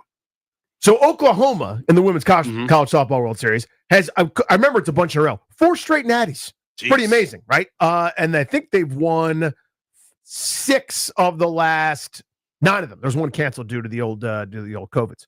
But it's in Oklahoma City too, which I think is a bit of an advantage. It'd be like if Creighton made the College World Series every year because they're right there in Omaha, Nebraska, where they hold it. But that's neither here nor there. I'm not asking you guys to be fans or care about or get into it. So my question is, I thought this would be kind of fun. 800-636-1067. 800-636-1067. I don't know how to describe it other than this, because I don't mean to diminish anybody or anything. Yes. Okay? Well, you called us a fraud, Danny. You called us fraud. I hear what you're saying. But that's what I am. Yeah. I'm a fraud. What's the random thing that nobody would expect that you get into? What sporting event? It can be 1 year, 2 years. So, for example, there are a couple other things. I generally despise golf on television. Mm-hmm. I don't like golf discussion. I think every golf interview and every golf tournament discussion is stupid. So here I'll do a quick impression of it. Radio host guy and then caller expert guy, okay, or guest. What about Jason Day? Yeah, he's playing well. What about this guy? What about Patty Harrington? His iron striking the ball well. He's playing well. What about Rory? Playing well. Same answer for everything. And the interview. That's all it is. It's however many minutes of this guy this guy could do it, this guy could do it, and no one has any idea, right? The whole thing is so stupid. It's the most overwrought, stupid crap. I love the Ryder Cup. I love it. Why the Ryder Cup? Because of the format of it? And United States of America. Okay. You're a patriot. You make a team, and it's us. Every hole matters. Let's go. Give me interviews about that one. Yeah. Talk about strategy with that one. But people don't. They don't do it the same way. It's a big deal, but they treat the Masters is a much bigger deal. You can get a pimento cheese sandwich for $6. And you see the jacket is green, and it's Amen Corner, and here's me boring the hell out of everybody that's not a fan. But people watch it and they like it. Like what you like, right? Like, oh, the PGA, who's going to win it? Well, I don't know. One of the guys that gets hot. I mean, that's the end. But I love the Ryder Cup. I even watched the other one, the one that's not the Ryder Cup, the President's Cup or the Geico President's Race. I can't remember what the name of the damn thing is. When you put golfers together as a team and it's us against other people, let's go. I'm all in. You guys were talking about this last week when you referenced, like, you can't stand Draymond Green, but once he puts the red, white, blue on, oh my God, you're a fan. I love it. I love that about you, though. You're a patriot. Yes. I'm similar. You know what's like that for me? The World Cup. I'm not watching a minute of soccer throughout the year. I don't know any teams in the MLS outside of the DC United and the LA Galaxy, two big cities. I don't know, the goalie for whatever team. But when the World Cup comes around, I know this past World Cup season, these bars here in the Navy Yard were open 24/7. That piques my interest. DC does incredibly well. I love it. I think it's great. Yeah. And I think all of us, when it comes to the World Cup, there are a lot of soccer fans out there that take their soccer very personally. Since we're on in Richmond, our guy, Awad, the king of Richmond, loves his soccer. Hear him talk about soccer all the time. Yep. Me, I don't care about it at all, but I pretend to know it all. I turn into the fraud when it comes to the World Cup because I'll tell people, you should bet on this team. You should bet on this team. It's kind of my thing too with that. I don't really care about soccer, but in the World Cup, it's my cup of tea. So day in and day out, I don't watch MLS. I have no interest. Yeah. I don't care. There's another league too, CONCACAF or whatever it is. Well, CONCACAF. That's U.S. international stuff. Okay. I care about United States soccer. Okay. Yeah. Does that make sense? So I offer that distinction. But yeah, so any World Cup qualifiers I'm watching. I'm watching anything that's Team USA. Pretty much. If you got a sport that it says USA on the jersey, I'm in. Yeah. I watch that. I watch us versus them. All about that. But I'm with you on day-to-day soccer. I don't watch the Premier League. I'm not from Everton. I'm not from Brighton. Yeah. I've never been to Newcastle. You know what I mean? I think everyone that does that is just a front-running fraud that just picked a team at random. That's not how teams should be picked. Here's how you should pick a team. Are they in your community representing you? That's your team. Bingo. I'm from Washington. I'm a Washington fan. If you've never been to Dallas, you're a jackass. And your chin strap beard and flat-billed cap with the sticker still on it makes you look like a horse's ass in the eyes of others. You're a stupid person. Repent immediately and apologize for all the time you've wasted and being an antisocial troll. But back to this discussion. My Lord. But World Cup stuff, I'm 100% with you. Yeah. 800-636-1067 is the number. The thing about yourself, do a little deep dive. Get inside your person. Put on your reflection trunks. Take a swim in Lake U. You wouldn't expect me to be a women's College World Series mark, but I am in. Yeah. I love it. I watch it every year. I watch the regionals. I get involved in the stories. I find rooting interest. I want to see certain players. I am the thing I make fun of every year. I do it and I love it. What is the random sporting event or team or thing that you get in on that nobody would expect? 800-636-1067. Double play at 3:45. But your calls on the random sport that you dig. Next on The Fan.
I'm Toby Altizer with your sports update on the Fan. In baseball, the Nationals begin a 6-game road trip out on the West Coast, taking on the Seattle Mariners for the first of 3 in Seattle tonight.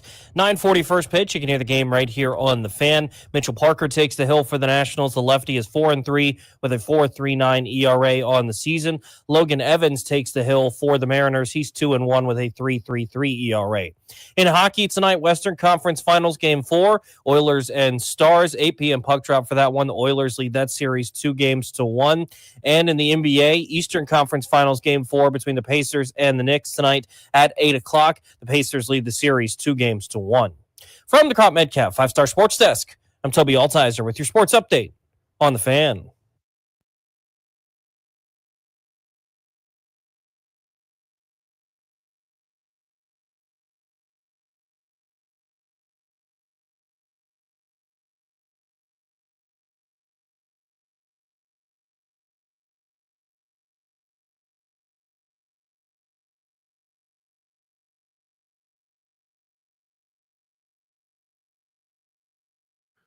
I've just been handed a very urgent communique. This is direct from corporate, Linnell. Okay. So you think you've got something going on. Yeah. When you get something like this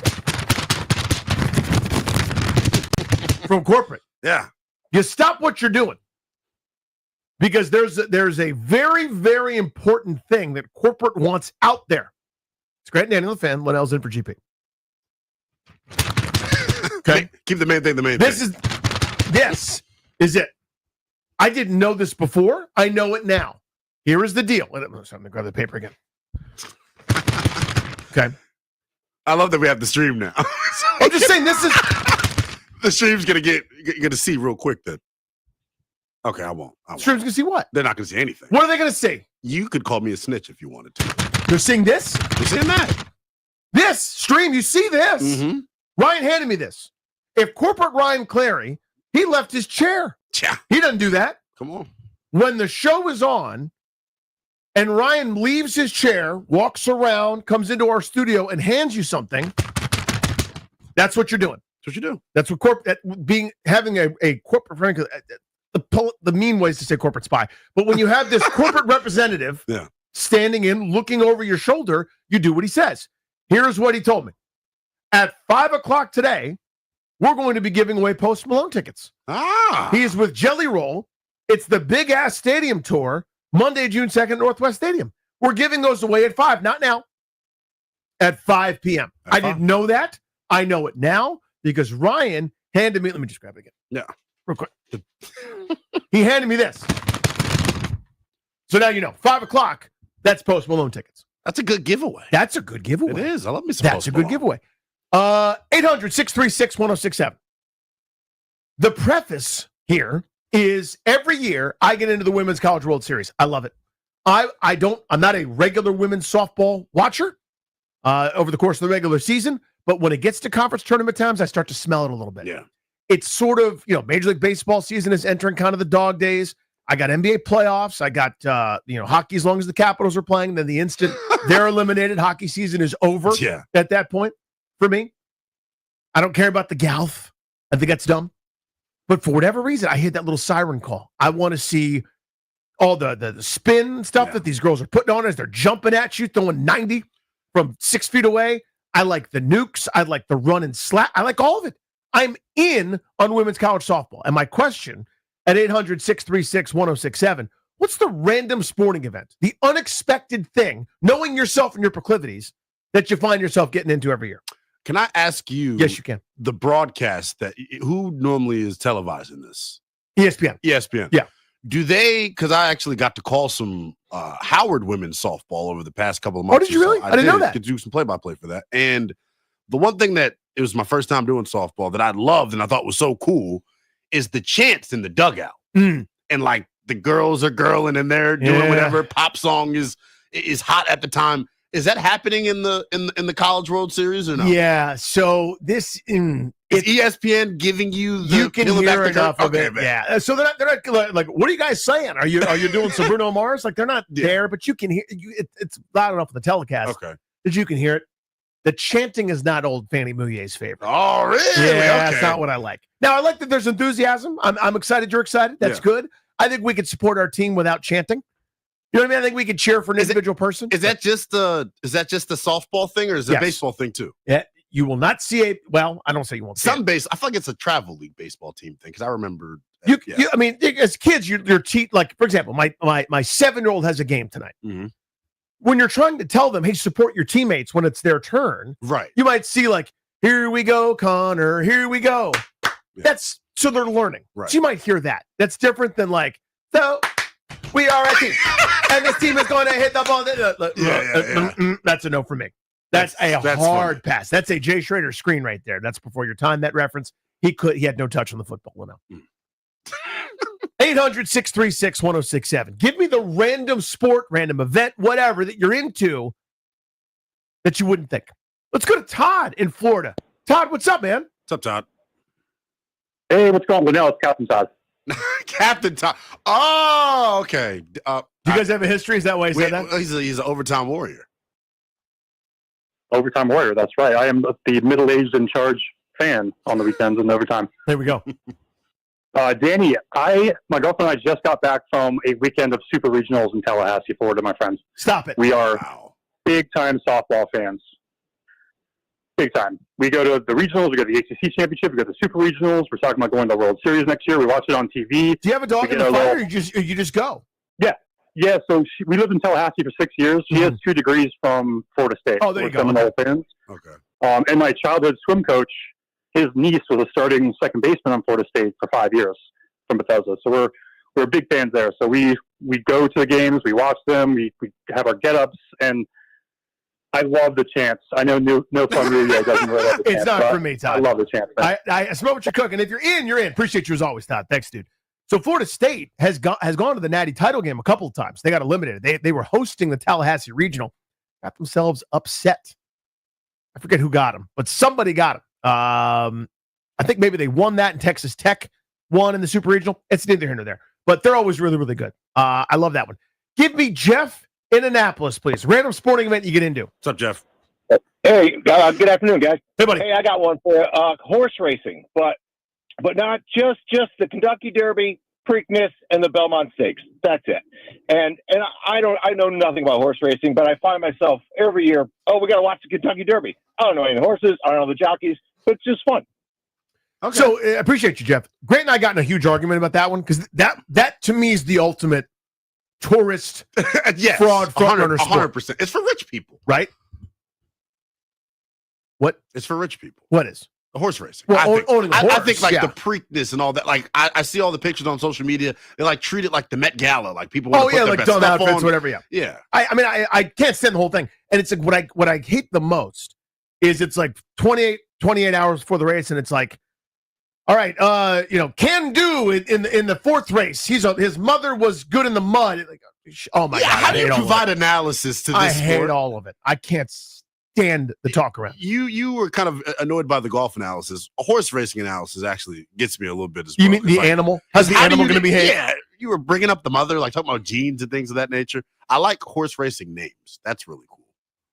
Because there are some really cool names that end up right, and everybody's like, "Oh, that's pretty clever." It's like I like a good Seinfeld reference as much as the next guy. Now, experts on horses, I got no problem with them being experts. Like they know. Like I watched, Linnell's Pancreas run the race at Abbey, and I watched the Metal Chris's Barber at whatever event they did. So they know, and I'm not accusing them of not knowing. No. It's the tourist that stops by and is like, I think the horse that's 2-1's going to win. You don't know anything, and shut your mouth. This is a great one.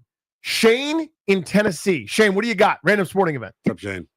Chess, my friends. Hey, man, look, it's got to be chess for me. You know what? For that last caller, I just got to say one thing. Go, Lady Volunteers. Got to throw them out there. My girls are looking good. But that's chess. I mean, chess has got to be. It's the most underrated, the most strategy game there is. I love chess. My 4.5-year-old son loves chess. He's actually very good at chess. Wait, you said your 4.5-year-old? Yeah. So every once in a while, you'll find a kid that I like this. What's this? And they become obsessed with, and they're nasty. Languages yes. Too. My son speaks 4 languages too, and he's 4.5, and he's just He's 4'3", 84 pounds, and he's 4.5. So he's a big kid. But it's chess. I love chess. I love sitting there watching them, and especially when you're watching real chess players play, like your grandmasters, if you will. Oh yeah. Sit down and watch one of those events, and you tell me how stressful these guys are looking right now. And the one move they can make or break their, not just that match, but the rest of their career. I mean, that's insane how insane it is. At 24 years old, you can be washed up as a grandmaster. It's an insane sport, and I love it. So that's mine. Love it, Shane. Wow. Appreciate you. That's awesome. So if you've watched The Queen's Gambit, which, by the way, is a 10 out of 10, Ms. Davies. I'll give it a 10. Okay. Such a good show on Netflix. All right. That kind of made chess sexy, and like nobody was really thinking about chess on a daily basis. I'm telling you, Shane's got a point. Now, I'm not saying, you YouTube the next, whatever, Sweden's World Classic or something. I don't even know end of the tournaments. But I'm telling you, watch these high-level people play where they're studying the board, they make a move, and they smack that clock, which means your seconds are evaporating. Every second you take is a second you don't have anymore. And if you run out of time, you're done. Yeah. That's it. That's the end. So you make a move. Now it's my turn. And you win you win or lose points based on what's happening. Your rating is your life, right? So if you were a 1600 and you lose to a 1275, maybe you didn't sleep well. Maybe your travel wasn't awesome. Maybe you had an off day. He did a gambit you weren't expecting. And you lose so many points. Yeah. And your rep is shot. That Linnell used to be something. And now, to Shane's point, he's 24.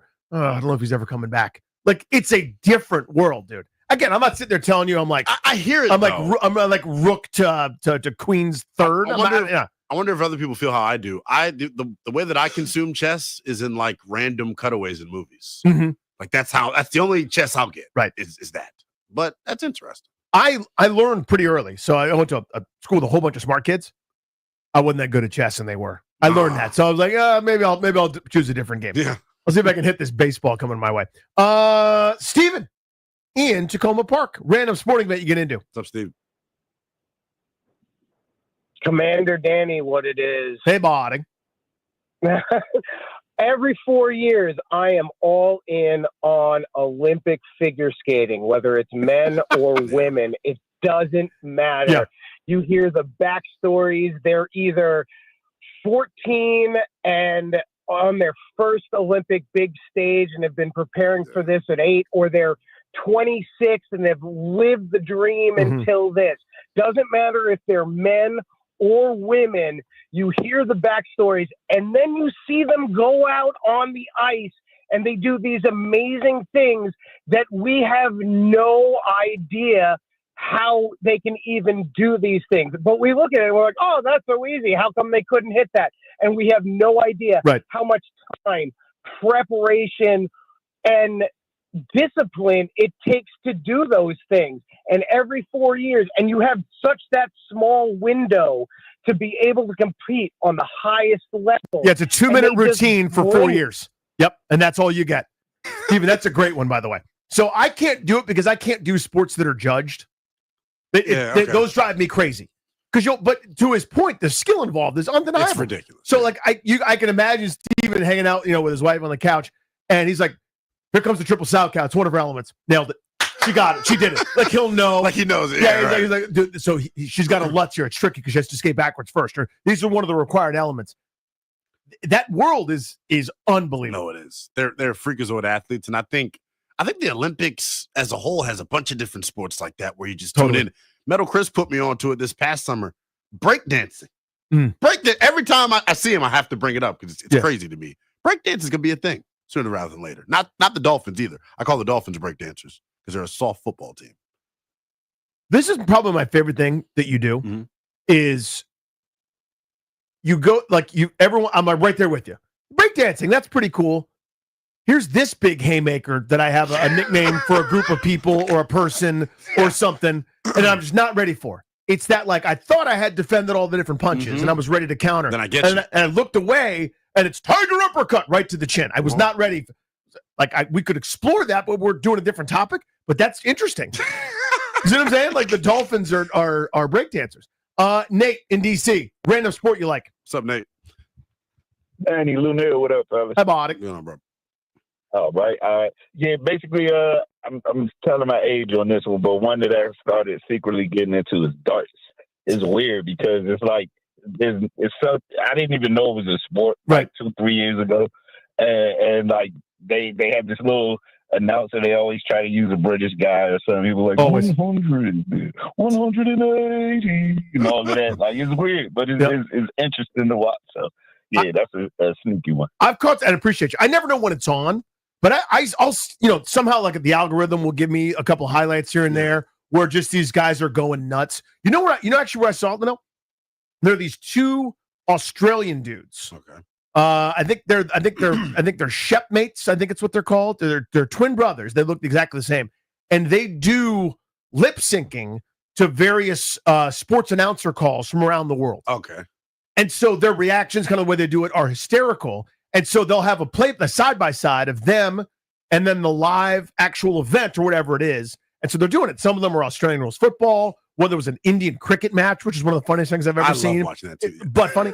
But they did one for darts, and where this like crazy back and forth is happening, where it's like hey, he's up by 20, he's up by 40. Oh, it's 80. A remarkable performance. And the next guy comes back and goes, he's half the deficit. And like you don't even know what's going on, but like all they're doing is hitting triple 20s and then the bullseyes. Then it's a triple 17. Boom, boom, boom, boom. And nobody misses for like 17 straight shots. And these guys are just losing their minds about it. And it's perfect. I'm like, I don't even know what this is. So is darts a pro sport? Does it get televised? Great question. Nate, tweet at me with that, Yes. Nate. That's a great That's question. interesting. The other thing, bowling. Bowling, one of those sports too. I know the old, who do you think you are? I am. PDW. Let's go, Stephen Manassas. Random sport you get into. Hey, how about the spelling bee? If we're doing chess with the 4-year-old that's 4'9", 200 pounds, and we got to do the spelling bee. The spelling bee. Every year. Now, it's not for me. And the biggest reason it's not for me is because I wasn't good at it. Brian Regan, one of the funniest comics of all time, has an unbelievably good joke about the spelling bee from when he was a kid. But I just kind of can't with it. But I get it. Because you're talking about the intensity. Right. Where it's like it's silent. Can I stall for more time, please? Yes. What's the country of origin? What's the questions are my favorite part, honestly. Yeah. Like your word is, I don't know. I can't think of an appropriate word. Like your word is a Siakam, like Pascal Siakam. He's using a sentence. Yeah, your word is Siakam. Come on, dude. Let's stall it. Spell it. And then you're sitting there and you're waiting. Ding. It means you lose. Yeah. Everything gone. You know what made me appreciate that? I don't know if you've seen Aquila and the Bee. I never actually did. Good movie. That was it. That was like when I first had kids, and like I just never. Aquila and the Bee got me to appreciate it, and it was there's some skill that goes into it, and people end up making like money off of this stuff when they get older. So get that spelling NIL. Yeah, spelling. Wouldn't that be something? Beltway Blitz at 4. Our double play is next. What's going on in our lives? Nothing to do with sports.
G&D here on the Fan. The boys are going to do the Beltway Blitz. We will do that at 4 p.m. But you hear this music, you know that it's time for a little double play. It's driven by your local Washington area Honda dealers. Now's the time for a great deal on a new Honda. Visit your local Washington area Honda dealer today. Linnell is going to kick us off. Wait for the sound. The big voice guy, but he got you, right? You false start. We'll back it up 5 yards. Clip you me got up. it. Clip me up. Are we gonna run that back, or is that not a thing? No. Okay.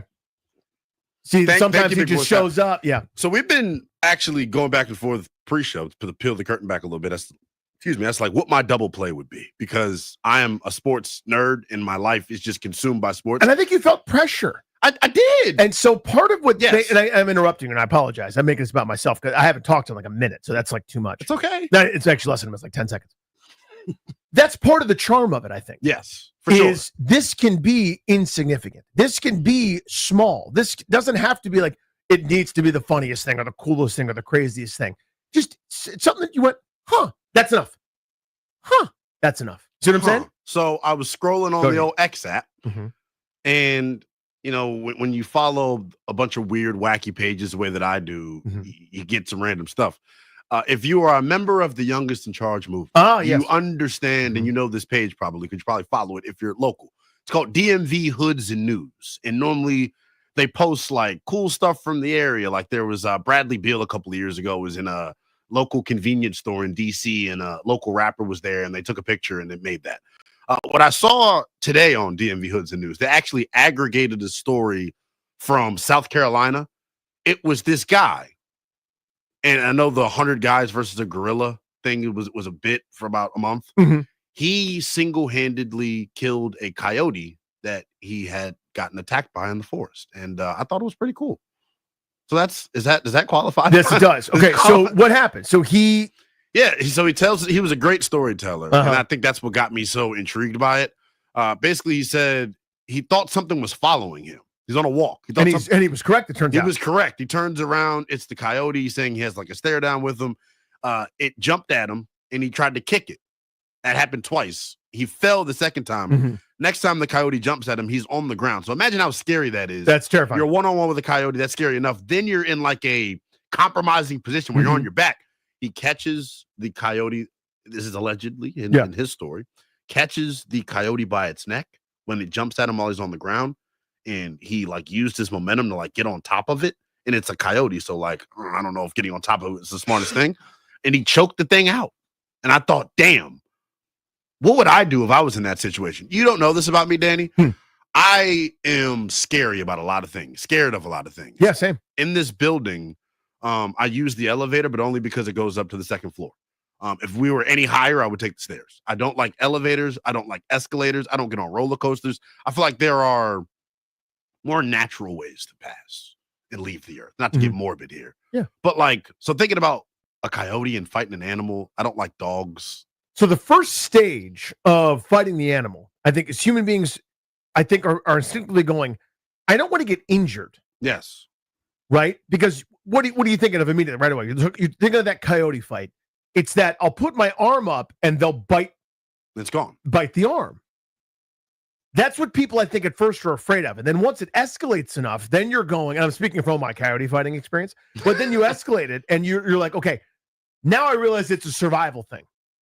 The people that do well in this once in a billion years kind of phenomenon of a coyote just following a dude and attacking him, I think recognize right away the stakes. I gotta live. Yeah, so it's not like, oh, I'll kick him and he goes away, or I'll get big and scary and hiss at him and maybe he'll leave.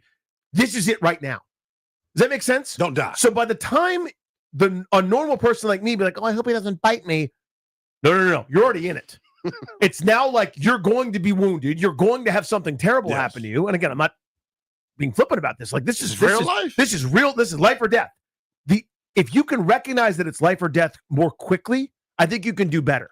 That's based on nothing but my own having read two or three stories. It makes sense though. Your survival instincts kick in, and then survival of the fittest, and hopefully you're more fit. Yeah. So like at first you're going like, I hope I don't get a cut. Yeah. Like we're afraid of pain almost as much or more as we're afraid of having it be the end. Yeah. And it's like, no. You need to skip to the end part. right? And try to fend that off, knowing that you might get battered and bloodied. It's crazy though, because what would realistically? I guess I can't ask you that. What would you do in that situation, Danny? Well, you I'd wouldn't fail. know until I'd be there. pummeled. Yeah, I bet you the coyote gets me.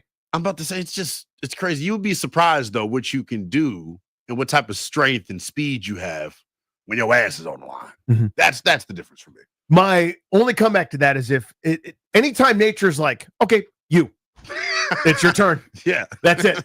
Coyote, bear, whatever it is. Linnell, good job on the double play. Thank you. It spawned some conversation. Here we go. You and I, a little back and forth. Love it. Huh? That's how you do it. Well done. Chris, hit that sounder for my double play, please. Last of Us Season 2 wrapped up after 7 episodes. Left on a cliffhanger. No spoilers. If you haven't seen it, you should. This season left me a little unfulfilled. I was really curious how they would handle a lot of things. And Linnell, this is going right past you, Matrix style. This is over your head. You can take a time out. Based on the incredible series of video games, this Season 2 was much bigger in a way than Season 1, or Game 2 was bigger than Game number 1. Just because there's more, the story, the setting, the surroundings, and everything. This was always going to be multiple parts.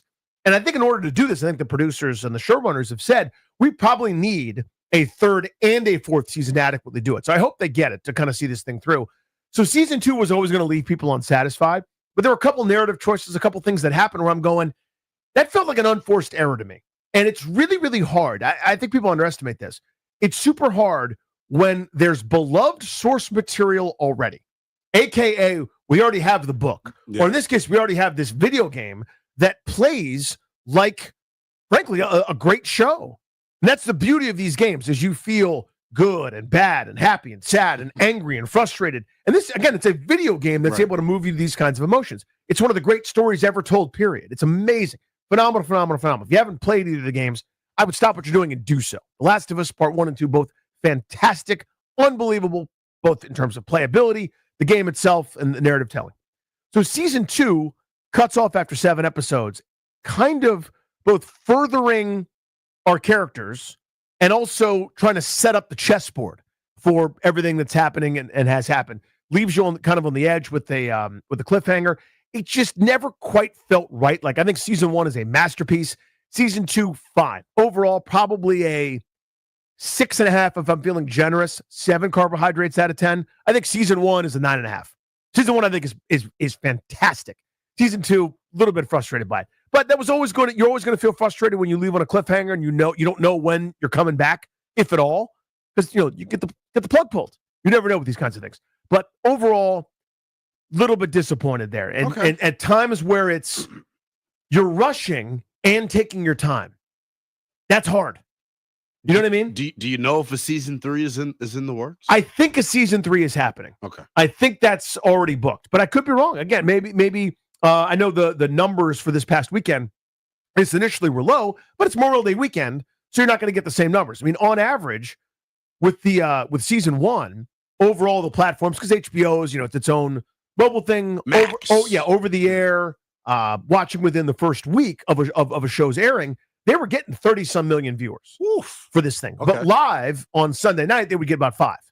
Right? So that number really jumps when people watch it on their terms. That's kind of what you pay for. Right. So this was sub 5 for this finale. I think it'll probably be in the 20s, but it's not what it was. So who knows if it's too expensive or something that goes away. But overall, 6.5, maybe 7 if I'm feeling generous.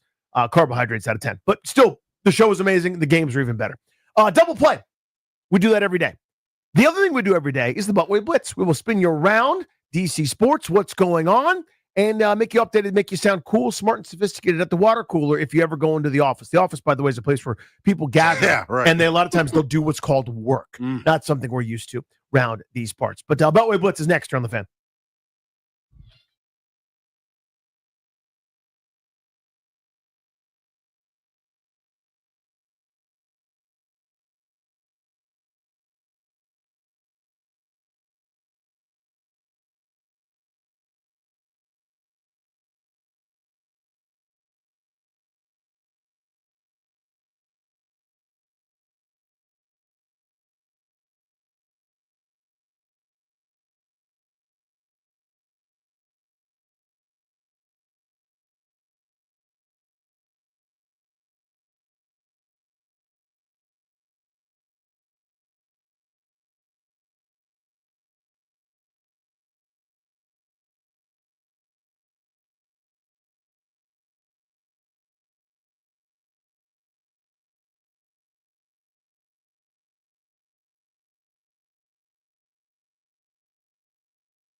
I'm Toby Altizer with your sports update on The Fan, and this update is driven by the Ted Britt Automotive Group, home of Ted Britt for life. Baseball, the Nationals on the West Coast, beginning a 6-game road trip on the West Coast, taking on the Mariners tonight for the first of 3 in Seattle. 9:40 first pitch. You can hear the game right here on The Fan. Lefty Mitchell Parker takes the hill for the Nationals. He's 4-3 with a 4.39 ERA. He'll take on righty Logan Evans, who is 2-1 with a 3.33 ERA. Nats and Mariners 9:40 right here on The Fan. In hockey, last night the Hurricanes stayed alive, beating the Panthers 3-0. They staved off elimination and force a Game 5. The Panthers lead that series 3-1. Tonight, Western Conference Finals, Game 4, Oilers and Stars, 8 p.m. puck drop for that one. Oilers lead that series 2-1. In the NBA last night, the Thunder beat the Timberwolves to take a 3-1 series lead. They won by 2, 128-126. Tonight, Eastern Conference Finals, Game 4, Pacers and Knicks in Indiana, 8 p.m. tip-off. The Pacers lead that series 2-1. And in the NFL, the Falcons began their OTAs today. Kirk Cousins was not present. James Cook was not present for the Bills OTAs. Also, Joey Bosa going to be sidelined with a calf injury until training camp. For over 65 years, Ted Britt has set the bar for the best car buying experience in the D.C. area, hands down. Ted Britt Ford Fairfax, Ted Britt Ford Lincoln Chantilly, and Ted Britt Chevrolet Sterling, all home to Ted Britt for Life lifetime vehicle coverage, and all just a click away at tedbritt.com. From the Crop Metcalf 5-Star Sports Desk, I'm Toby Altizer on The Fan.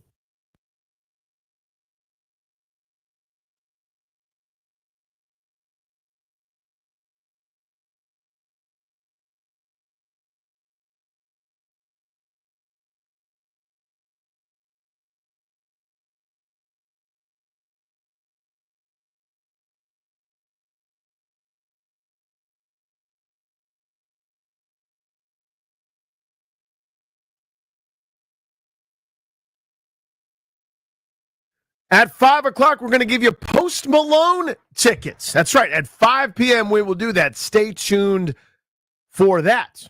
But right now, every day at 4 o'clock, we do a little thing called the Beltway Blitz. We'll tell you what's going on in the realm of DSC sports, things that you care about. Let's start on the diamond, please. Our buddy Spencer Nussbaum covers the Nationals. That's why he's going to talk about the Nationals with us.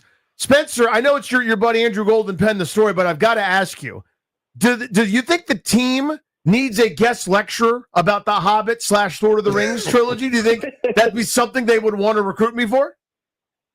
Well, you'd have to put in a pretty compelling case. I think that's currently Trevor Williams' role.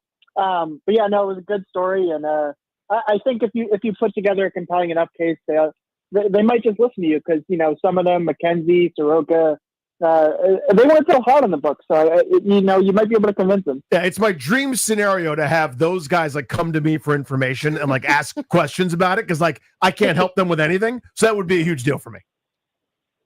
Yeah, if you want to help them with their fastball shape, maybe look elsewhere. Yeah, cannot help with that. Spence, good weekend from the young outfielders stepping up, Robert Hassel III and Dalen Lyle. When Dylan Cruz and Jacob Young are back healthy, who is the odd man out, you think, in this Nats outfield?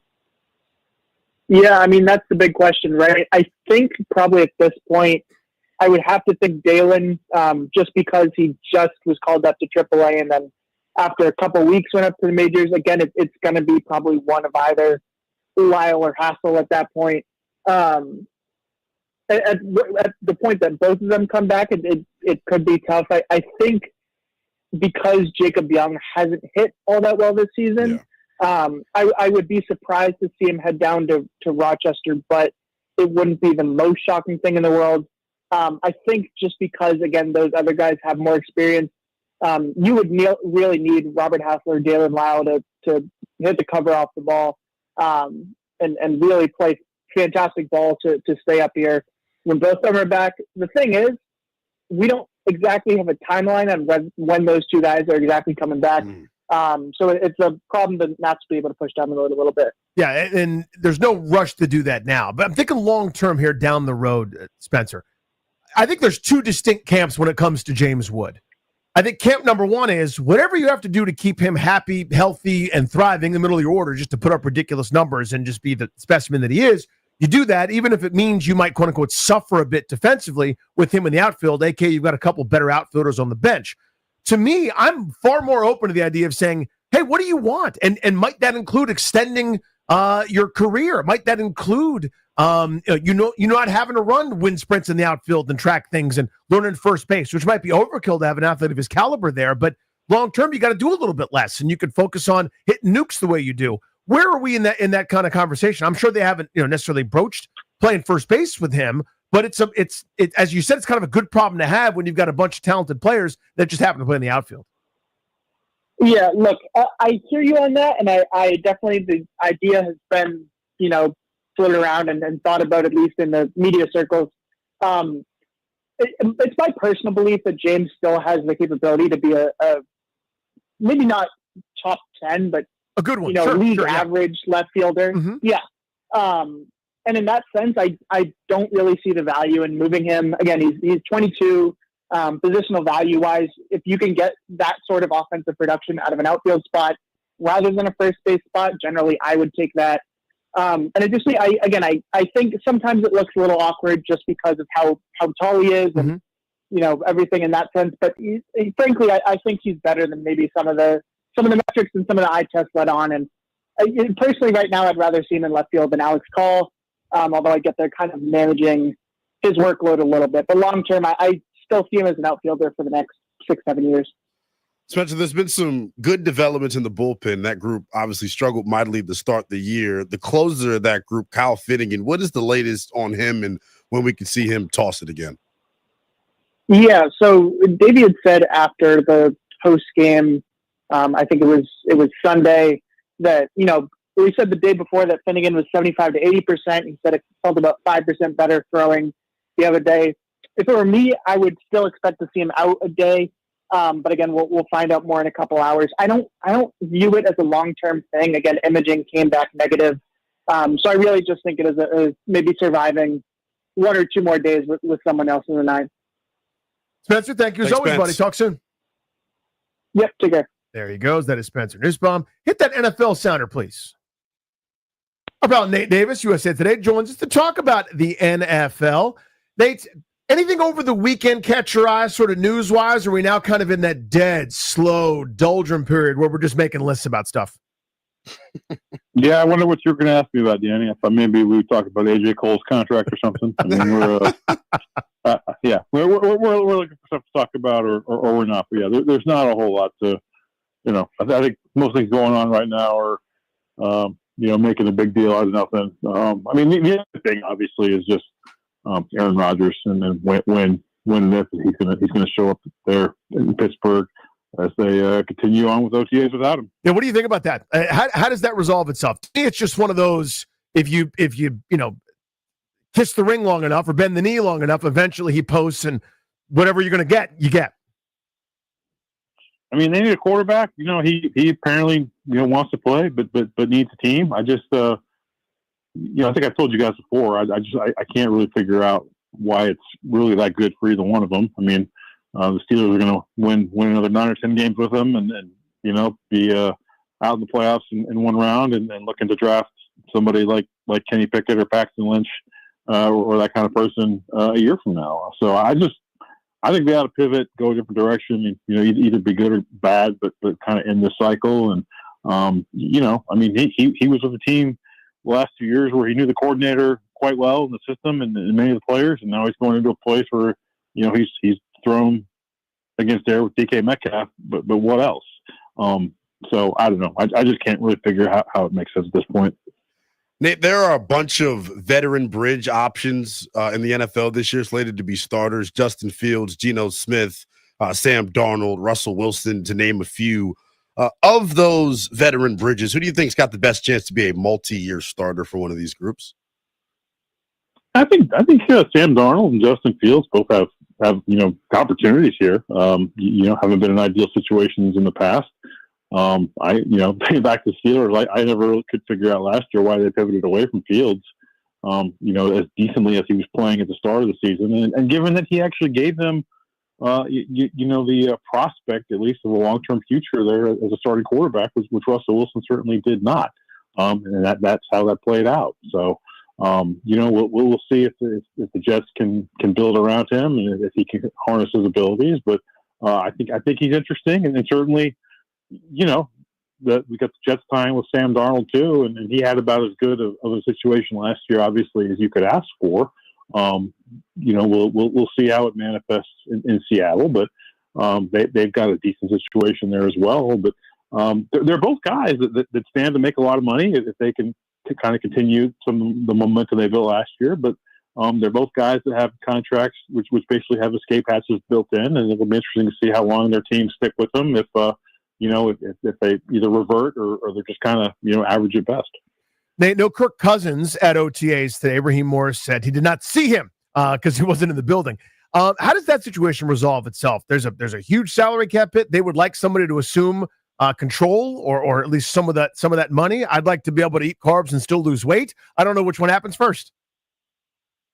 I mean, yeah, I think you said it. I think that multiple things have to happen there because the Falcons aren't going to pay just to give him away for not that much, and but certainly Kirk Cousins wants an opportunity to play somewhere, and really where is that flashing opportunity aside from Pittsburgh, who can sign a veteran quarterback rather than have to trade for one. So right now it seems like it's one of those wait and see. Does somebody need a quarterback out of desperation in August, and does that get him moved? But right now it kind of seems like the Falcons are content to have this expensive backup quarterback that they've already paid for as an insurance policy for a guy who's, I don't want to call Michael Penix a wild card, but I mean, I think he's got 2 NFL starts right now. If it doesn't go well at the start of the season, you can go back to Kirk Cousins at least temporarily, see if he's more of the Kirk Cousins that we saw pre-Achilles, and go from there. But barring an injury or barring the Rodgers thing falling through in Pittsburgh, I think they're kind of stuck with each other for right now. Nate, have a great week, buddy. Always appreciate you. Thanks, Nate. Thank you, fellas. We'll see you, my friend. Hit that local 53 sounder. The Rooster Man, Chris Russell, in studio with us. You can check him out weekdays 1 to 4 over on the Team 980. Chris, voluntary OTAs kick off tomorrow for the Washington Commanders. What's at the top of mind for you in terms of what you'll be paying attention for? Well, I mean, obviously, big picture is Terry McLaurin going to be there. I'm not worried about it at all. He missed all of that stuff 3 years ago before getting his contract extension in early July. I think something similar will work out this way. I guess I would be most interested on the offense and looking how the rebuilt offensive line looks, seeing how they deploy everything. I would presume Brandon Coleman's going to play what? Right guard, right? With who knows? That's the with Sam Cosmi out. We know Sam won't be there. Connerly, I assume, will be the right tackle, and obviously Laramie Tunsil at left tackle to see what you have. But maybe they'll do something different. We don't know. And then I'm interested in seeing how the new look secondary or the newish look secondary looks. And of course, figuring out whether Marshawn Lattimore can ever stay on the field again. That's number one. Number two, whether they use Mikey Sanders still inside, outside, and obviously Josh Jones. On top of that, the second round pick, Amos, that they got from 3 different schools, right? He went to Ole Miss, Alabama, and somewhere else, which I guess we have to get used to just kind of describing it as that. So there's certainly a lot to look at. Russell, I found this fascinating. 3013 put this together. I like these kinds of deep dives. So they took receivers and gave you the league leaders in route type. Follow me on that. So the leading receiver on in routes, Amon-Ra St. Brown at 325 yards on in routes, led the NFL. Out routes, Jamar Chase, 357 yards. The post, Tyreek Hill, 308 yards. You see kind of the way this is, right? So, for example, actually something else I thought was fascinating. Kyle Pitts led the NFL in corner route yards. Not really part of the repertoire, it seems like. People aren't really throwing corner routes, only 138 yards in the season. Well, guess who led the NFL on the go ball? Terry McLaurin. Terry McLaurin. Yeah. So just real quick, sorry, I didn't mean to cut you off. A, just your reaction to that. Yeah. And B, I don't think of him that way. Is that a product of maybe teams don't think of him that way too? Or is it we need to do that more? There needs to be more downfield with him. I think all of that is partially true. But the one thing that I would say, the thing that stood out to me about Terry's game last year, and I think you guys will agree with this, right? You just cited he led the NFL in go route balls, right? that's far from Terry's only thing. Right. He was so good in the red zone last year, which he has not been, quite honestly, regardless of quarterback, regardless of offensive coordinator. I talked to him midway through the year after the Giants road game where he torched Deonte Banks a couple of times on quick little shifty in-cut moves in the red zone, like inside the 5-yard line. And I asked him, I said, what did you work on this to make this way? And he said, I identified that I was not good enough inside the red zone and getting off the line of scrimmage and getting off of press coverage. And to me, that's the thing that stood out to Terry last year. The touchdown at the end of the Dallas regular season game on a back shoulder fade where he goes up and he gets it, right? So many different types of catches, types of routes, types of plays. Terry is not a one-trick pony, but if they can really uncork the go ball, if they can really uncook the big strike part of this offense, then I think everybody's going to pay and shift focus even more to Terry, and that's going to open up things for Zach Ertz, Deebo Samuel, Luke McCaffrey, and so on and so forth. So last year's the 2024 draft class for this team was kind of underwhelming. Johnny Newton, one of their best picks in the class, got off to a slow start because of the injury. Is there a wild card in that bunch that you think will have a bigger impact this year than maybe fans are anticipating? I'm thinking it's Jordan McGee, but he's got to stay on the field. Yeah. He's got to stay on the field. He was hurt too much. He was hurt at the beginning of last year, hurt at the end of last year, just when you thought he was starting to make a little contribution, right? Which game did he start? Was it he started the Tampa game, he started the Atlanta game. Right. So. But in the postseason, it was the Tampa game, and then he got hurt, right? So you got to stay on the field. We don't start with that, right? But especially when you consider the fact that they may have to use Frankie Louvu even more as an edge stand-up guy. They may not have the same luck, fortune, whatever, with Bobby Wagner this year at 34 and change, whatever he is, where he's going to play 1,000 snaps, right? So they may need a lot more from Jordan McGee. I think that's the guy over Dominique Hampton, over even your guy, Javonte Jean-Baptiste, and I know you love him, and for good reason. Maybe even over Luke McCaffrey, that guy, if he can shine in whatever role and whatever and especially if Wagner gets hurt, that's a huge thing. I want to go back to Lattimore. Yeah. I think this is I hate to overstate it.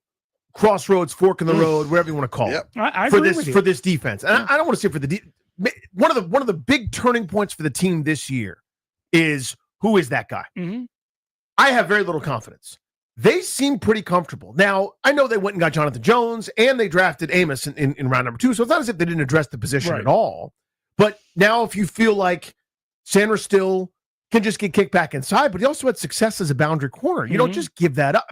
I guess my point is, if Lattimore is what they think, I would have gotten out of the deal. I would have just said, you know what? We tried. I get why we tried. It's a big price tag to pay, but I'll save myself $20 million and I'll go get one of the stars with my new cap space. I would have gotten Carlton Davis or one of the other guys who would have gone after a pass rusher. Something. They didn't. It's Lattimore. He's making a lot of money.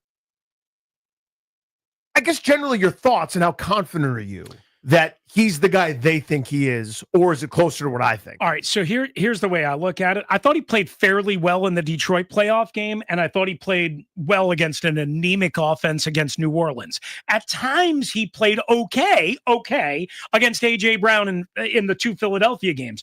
The biggest issue I have is, can he stay on the field? Yeah. He has not proven an ability over the last several years to stay on the field.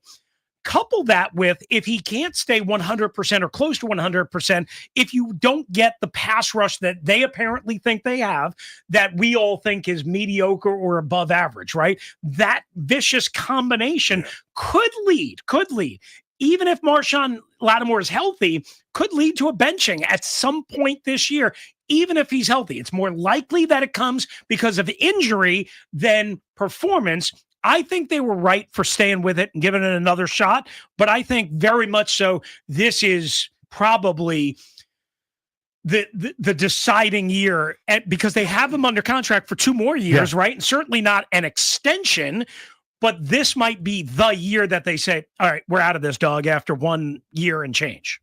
Always appreciate you, buddy. Thank you, boys. Thanks, Chris. That is how we Beltway Blitz. It's how we do it, and we do it every day. Ken Rosenthal, tell you how he does it. He dips his pen in blood and writes things about the Washington Nationals. A scathing column taking this organization to task. We will break it down for you and ask you. We'll do a sports radio topic. Is it fair or foul? Is that column fair or foul? Because it's using baseball terms. We'll go through it a little bit next. I'm telling you, put a helmet on if you're a little bit concerned. I mean, you might catch some strays here if you're a Nats fan. It's unkind, and we'll break it all down for you next.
I'm Toby Altizer with your sports update on The Fan. The Nationals begin a 3-game series in Seattle, first of a 6-game road trip as well, as they take on the Mariners. 9:40 first pitch tonight. You can hear the game right here on The Fan. Mitchell Parker takes the hill for the Nationals. He's 4-3 with a 4.39 ERA. He'll take on Logan Evans, who is 2-1 with a 3.33 ERA. Nationals and Mariners first of 3 in Seattle tonight. 9:40 right here on The Fan.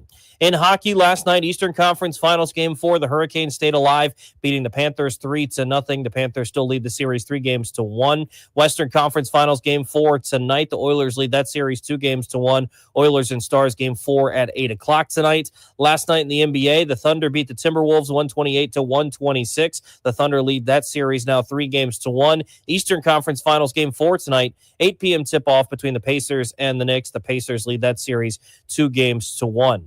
From the Crop Metcalf 5-Star Sports Desk, I'm Toby Altizer on The Fan.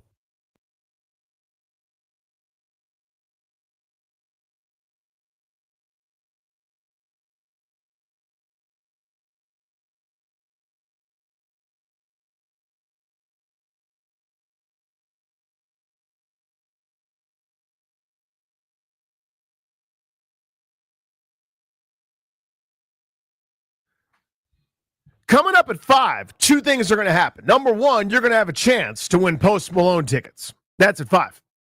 The second thing that's going to happen is we got to talk about the second part of this Washington Post article, basically polling the people, Linnell, where Nick Javala and friends wrote a great story about kind of what's catching on, what's happening. The fan base is reignited, it's growing, talking about the local football team. And they've got some data to back it up. So not only the sentiment about the team, but the name. Your favorite topic. My favorite. I'm happy. There's some data points. So that's at 5 o'clock. Again, Post Malone tickets then, plus the game. Welcome back. That's Linnell. I'm Danny. It's Grant and Danny here on The Fan. Linnell is in for GP. So we got to go through this. And here's what happens here, Linnell, typically, if I may. Article gets written in our society. Yeah. Link gets tweeted out. There's a lead or there's a story. Now, what is a lead? What is a headline? It is something that is trying to get you to read the story. Yes. Okay?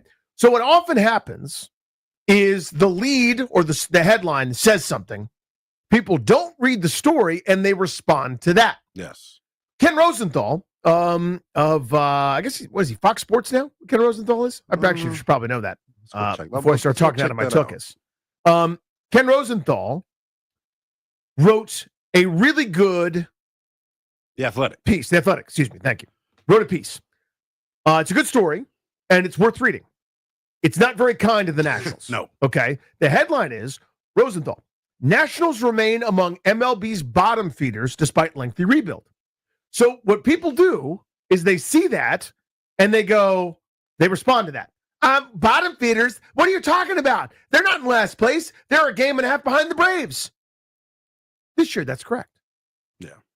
Over the time period that Rosenthal talks about in the first paragraph, they have the third most losses in baseball since they won the World Series.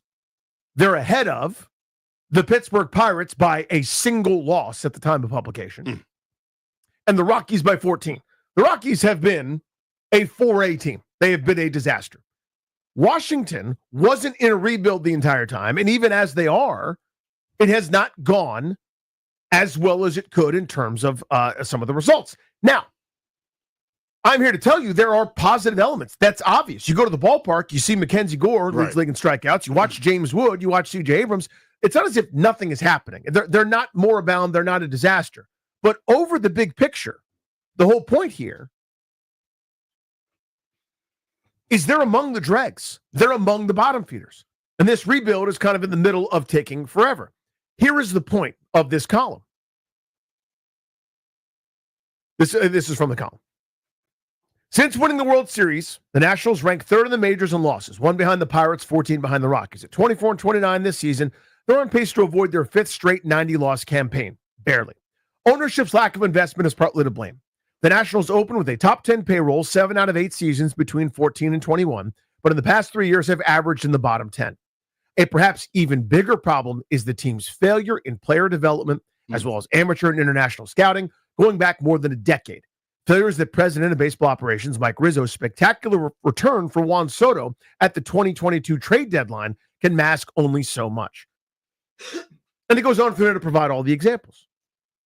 So here's the thing, in my view. This is when you walk around thinking that you look good, someone tells you you don't, you can do two things. You can look in the mirror or you can get mad about it. Yeah. Then I'll turn it over to you. He hits a lot of the stuff on the head. I keep making excuses for this ownership group, and I'm phrasing it that way because when I talk to folks like yourself, Grant, Chris Russell, they tell me, come on, guy. You can only give them so much rope. You know what I continue to go back to since we want to talk about, post-World Series. I still think it's incredible they didn't get to capitalize financially off of what every pro sports team gets to do when they win. It's not about the year that it's not about the year that you win. It's about the years after, getting that gate revenue and people being more invested in your product. Like for the Commanders, they go to the NFC Championship game, and now everyone's walking around wearing the logo. Everyone's back invested. The Nats missed out on that chance from a popularity standpoint here locally, and then a financial standpoint. And the financial standpoint is what I really want to harp on here. Do they lose Juan Soto if COVID doesn't happen? Yes. You think regardless that was done? Nobody was signing him for $750 million before he was a free agent. He was going to free agency no matter what. Period. Yeah. Okay. So there's that. Can I say it's up for debate? Maybe, but I'll take your word on that. The bottom line, though, and I love the way that you put it, the first couple of comments under this Rosenthal heater are diehard Nats fans that can see no wrong from the team, from the ownership group. What I wonder, since we're talking player development and things of that nature, it feels like whenever we talk Nats and we're being negative about the group, the learners are at the forefront of the conversation. Where does Mike Rizzo land in all of this, right? Because Mike Rizzo is good for, like we all say, a couple of things, right? We know at the deadline he's going to swindle you in a trade. We know when you do have money to spend, he's enough of a wordsmith and got enough charisma and character to go convince a Max Scherzer to come here to DC. So where does he fall in this, though? Like, because it feels like all the anger, especially in this piece, is pointed toward the ownership group. So here's the next part. Okay. Good teams both spend and develop. The Nationals do neither. So while the Nats hold the number one pick in this year's draft, selecting in the same spot where they landed Steven Strasburg in 2009 and Bryce Harper in 2010, the end of the rebuild is not necessarily in sight. So we talked about this while they were good and even while they kind of kickstarted this rebuild. This organization did a lot of stuff well, and they did. Okay?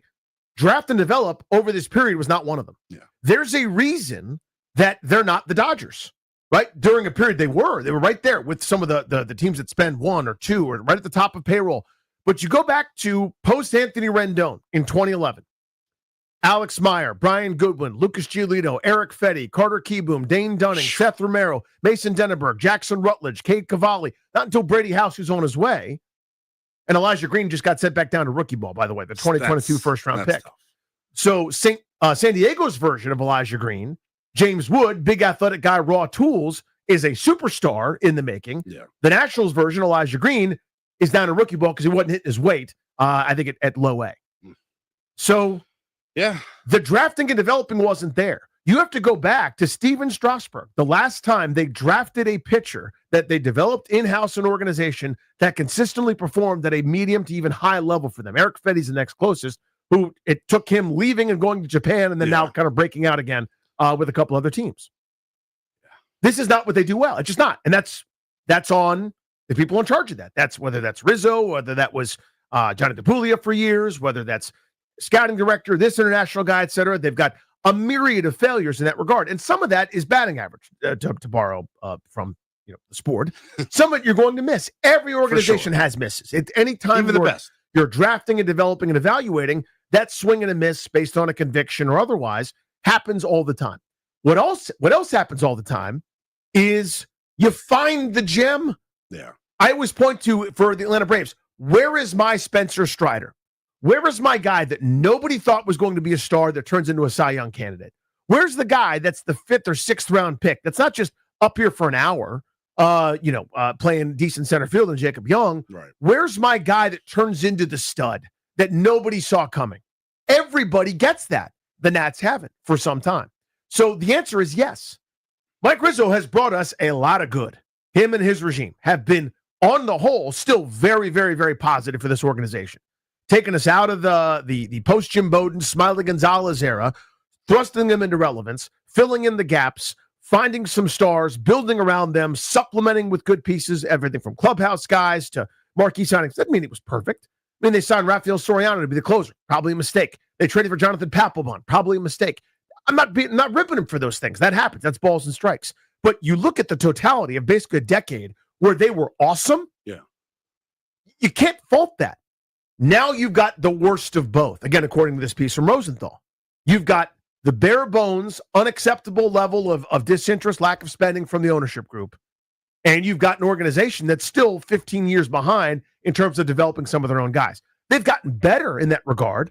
And I getting to know some of those guys over there, talking about the player development side and guys in charge of scouting. I mean, I know these people personally.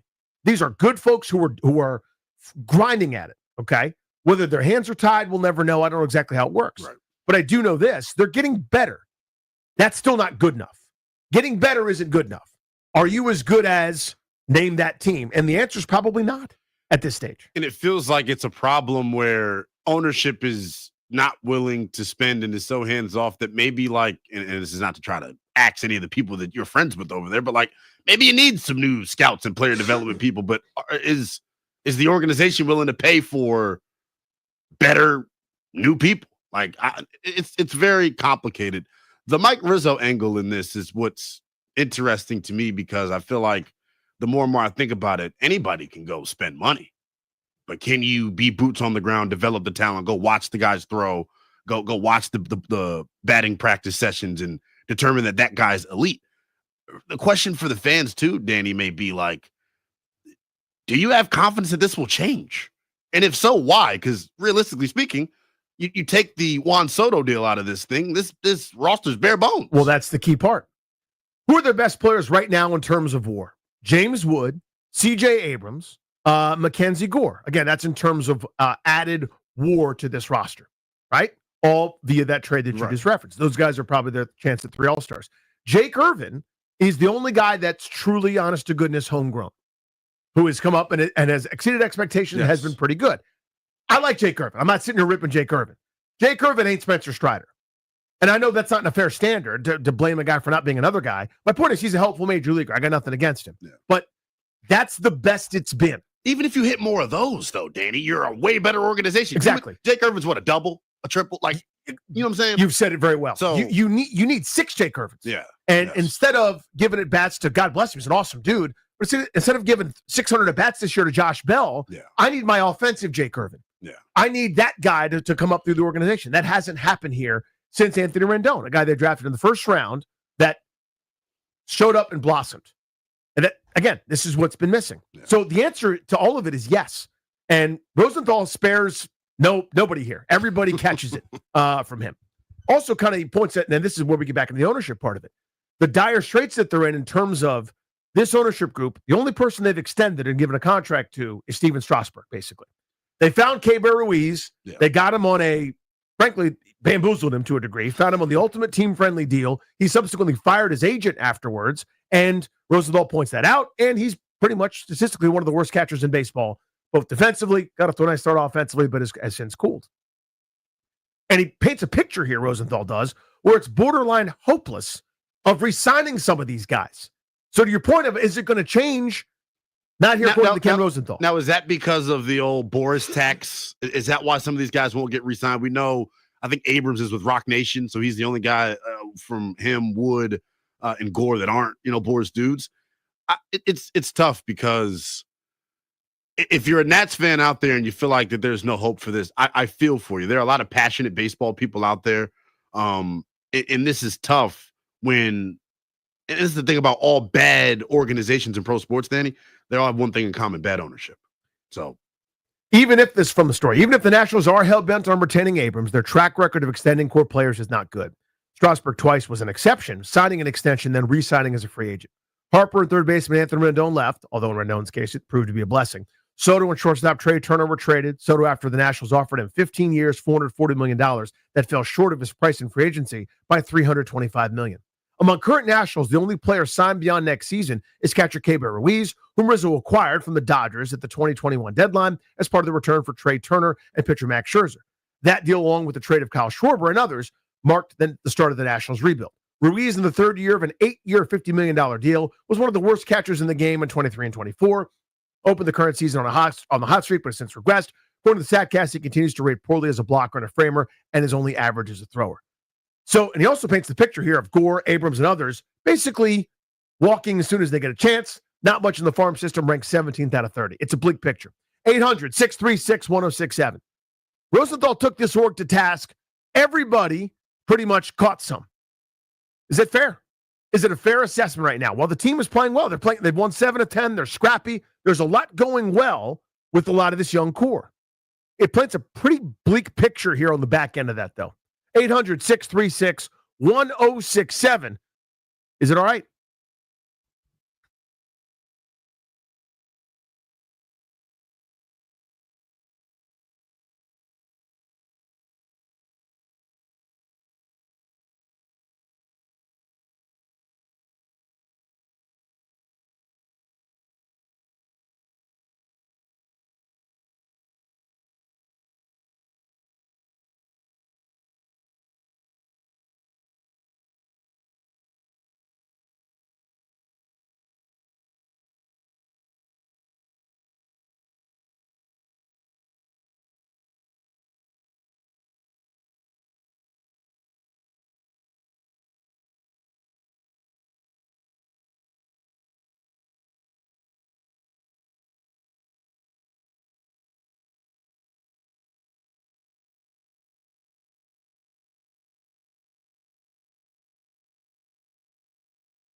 Ken Rosenthal's scathing column on the Washington Nationals.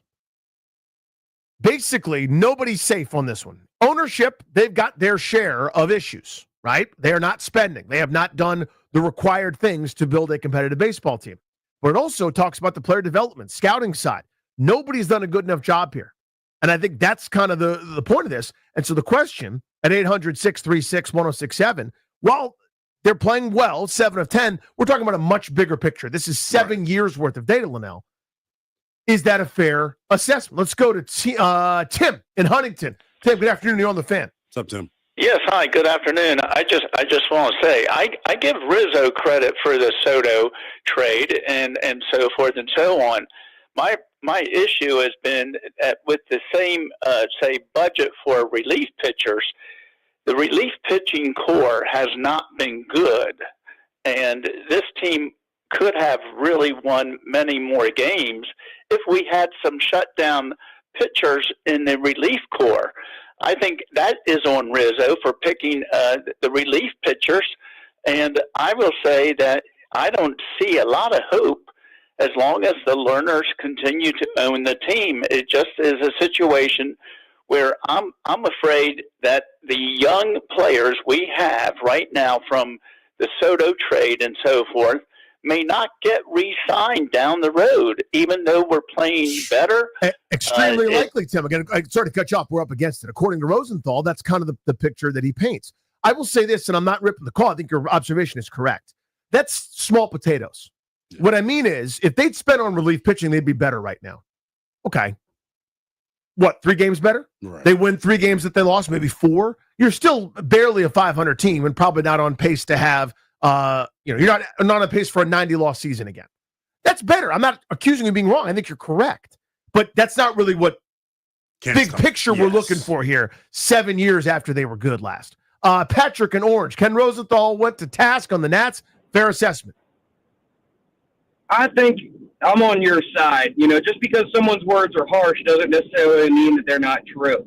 And if this ownership group and the entire organization, if they don't take it seriously and really take a hard look at themselves, they can't reasonably expect to improve.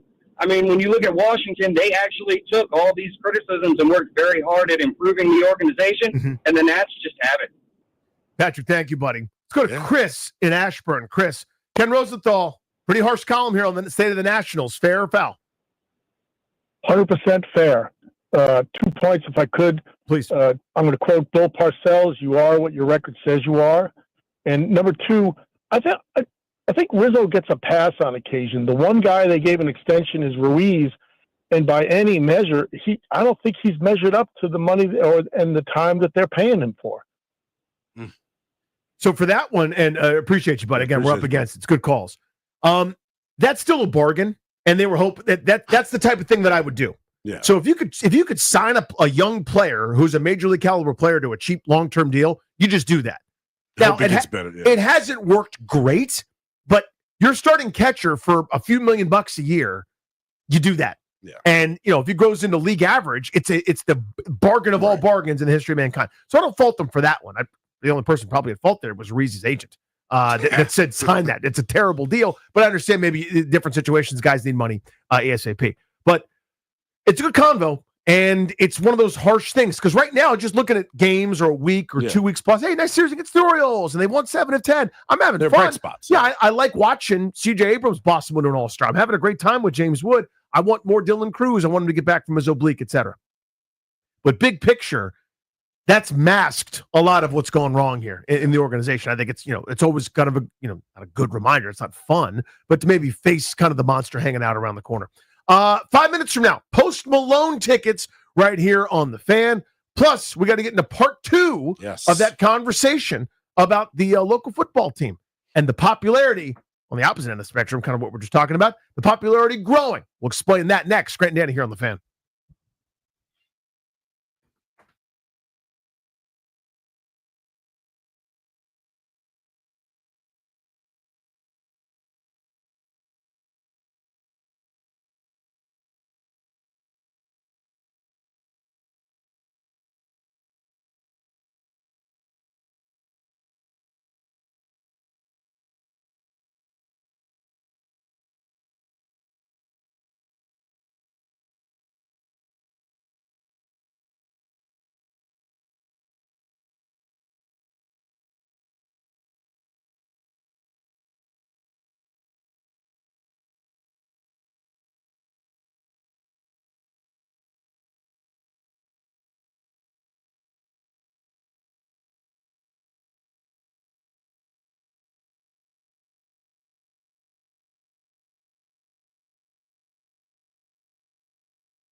I'm Toby Altizer with your sports update on The Fan, and this update is brought to you by thewindowman.com, the educational window company. The Nationals begin a 6-game West Coast road trip tonight with the first of 3 in Seattle against the Mariners. 9:40 first pitch. You can hear the game right here on The Fan. Mitchell Parker takes the hill for the Nationals. He's 4-3 with a 4.39 ERA. He'll take on Logan Evans, who is 2-1 with a 3.33 ERA. Nats and Mariners first of 3 in Seattle tonight. 9:40 right here on The Fan. In hockey, Game 4 of the Western Conference Finals tonight, Oilers and Stars. The Oilers lead the series 2-1. Game 4 gets underway at 8 o'clock tonight. Last night, Eastern Conference Finals, the Hurricanes staved off elimination, beating the Panthers 3-0. The Panthers still lead that series 3-1. Eastern Conference Finals, Game 4 tonight for the NBA. Pacers and Knicks at 8 o'clock tonight in Indiana. The Pacers lead that series 2-1. Last night, Western Conference Finals, the Timberwolves fell to the Thunder 128-126. The Thunder now have a 3-1 series lead. In the NFL, Kirk Cousins not present at Falcons OTAs today. James Cook not at Bills OTAs. And Joey Bosa going to be sidelined with a calf injury for the Bills. Summer heat is on the way. Replace those inefficient vinyl windows now. TheWindowman.com's fiberglass windows offer maximum comfort and are now $200 off every window. Visit TheWindowman.com for your free consultation. $200 savings per Infinity replacement window only. Minimums and installation apply. From the Crop Metcalf 5-Star Sports Desk, I'm Toby Altizer on The Fan.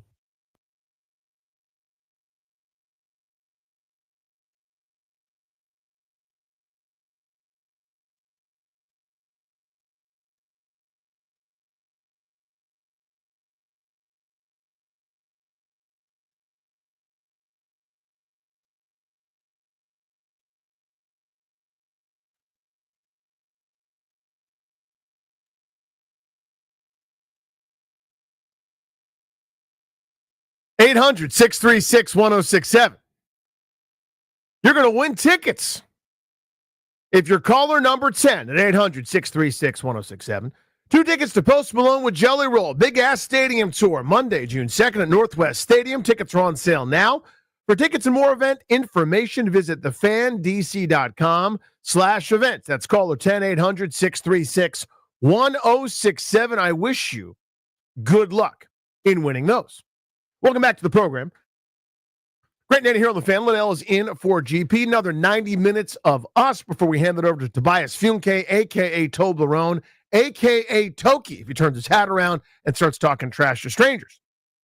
Toby Altizer has overtime for you when we are out of here. Good piece here in the old Washington Post, Linnell. Our friend, Nika Javala, Emily Guskin, Scott Clement. We chronicled at the top of the show how much more popular the team is than they were just 2 years ago. It's basically twice as many people who responded to a similar poll a couple years ago now list the Local 53 as a team that they love or their favorite team or some derivation thereof. So again, twice as popular as they were before. Hard to measure that, but that's the closest we can get. You can feel the positive energy. Anecdotally, like my kids now aren't all in on watching the games, but instead of no and laughing at me, yeah, I'll sit down, I'll watch Jaden Daniels, or yes, I kind of want a football bobblehead, or I want this jersey or whatever. You see it, kids wearing Washington gear going to school. You see teams in the Flag Football League. There are 3 different Commanders teams, whole bunch of that stuff. The team is more popular than it was a couple of years ago. That's obvious, right? For sure. So that's the number one thing that stood out to me, and it started honestly before the season started. Like during training camp, I remember I went out to a restaurant in my neighborhood called South House, and there were like 2 or 3 dudes wearing Jaden Daniel jerseys. This is before the mania started. Since then, Danny, I kid you not, I can't go anywhere without seeing the Washington logo, the new Washington logo. People aren't wearing their old Redskin stuff is what I'm noticing. You're seeing more of the new stuff. So that leads me to this point. I didn't mean to cut you off, but it's a great transition to go right here. I get it. Yeah. And it's a trade I would make, by the way. Okay. Mm-hmm. I will, whatever I got to do for success, whatever I have to do for relevance, passion, the whole 9 yards. Here's the trade-off. The name. People like it now. It's not just the diehards who swallow whatever pill they're given. It's not just the people that want to pretend that they're best friends with the defensive tackle or write stupid songs that people play, and we're not sure if it's a joke or not. It's not just that. The name itself has grown on folks. 34% in 2024. Over 50% now. In fact, 62%. Again, twice as popular, just over a year. Does that surprise you? Yes. How, Danny, but like that's been my whole thing with you on the name debate. I feel like, and clearly the NFC Championship game wasn't good enough for you. I think it'll grow on you too. I think if this turns into a sustained winning culture, and they're not that yet. I know they're showing all the signs of it. They had a really good year. They have a franchise court. They're not that yet. If they become a perennial playoff team year in, year out, you're not going to hear a peep about the name. I'll even make this bold proclamation. If, God forbid, Jayden Daniels dislocates his ankle next year and they go 4-13, I think rumblings about the name will come up again. I think it will be a topic that is, it just correlates with if they're good or not for a while. Exactly. Yeah. So you are a young person. Mm-hmm. Here is the analogy that I try to draw, or the parallel I try to draw. The Bullets should never have changed their name. Now, this is different. I understand what happened with the football team. I'm not trying to slam the gavel on that opinion. We have discussed that before. You may be aware. But the Bullets name should never have changed. It's stupid, okay? The Wizards suck. That's a sucky name. It's a stupid, dumb name. It was dumb in 1997. It was dumb in 98. It's dumb in 2025. It'll be dumb in another 25 years. I got tired of fighting. Okay. My point is, it's never grown on me once, ever. Now, when John Wall stood on the scorers table because he beat Boston with that 3 at the buzzer, I went nuts too. Yeah. When Gill hit that shot in Chicago after that son of a bitch Shanero Pargo couldn't miss for a minute and a half, I went nuts. I celebrated. The name sucked. It shouldn't be the name of the team. You follow me? Yes. My point is, there's event. I'm not fighting anymore, and now there's no fighting here. The day, I think the gavel slammed. By the way, just because I don't fight it doesn't mean I like it. Right. I'm accepting my reality. I live in a world where the name is terrible. Yes. And it's going to stay that way. I understand that. And I would trade it again. I would do it again. I would do another 2-2-22. But we are the Commanders. And have that be the thing in exchange for NFC title game appearances. I would do that for Jayden Daniels. Of course. And that's kind of the point here.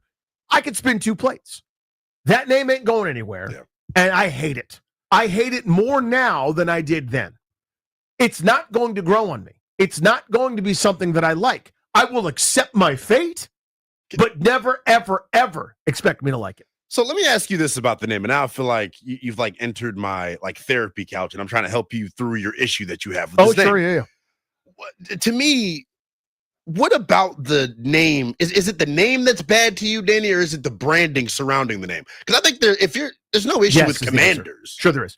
The answer is it was a generic attempt by Dan Snyder to hide under the blanket of military because nobody could say anything bad about that. Right.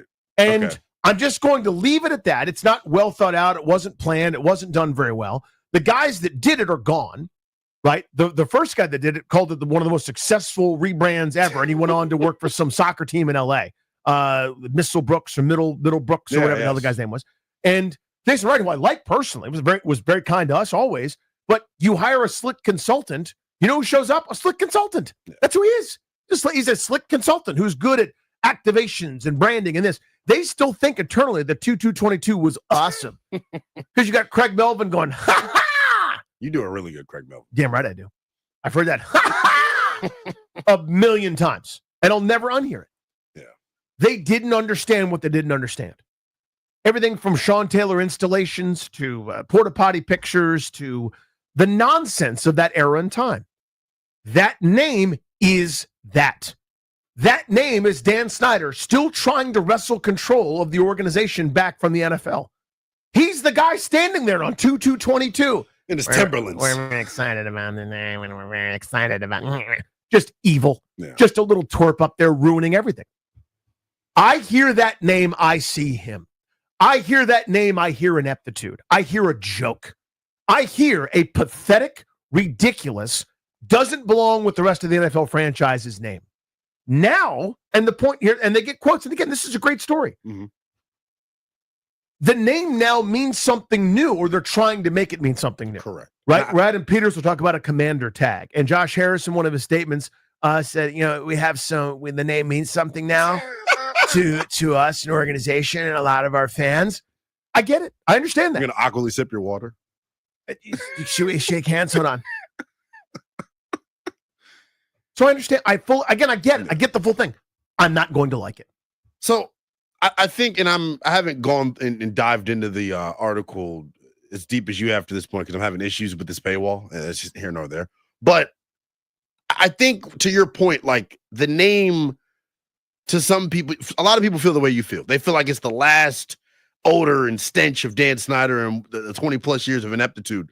But when Jaden Daniels comes out in year 2 of the name, right? That's what we're in, year 3 of the name, and leads this franchise to the NFC Championship game, and you've now got ownership, GM, head coach, all on the same page for the first time. Yeah, the meaning is going to change. You're going to think differently of it. If they would have won under the Washington, or excuse me, in year 1 of Commanders, I don't think there would be as much outrage. I think because year 1 of Commanders stunk, and there was that blemish where Ron didn't know whether or not they could be eliminated. Well, it can be eliminated? Okay. Yeah. It can be. Okay. We will be. I think if they would have won that year, the vitriol and the anger wouldn't be as strong. Among football fans, Washington football fans, in 2024, 58% said that they did not like it. So it's a combination of a certain percentage hated it, a certain percentage didn't like it. Think about that. Almost 60%. It's a big amount of this stupid, dumb brand. Now, among that same group of fans, 62% like it. Think about that turnaround. Again, almost twice as many. It just goes to show you how important winning is to your brand. And here's what drives me nuts. And yes, obviously. Here's what drives me nuts. All those years, we'd have conversations about anything. Anything.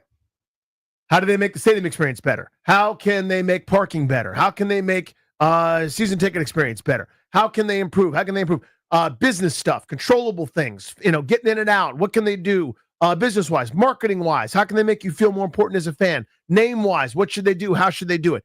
And you'd get that guy that thought he solved it. The genius who'd go, the only thing that matters is that they win.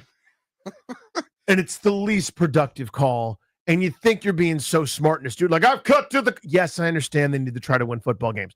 Sometimes the ball doesn't bounce the right way off the upright. We're talking about the hundreds of people they have in their employ that are in the customer relations experience. If that wasn't necessary, you don't have any season ticket salespeople. Yeah, you don't have to do anything. You'll just win, and then they'll just call Dan Quinn. He'll be like, hey, let it rip, brother. I'll still get you season tickets in row 1. Of course, they have staff. Yeah. But people couldn't separate it. And so, of course, ultimately, you're right. You win, it cures a lot of crap. No one cares that it's the worst stadium in sports when the team is winning. You care a little bit, but you don't care near as much. I understand all that. So we're talking about the controllables. Some years you do, some years you don't. And we're talking about this at the top, too. Can they withstand a couple of valleys and bad years? I don't know that they can yet. But it's a great building block to have year 1 happen. So the point is, I think for me, and I want your opinion here, too, we know the ship has sailed on the name. Josh Harris kind of hinted as much and said as much, and a few others have as well. This data, jaw-dropping to me. Yeah. Not only acceptance, people like me that have accepted their fate, but now like it? They like it?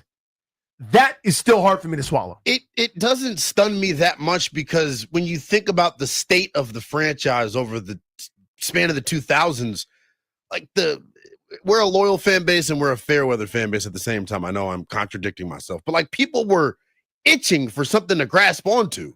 And now you can, lean into the name, lean into the logo and the brand because they're winning. It's easier to do.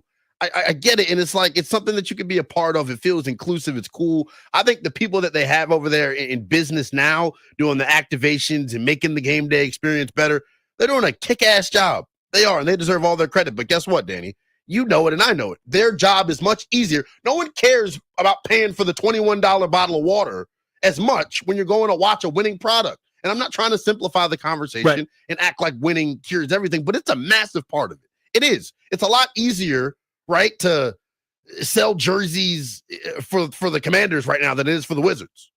Right. Why? Because the Commanders win. Right.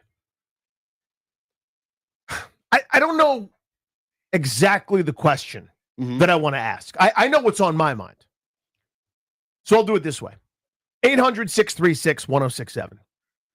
As somebody that I literally try not to say it because it boils my blood. Say what? Okay, the name of the team. What team? And the Local 53. and what people mistake me for is I only want the old name. That's not me. Right. I understand. Whether you agree or not, that's not, we've legislated that. That's done as far as I'm concerned, okay? I'm not the old name or nothing. I'm not that person. I can't get rid of the association with the buffoonery and the amateur hour and the below the acceptable line of the time. I can't escape the investigations, the impropriety, the indignity, the absurdity of that organization during that time frame when they were caught with their pantaloons down, had no alternative, so they threw together this nonsense with a bunch of guys that everyone knew weren't going to be here for longer than an hour and a half. Ron Rivera was involved in the name change. that boob, that overmatched goofball, that soundbite cliche spewing media friend is sitting there deciding what I'm going to be stuck with for the rest of my life. F space U space. No. No. Stupid consultants with no dog in the fight. I'm stuck with it. They left this turd in the punch bowl and are waving goodbye. Goodbye, fairly well. Bon voyage as their train leaves the station. I can't escape how much I hate it. I hate it more now than I did then. And I think I do because people like it. So you're irritated, turned off by that? I'm I get so it, though. upset. I get it. So here's my question, if I've got one. At 800-636-1067. Are you surprised that it's caught on that way? Are you taken aback that that many people, again, 62% of fans, whereas a year ago it was 68% hated it, 62% now say they like it. Talking about the dumb team name. A massive turnaround. I understand they won. I was there too. I had a great time. I'm rooting. Can you believe it's caught on to this degree? 800-636-1067. It's Grant and Danny here on The Fan.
I'm Toby Altizer with your sports update on the Fan, and this update is brought to you by Better Appliance. In baseball tonight, late night Nats. The Nationals taking on the Mariners for the first of 3 games in Seattle, a first of a 6-game West Coast road trip tonight. 9:40 first pitch right here on the Fan. Nats on deck, getting underway at 9:10 this evening. Mitchell Parker takes the hill for the Nationals. He's 4-3 with a 4.39 ERA. Logan Evans goes to the hill for Seattle. He's 2-1 with a 3.33 ERA. Hockey tonight, Game 4 of the Western Conference Finals. Oilers and Stars at 8 o'clock. The Oilers lead that series 2-1. Game 4 of the Eastern Conference Finals in the NBA tonight. Pacers and Knicks in Indiana. 8 p.m. tip-off. The Pacers lead that series 2-1. Appliances on the fritz or need a handyman to fix the odds and ends in your home? Contact Better Appliance for all your appliance and handyman needs. Serving Maryland and D.C., family-owned and operated, betterappliance.com. That's BETTAR appliance.com. From the Crop Metcalf 5-Star Sports Desk, I'm Toby Altizer on the Fan.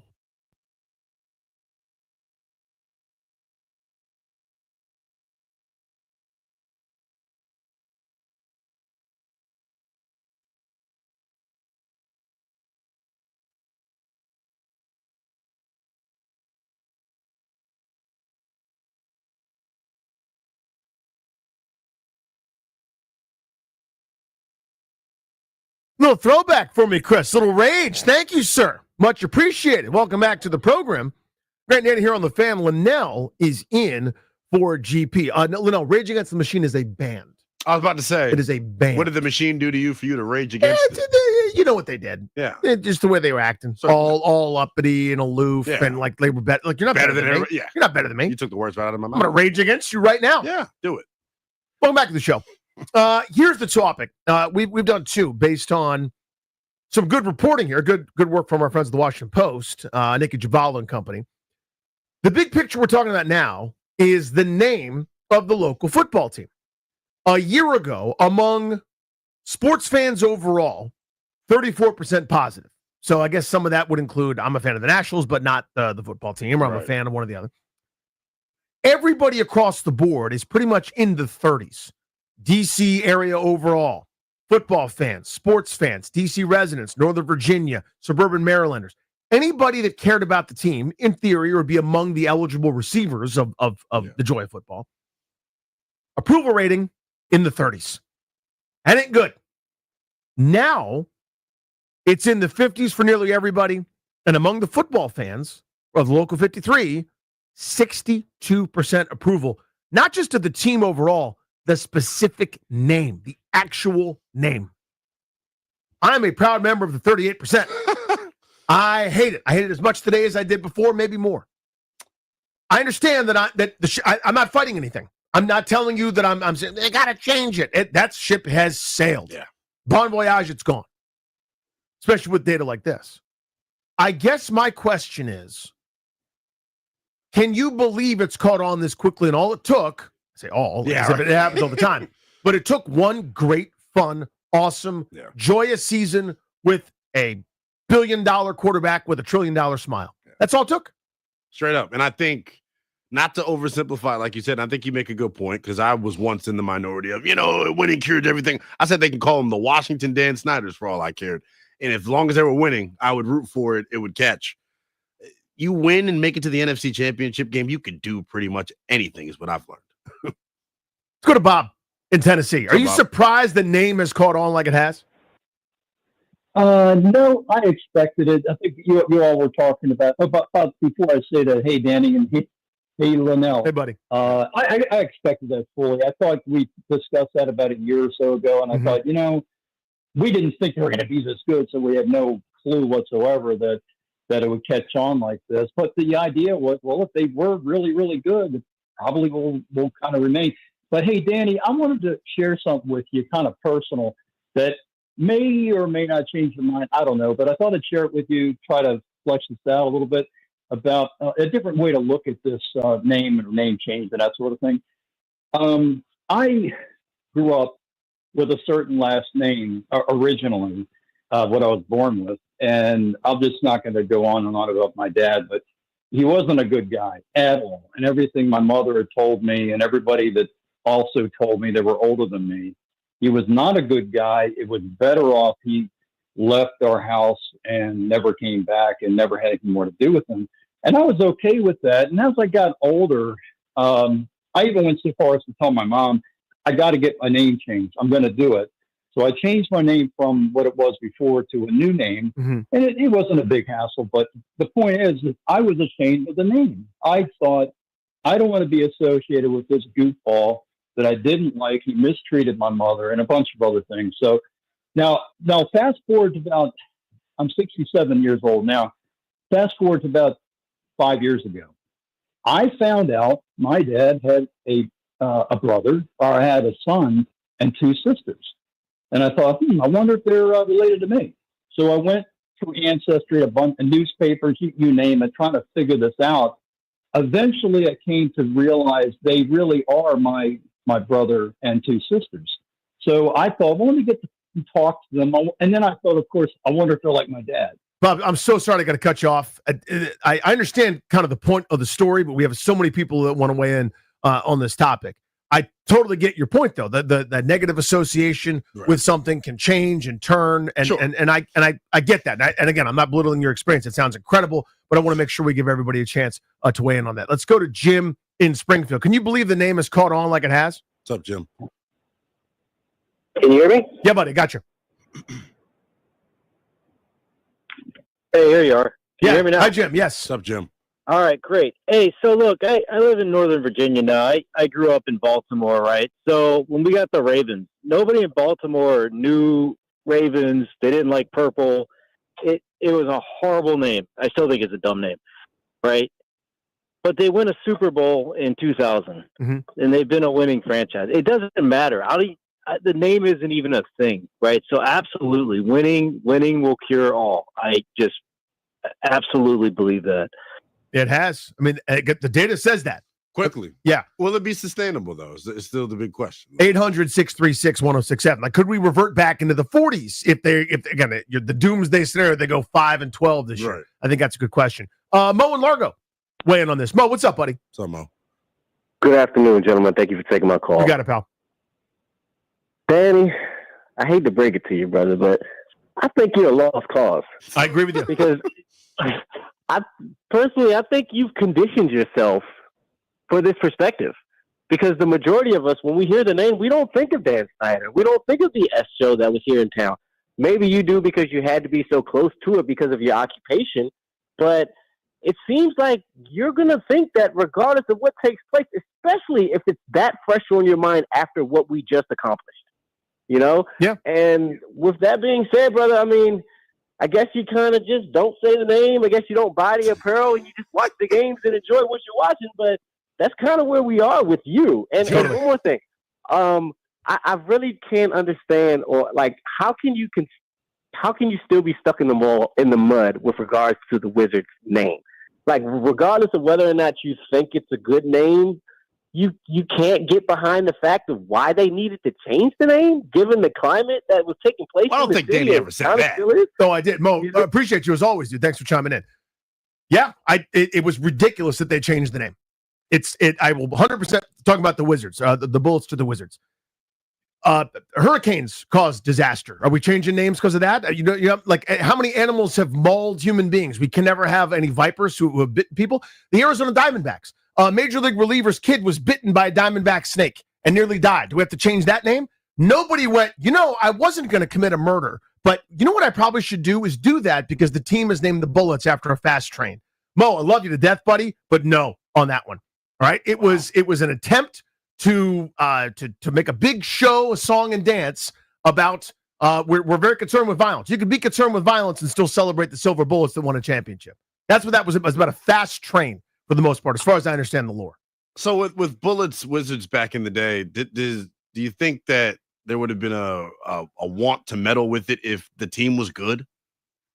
Because they were bad for a really long time. Yeah, they're bad for a long time. And again, I'm not trivializing it, but the late Abe Pollin was concerned after what was happening in D.C. was the murder capital of the world. Yeah. His friend Itzhak Rabin was assassinated and sort of felt this compelled idea to switch it.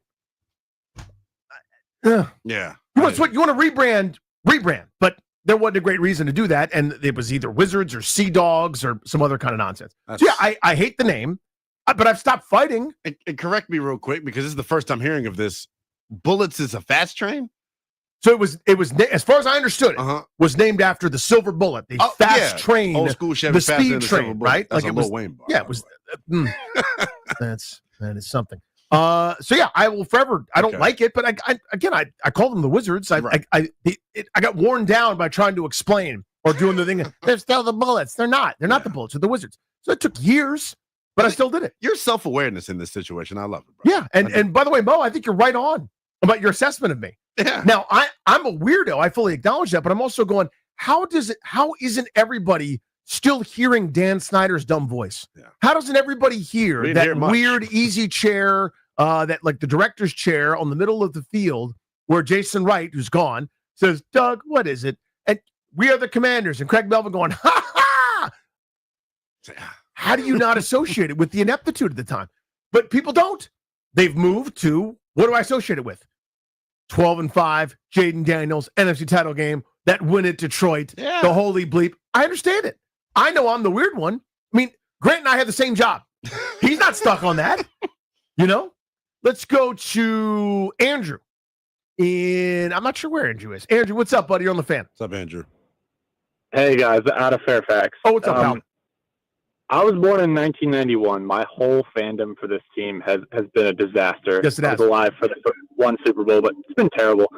I have a 5-year-old son now who just started watching football last year. So his entire life of being a fan of this team is Jaden Daniels is 12-5. And you know who loves the Commander's name?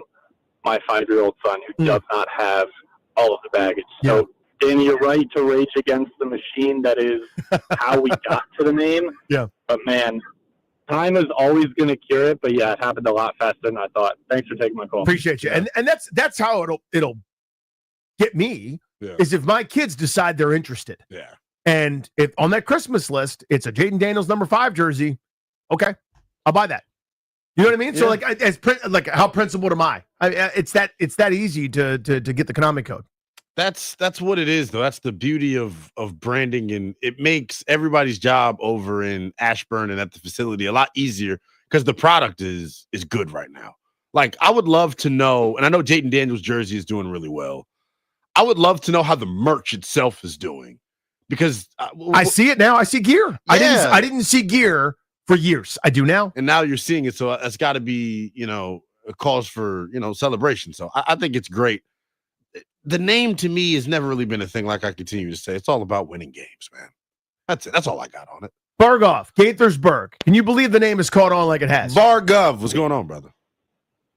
What's up, fellas? Hey, dude. So, honestly, I'm not surprised, just because, myself included, human beings, we're emotionally fickle in nature. I get it. But I'm with you, Danny, man. I'm disappointed. The R's was basically our college sweetheart, who was fine, smart, but ended up being some crazy, evil criminal on the low. The Manders is the rebound immediately after that relationship. Sure, she's not a criminal, but guess what? She smells bad, unemployed, and allergic to cooking. So, seems fine when you have PTSD from a previous relationship, but I'll hopefully dump her. I really do. But still love the squad. Yeah, I think that ship has sailed, my friend. I really appreciate it as always. 800-636-1067. Lines are locked and loaded. Let's stay with this here. The data point here that we're referencing is a great piece in the Washington Post by Nick Javala and company, that now among Local 53 fans, the name last year, a year ago almost to the day, so it's 13 months, a 36% approval rating. Right now, 62% and probably climbing. 800-636-1067. Can you believe, I guess, I'm the weird one. I fully understand that, by the way. Can you believe the name has caught on this quickly among the fan base? I was there too. I had a great time. I watched what happened. I watched all the wins. I watched the NFC title game appearance, etc. Does it surprise you that the name has endeared itself and entrenched itself in our fan base as fast as it has? Next on the Fan.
G&D here on the Fan. Linnell is in for GP.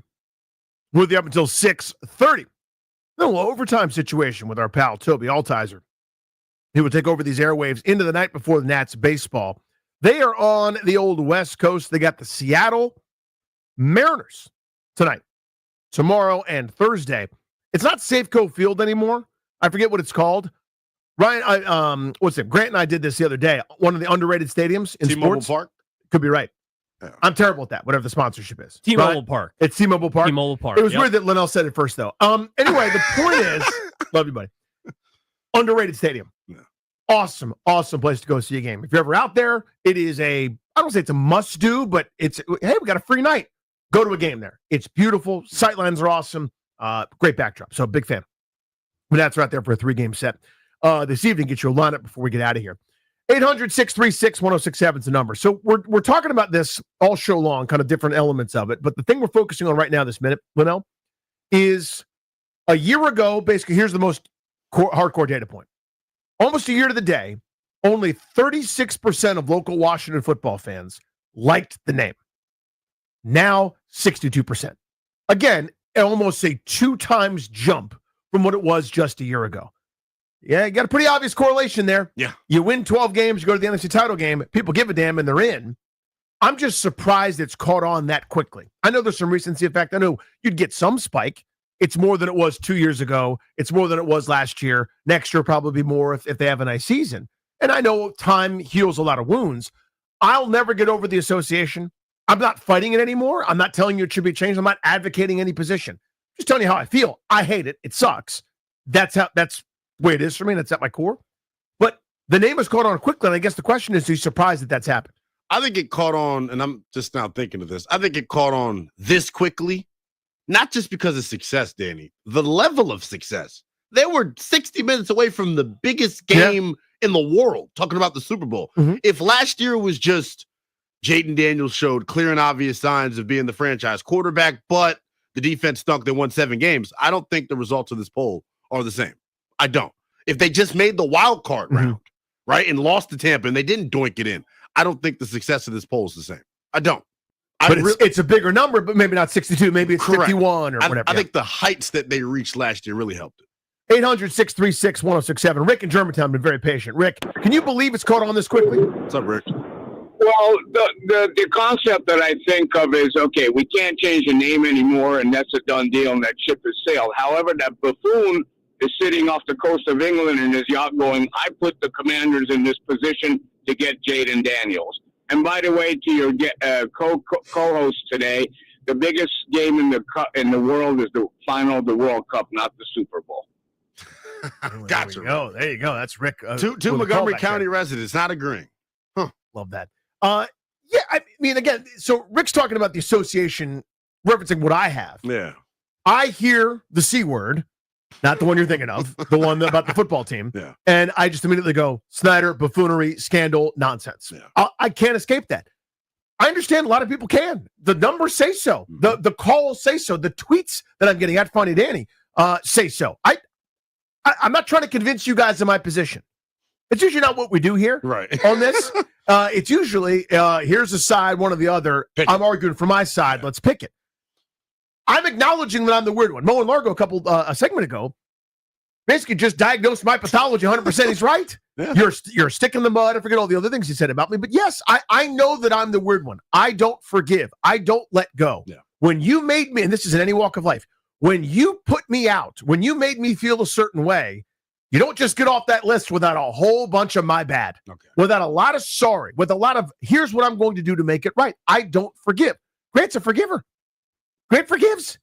He's a better person than me in that regard, right? I hold on to my pain, and I wear it as a shield. Trauma.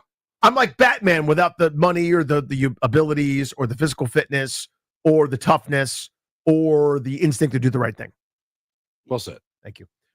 Let's go to Josh in Philadelphia. Josh, what's up, buddy? What's up, Josh? Hey, what's going on? So I was actually born in Olney, Maryland, but I spent most of my life in Pittsburgh, and I live in Philly. So I've dealt with a lot of heckling over the years, and it got bad whenever the name went away completely. Washington football team, they don't even have a name. Then the Commanders name came in, and I personally didn't really like it either. Everyone's like, "Oh, the team's so bad and the name sucks." Like, ha ha ha. But now, personally, I'm like, I'm not surprised it's caught on because for me, it's kind of like it's an in-your-face kind of thing. Like, you guys were all clowning on us. Look at us now. We got Jaden Daniels, made the NFC Championship, and the Commanders. You know, the team's good now. So, dude, yeah, there's something to that. call. I smell what you're cooking. That's Good call. interesting. Sorry to cut you off. I got to tell you, that's a great perspective.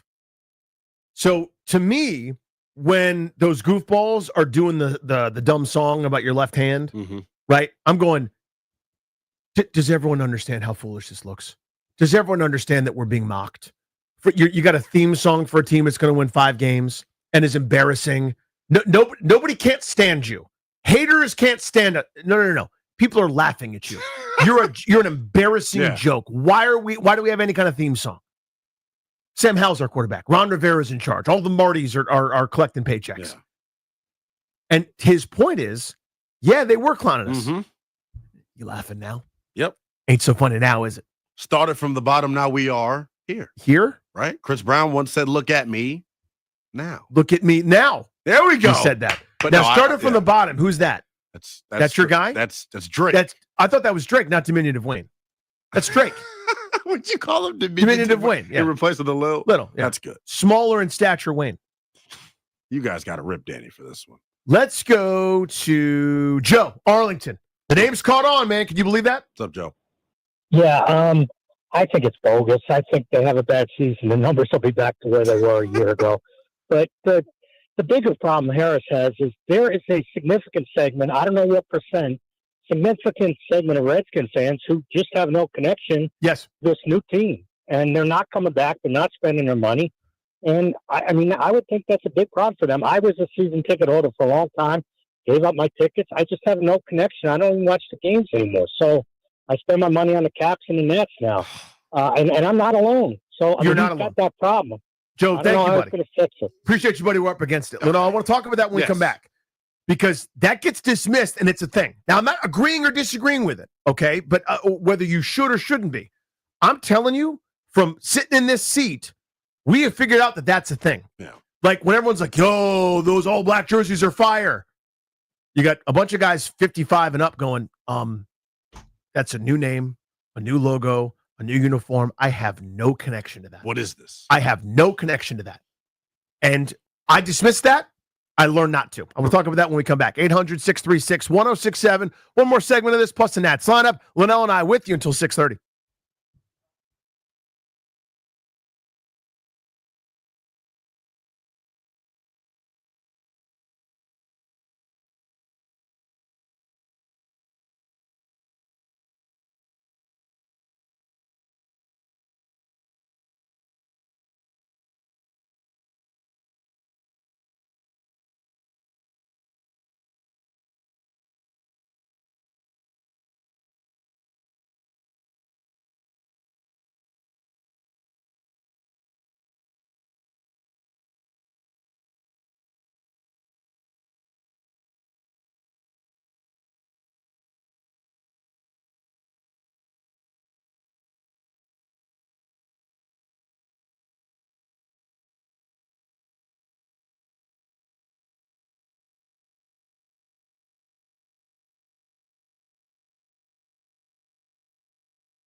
I'm Toby Altizer with your sports update on the Fan, and this update is brought to you by Coach Wooten's basketball camp, CoachWooten.com. That's 2 O's and 2 T's. Baseball tonight, late night Nationals as they take on the Mariners. 3-game series in Seattle, part of a 6-game West Coast road trip. 3 in Seattle, then 3 in Arizona. 9:40 first pitch tonight right here on the Fan. 9:10 Nats on deck. Mitchell Parker takes the hill for the Nationals. He's 4-3 with a 4.39 ERA. He'll take on Logan Evans, who is 2-1 with a 3.33 ERA. Nats and Mariners late night tonight, 9:40 first pitch right here on the Fan. In hockey last night, Hurricanes stayed alive, beat the Panthers 3-0 in Game 4 their series. Panthers lead that series 3-1. Game 4, the Western Conference Finals tonight, Oilers and Stars at 8 o'clock. The Oilers lead that series 2-1. In basketball, last night, the Thunder beat the Timberwolves 128-126. The Thunder lead that series now 3-1. Game 4, the Eastern Conference Finals tonight, Pacers and Knicks at 8 o'clock. The Pacers lead that series 2-1. Coach Wooten's basketball camp, they instill love of the game by teaching kids how to play, the values of the game, and having fun. Join the rite of passage for beginners all the way up to the rising high school star and experience the legacy of the Wooten basketball camps. Coach Wooten. From the Crop Metcalf 5-Star Sports Desk, I'm Toby Altizer on the Fan.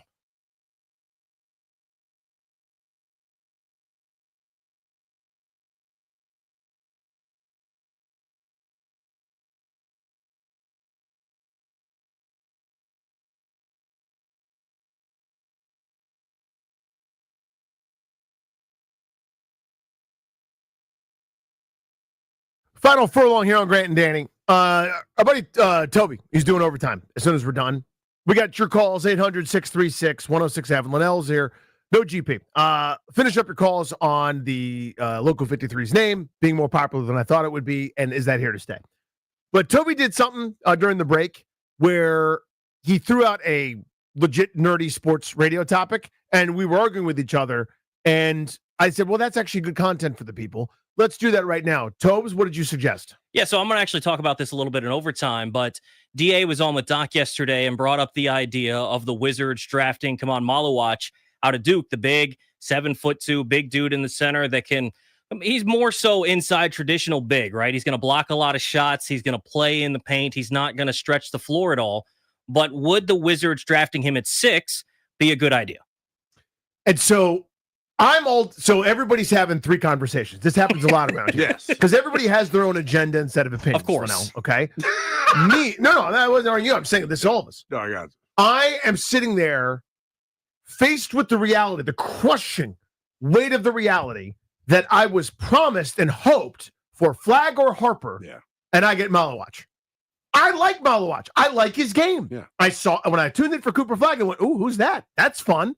That's a traditional big. That's a rim runner. That's a pick and roll player. That's a protector.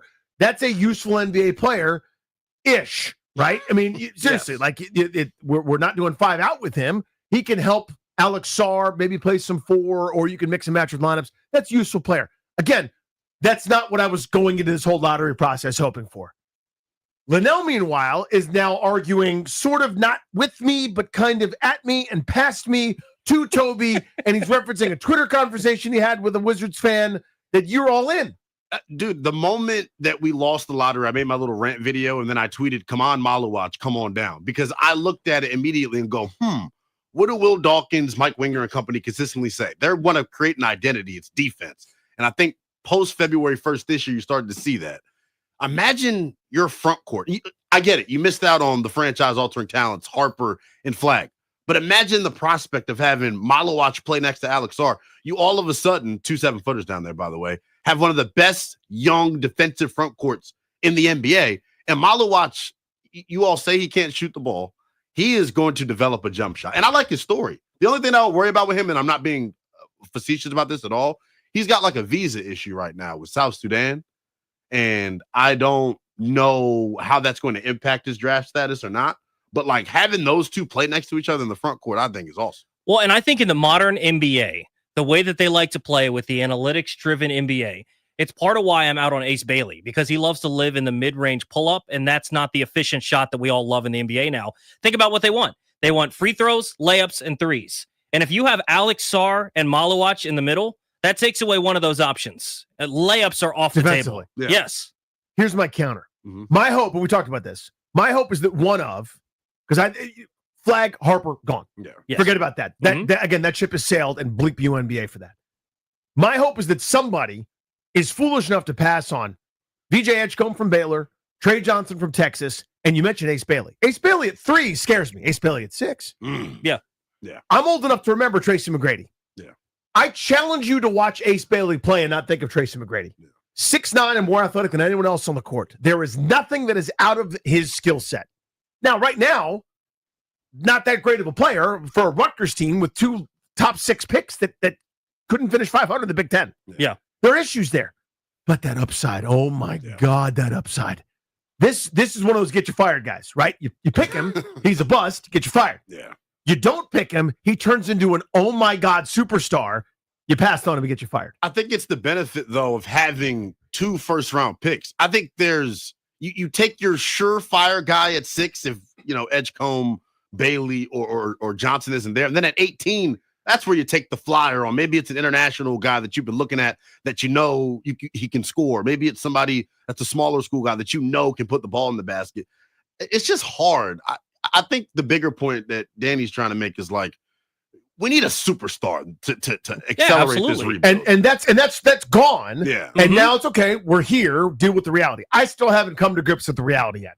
I will. I'll get to acceptance as part of the process. And I think when you look at the other options, like a Con Knippel, I think is a solid role player. But does he gets redundant after a while. He's a rich man's Corey Kispert to me. Yeah, and so eventually you already have now, that kind of a player, right? And this is what the Wizards fell into for years, where they thought that Bradley Beal was their superstar. They draft a Rui Hachimura, whose ceiling was a solid role player. They draft a Corey Kispert. And so what you've seen this new regime go with is guys that could have more than that. Bilal Coulibaly, when they drafted him, you're like, ooh, could he be Giannis? Yeah, that's lofty, and he's not going to get there, but you at least go on some upside. Like a Con Knippel doesn't give that to me. Trey Johnson, I think, can if he's there, but I don't know if he's going to be available. But like a Jeremiah Fears or some of these other people, I don't know. I think that Malawach could give you an identity for this team going forward. And also the bigger draft asset that you used last year was the number 2 overall pick with Sarr. You help him out by bringing in Malawach. Tobes, what do you got coming up on Overtime? Yeah, so we're going to talk about this. We're going to continue the name conversation. So if you stay on hold, I'll get to some of your phone calls towards the end of this hour. Also want to talk about that Ken Rosenthal article. Yeah. Did you happen to catch that? Yeah, we got to dive into that. So plenty of good stuff coming up on Overtime. Toby, thank you. Absolutely. 800-636-1067. And that basketball diversion was brought to you by Linnell, Toby, and Danny here on 1067 The Fan. Want to get back to your conversation regularly scheduled here. The name is here to stay. Yeah. I know that. I'm aware of it. I'm not trying to convince anybody that it shouldn't be. I know that I hate it, and I know that I'm now in the distant minority. A year ago today, I was not. A year ago today, I was part of the majority, walking around chest out proudly, probably 64, 65% according to the polling, that agreed with me. Now, I haven't changed, but everybody else has. It's caught on very quickly. Does that surprise anybody? 800-636-1067. Daniel in Burlington, North Kakalaki. What's up, buddy? You're on the Fan. Danny? You're going to like it, Spalding. Let's go to Jim in Tysons. Jim, can you believe it's caught on so quickly? What's going on, Jim? Hey, I love you guys. Appreciate first of all, I'm one of the Section 111. I'm in my late 50s, so I'm one of those old school guys.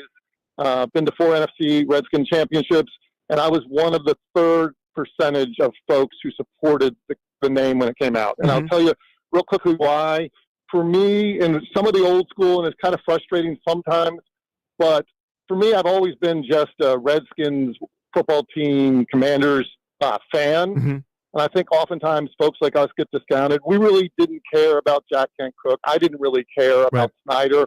I didn't support any of the things he did. I thought he was a terrible person. But for me, it was about the team and about the sport. Also, too, I'm in the business of advertising and PR, and we do renaming. And what we've seen on products like this, if you have a failing product and you rename it, you're in trouble. But if you have a product that's solid, like an NFL,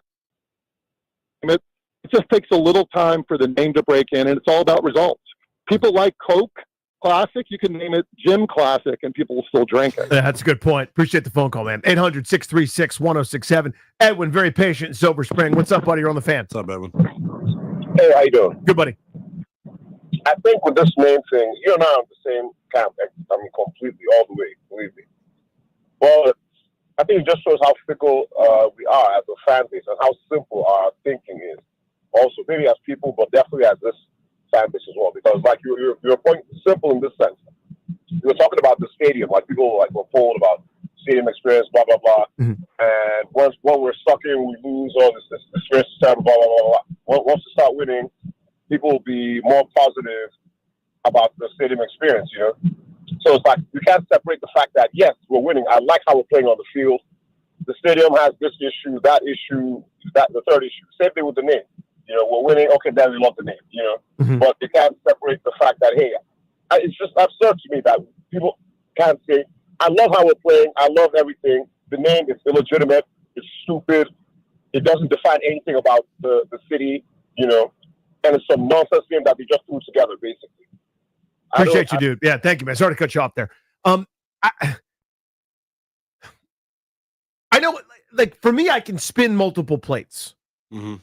Right, and that makes it sound like I'm bragging, or I consider myself so sophisticated with my opinions, and that's not the case at all. Like, I could sit there and go, I hate that stadium, and I will never go, and it's embarrassing that the railing fell, or that wastewater fell on people multiple times, or sprinklers went off, or whatever, or the parking's terrible. I could say all those things and still celebrate when Jaden Daniels scrambles for a first down. Of course, I could do those things, and some people, it's not. I care about the football team, and the rest I'll just deal with or I won't. You see what I'm saying? Like, I don't begrudge the other way of doing it. For sure. And I think the more and more that we get deeper into the conversation, the more I realize, like, am I weird for being indifferent on it? Like, I know there are a lot of other people that are kind of like this as well, but, like, I don't know. The sports radio is supposed to be passionate. We're supposed to have super strong takes. For me, like, the name thing never really moved me. And that was crazy because when 2/22/22 happened, that's so terrible to say. I was like just cracking in and just getting on the air. And like, that was one of my, like, you know, hop out of the box takes. It's like, I really don't care about the name of the stadium. I just want to win. And the more and more we have this conversation, I realized that section of the fan base that I consider to be a lost cause that like want Redskins back, they're a lot larger than I even realized. And this is the point I wanted to hit. Let me grab a couple of these guys who have been on hold for a long time, but let's put a pin in that. Yeah. Will in Alexandria. Good afternoon, man. You've been real patient. You're on the Fan. Oh, I'll put you back on hold. Let's see if we can get Will. Make sure he's connected. He waited for a long, long time. Jerry, Largo. The name has caught on, man. Are you surprised it's caught on so quickly? Well, I'm a female, but yeah, the name, it sucks. And I don't know really nobody that likes it. I love my team. Yeah. I will rep my team, but I call it the Washington football team. I rarely ever say Commanders. Same. I don't want to buy the gear that says Commanders. And I know tons of people that do not like it. I think the poll that was taken, probably it depends on how the question was asked. But no, I don't really know anybody that likes that name. I can't stand it. I can't stand it. And I want it to change. I don't know. I guess you're saying it's not going to change, Danny, but I'm with you. I can't stand it. It sounds horrible. I don't like it. I don't think it fits anything about our team. It might fit the city, unlike the other gentleman said it doesn't fit the city. It kind of does because we're Washington. Yeah. We got the president, commanders, the army, and all that stuff. So, Jerry, thank you for the call. Appreciate your patience there. Everybody in their own circle and their own group is going to find, people either shrug their shoulders and say, I'm just going with it because my kid wants a jersey. Some people are gung-ho. Some different pockets are going, I'll never say it. So everybody's experience is their own. And again, it's your fandom. How you consume this opt-in thing is kind of, it's your own. I always say the same thing. It's your fandom. You do what you want with it. The days of me like yelling about or judging fan behavior, I'm too old. I don't have time to say like, you're not a good fan because you don't love the team name. I'm not. If you want to do that, again, that's your privilege. Yeah, it's Jerry's perspective is interesting too. Like, but we were saying that there's that sector of people that like the older demographic that are going to forever be annoyed and ticked off about the name not being Redskins. The other thing that you hit on too is like there's nothing for these people to connect with anymore. What do you like? What does that mean? Like, here's what it means. You're connecting with football. right? Like it's the sport itself, the game, like it hasn't changed. So when the Houston Oilers moved to Nashville, and they were like the Nashville Oilers, I guess, for a second. I can remember if they just changed the Titans or whatever. There's no history there. Like when the Nationals were the Expos, and they came to DC, and it's like, we're the Nationals now. Now, I'm excited for a new baseball team, but it's not as if they're like, remember Gary Carter? Remember Spike Owen, the shortstop for a long time with the Expos? Yeah, but that wasn't my team. My team is Ryan Zimmerman. My team is Jordan Zimmerman and Max Scherzer and Trey Turner and Bryce Harper and company. You see what I'm saying? Like, there's no connection to the old thing. The Senators didn't come back here. Tutty. What? First of all, how dare you? Major Tutty. Major Tutty is the connection to the old thing. He's the hog. No, he's a hog. He's a not pig. A connection to anything. It is a pandering attempt to bridge the old and new. And that stupid diabetic pig has now lost weight, and now it's better, but it still ain't good. I don't know what he's a major of. What is it? A major of what? What branch? What's he in? You don't know? Major of the football team. Is he? Yes. That's what he is. Come on. No, you don't like Tutty? No, of course not. You didn't. I'm being sarcastic. It represents this new stupid thing. But so the thing that Grant and I point this out all the time, and people either don't hear it every time, or they come to this late. I dramatically, and I don't speak for him, but he said the same thing. I dramatically underestimated the damage to this fan base that name change would have. I'm not legislating it again. I'm not telling you that it should or shouldn't have happened. Again, it happened. The ship has sailed. It's gone. It's over. The point I'm trying to make is I didn't really realize how damaging for a huge portion of this, what would have been the big pie, let's say 100 out of 100 people cared about the way it used to be. I think you lost 30 people out of that 100, and you're never getting them back because of the changes that have happened. That's not relatable to a lot of people, and they don't get that with Fandom. I'm just telling you, the pie has shrunk. What was 100 is now 70. You can get to 70 again. You can have every man, woman, and child eligible to care. You have lost I forget the caller's name. I apologize for not remembering his name. The gentleman in Arlington who goes, I have no connection to it. The fight song isn't the same. The mascot's not the same. The team name isn't the same. The jerseys aren't the same. Nothing about it is what I grew up loving. It's an expansion team to a lot of people. The joy and zeal that a lot of folks that experienced the really, really, really great times for so long, doing this now, it just feels empty. It's because it's not the same. And this goes back to you trying not to govern people's fandom. Like, there's no way I can be a sports fan and something. I'm trying to think, like, what's the most egregious thing my favorite team could do to turn me away to where I say, I'm not rooting for you anymore. I'm a Wizards fan. I'm a Commanders fan. Like, I don't know. Maybe I'm in like the minority with this. There's just nothing. I don't think you're in the minority because you're a young person. There's nothing they can do to turn me off. Well, there's no framing from before. You see what I'm saying? In other words, if you grew up with it one way and that's taken from you, and not only was it taken from you, but you're told that you're bad for liking it. Yeah. Right? Like you're less than, you're mean. And again, it always sounds like I'm legislating it. I am not. I'm telling you, this is the feeling that has been shared, that has come across our desk here, is not only were you you're supposed to be a bad person because you just had some good memories of Art Monk catching touchdown passes and Riggo going off tackle in the Super Bowl. Not only were you not supposed to enjoy that, you're supposed to give them back and apologize and feel badly that you liked the football team. That was kind of the sentiment. And it turned off such a huge subsection of this fan base, and I totally underestimated that. But Danny, whatever they changed it to, you could have had this conversation with them. We get to this. Yes, to a degree. It wasn't going to be a hit right away. That's anything that's not the old thing was always going to be met with, There's a difference between that and we are the Commanders. The rollout, everything was sloppy. Yes. There's a difference between that and Ron Rivera being involved in the team name. And them leaking it out by accident with a mirror image in their own stupid production video. I was just about to say that too. And Chopper 4 flying over the team store. Well, yeah. The night before, like, ruined the whole thing. So, like, let me ask you this then. Yeah. If the rollout was better, Because I totally agree. Rollouts matter. I'm a big hip hop fan. Like rollouts for like albums and hip hop are always big to me and determine success of albums usually. If the rollout was better, would you be more accepting of the name?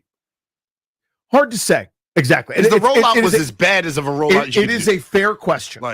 And I'm not dodging the answer. It's a fair question. Because it was the people involved that were involved. Yeah. Like, let's say, again, and I personally like Jason Wright, but let's say Jason Wright had actually made the correct decision and not gone on the Today Show, but it had the local networks involved. Yeah. Say like us. Yeah. At the time, Comcast, I think, still existed. Masson, local news stations, and had a real, a better rollout.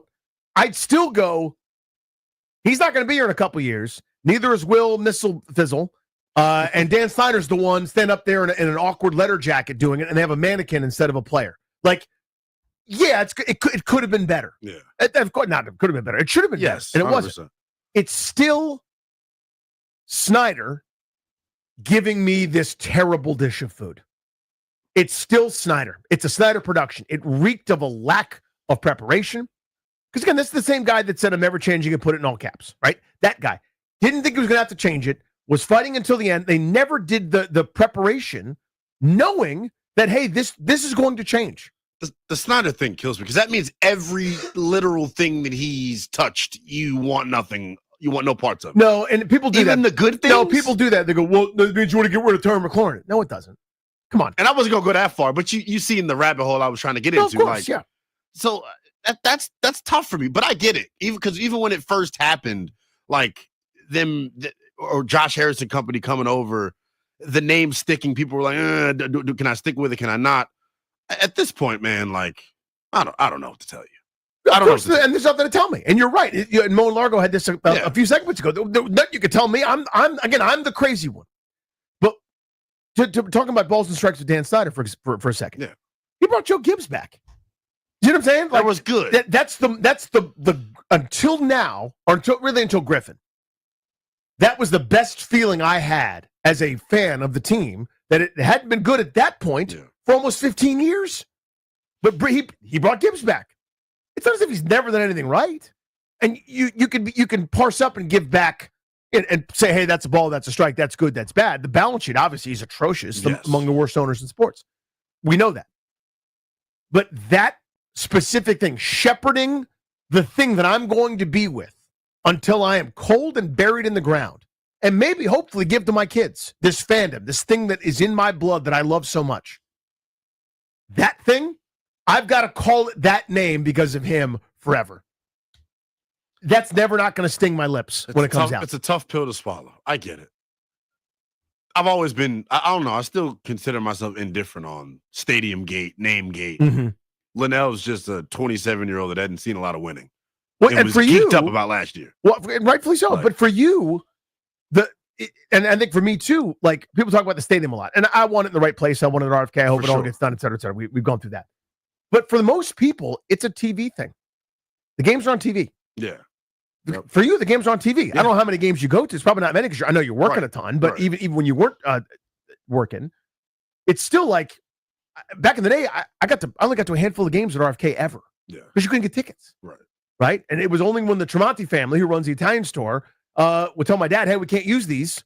So I would get to go. I'd get to go to a game that nobody else cared about. I think I saw like the Vikings when they were mediocre. I think I saw the Falcons at one point. You know, when nobody was any good, I could sneak in there in like an October or around Veterans Day or something like that. I could get a ticket. We never got to go to many games. I don't know where I was going with that. I guess the point is, ultimately, I understand that and I'm not trying to convince anybody. I understand it's here. I understand it's here to stay. I guess my ultimate thing, and I'll close it up here before we get to the leadoff to Nat's lineup, is I'm surprised there aren't more people like me. Fair. I get the tweets, and I'm not going to say that I'm now validated or whatever. I get the handful of people like, yeah, I feel the same way. I don't like it either. You just kind of deal with it. You watch football team, but you don't root for the name. You're not buying gear or whatever. I'm just surprised at how quickly it all happened. And all the blowhards that had a catchphrase, just win. Those guys are right. I guess that's my surprise. Not a surprise to me because I was one of those guys. You had it the whole time. For sure. Hit that sound bed here, Mr. Money Metal Crest. The leadoff. It's time for the leadoff. Brought to you by the Window Man since 1989. The Window Man has been the educational window company. Get your free in-home estimate or visit thewindowman.com's all-new Fairfax showroom. I drove by there just the other day. Very convenient location, I might add. Out west in Seattle, Mitchell Parker on the bump, 4-3 with a 4.39 ERA, facing the Seattle Mariners. Leading off playing shortstop, C.J. Abrams batting second in left field, James Wood. He's batting third. He's playing first, Nathaniel Lowe. Batting fourth, doing the catching, Gabriel Ruiz. Batting fifth at second base, Luis Garcia Jr.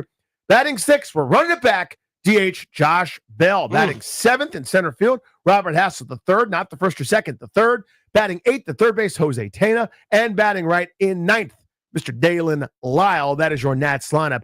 First pitch tonight, 106.7 The Fan. I believe it is a 9:40 Eastern time start from out there in Washington. Final thoughts today, Linnell.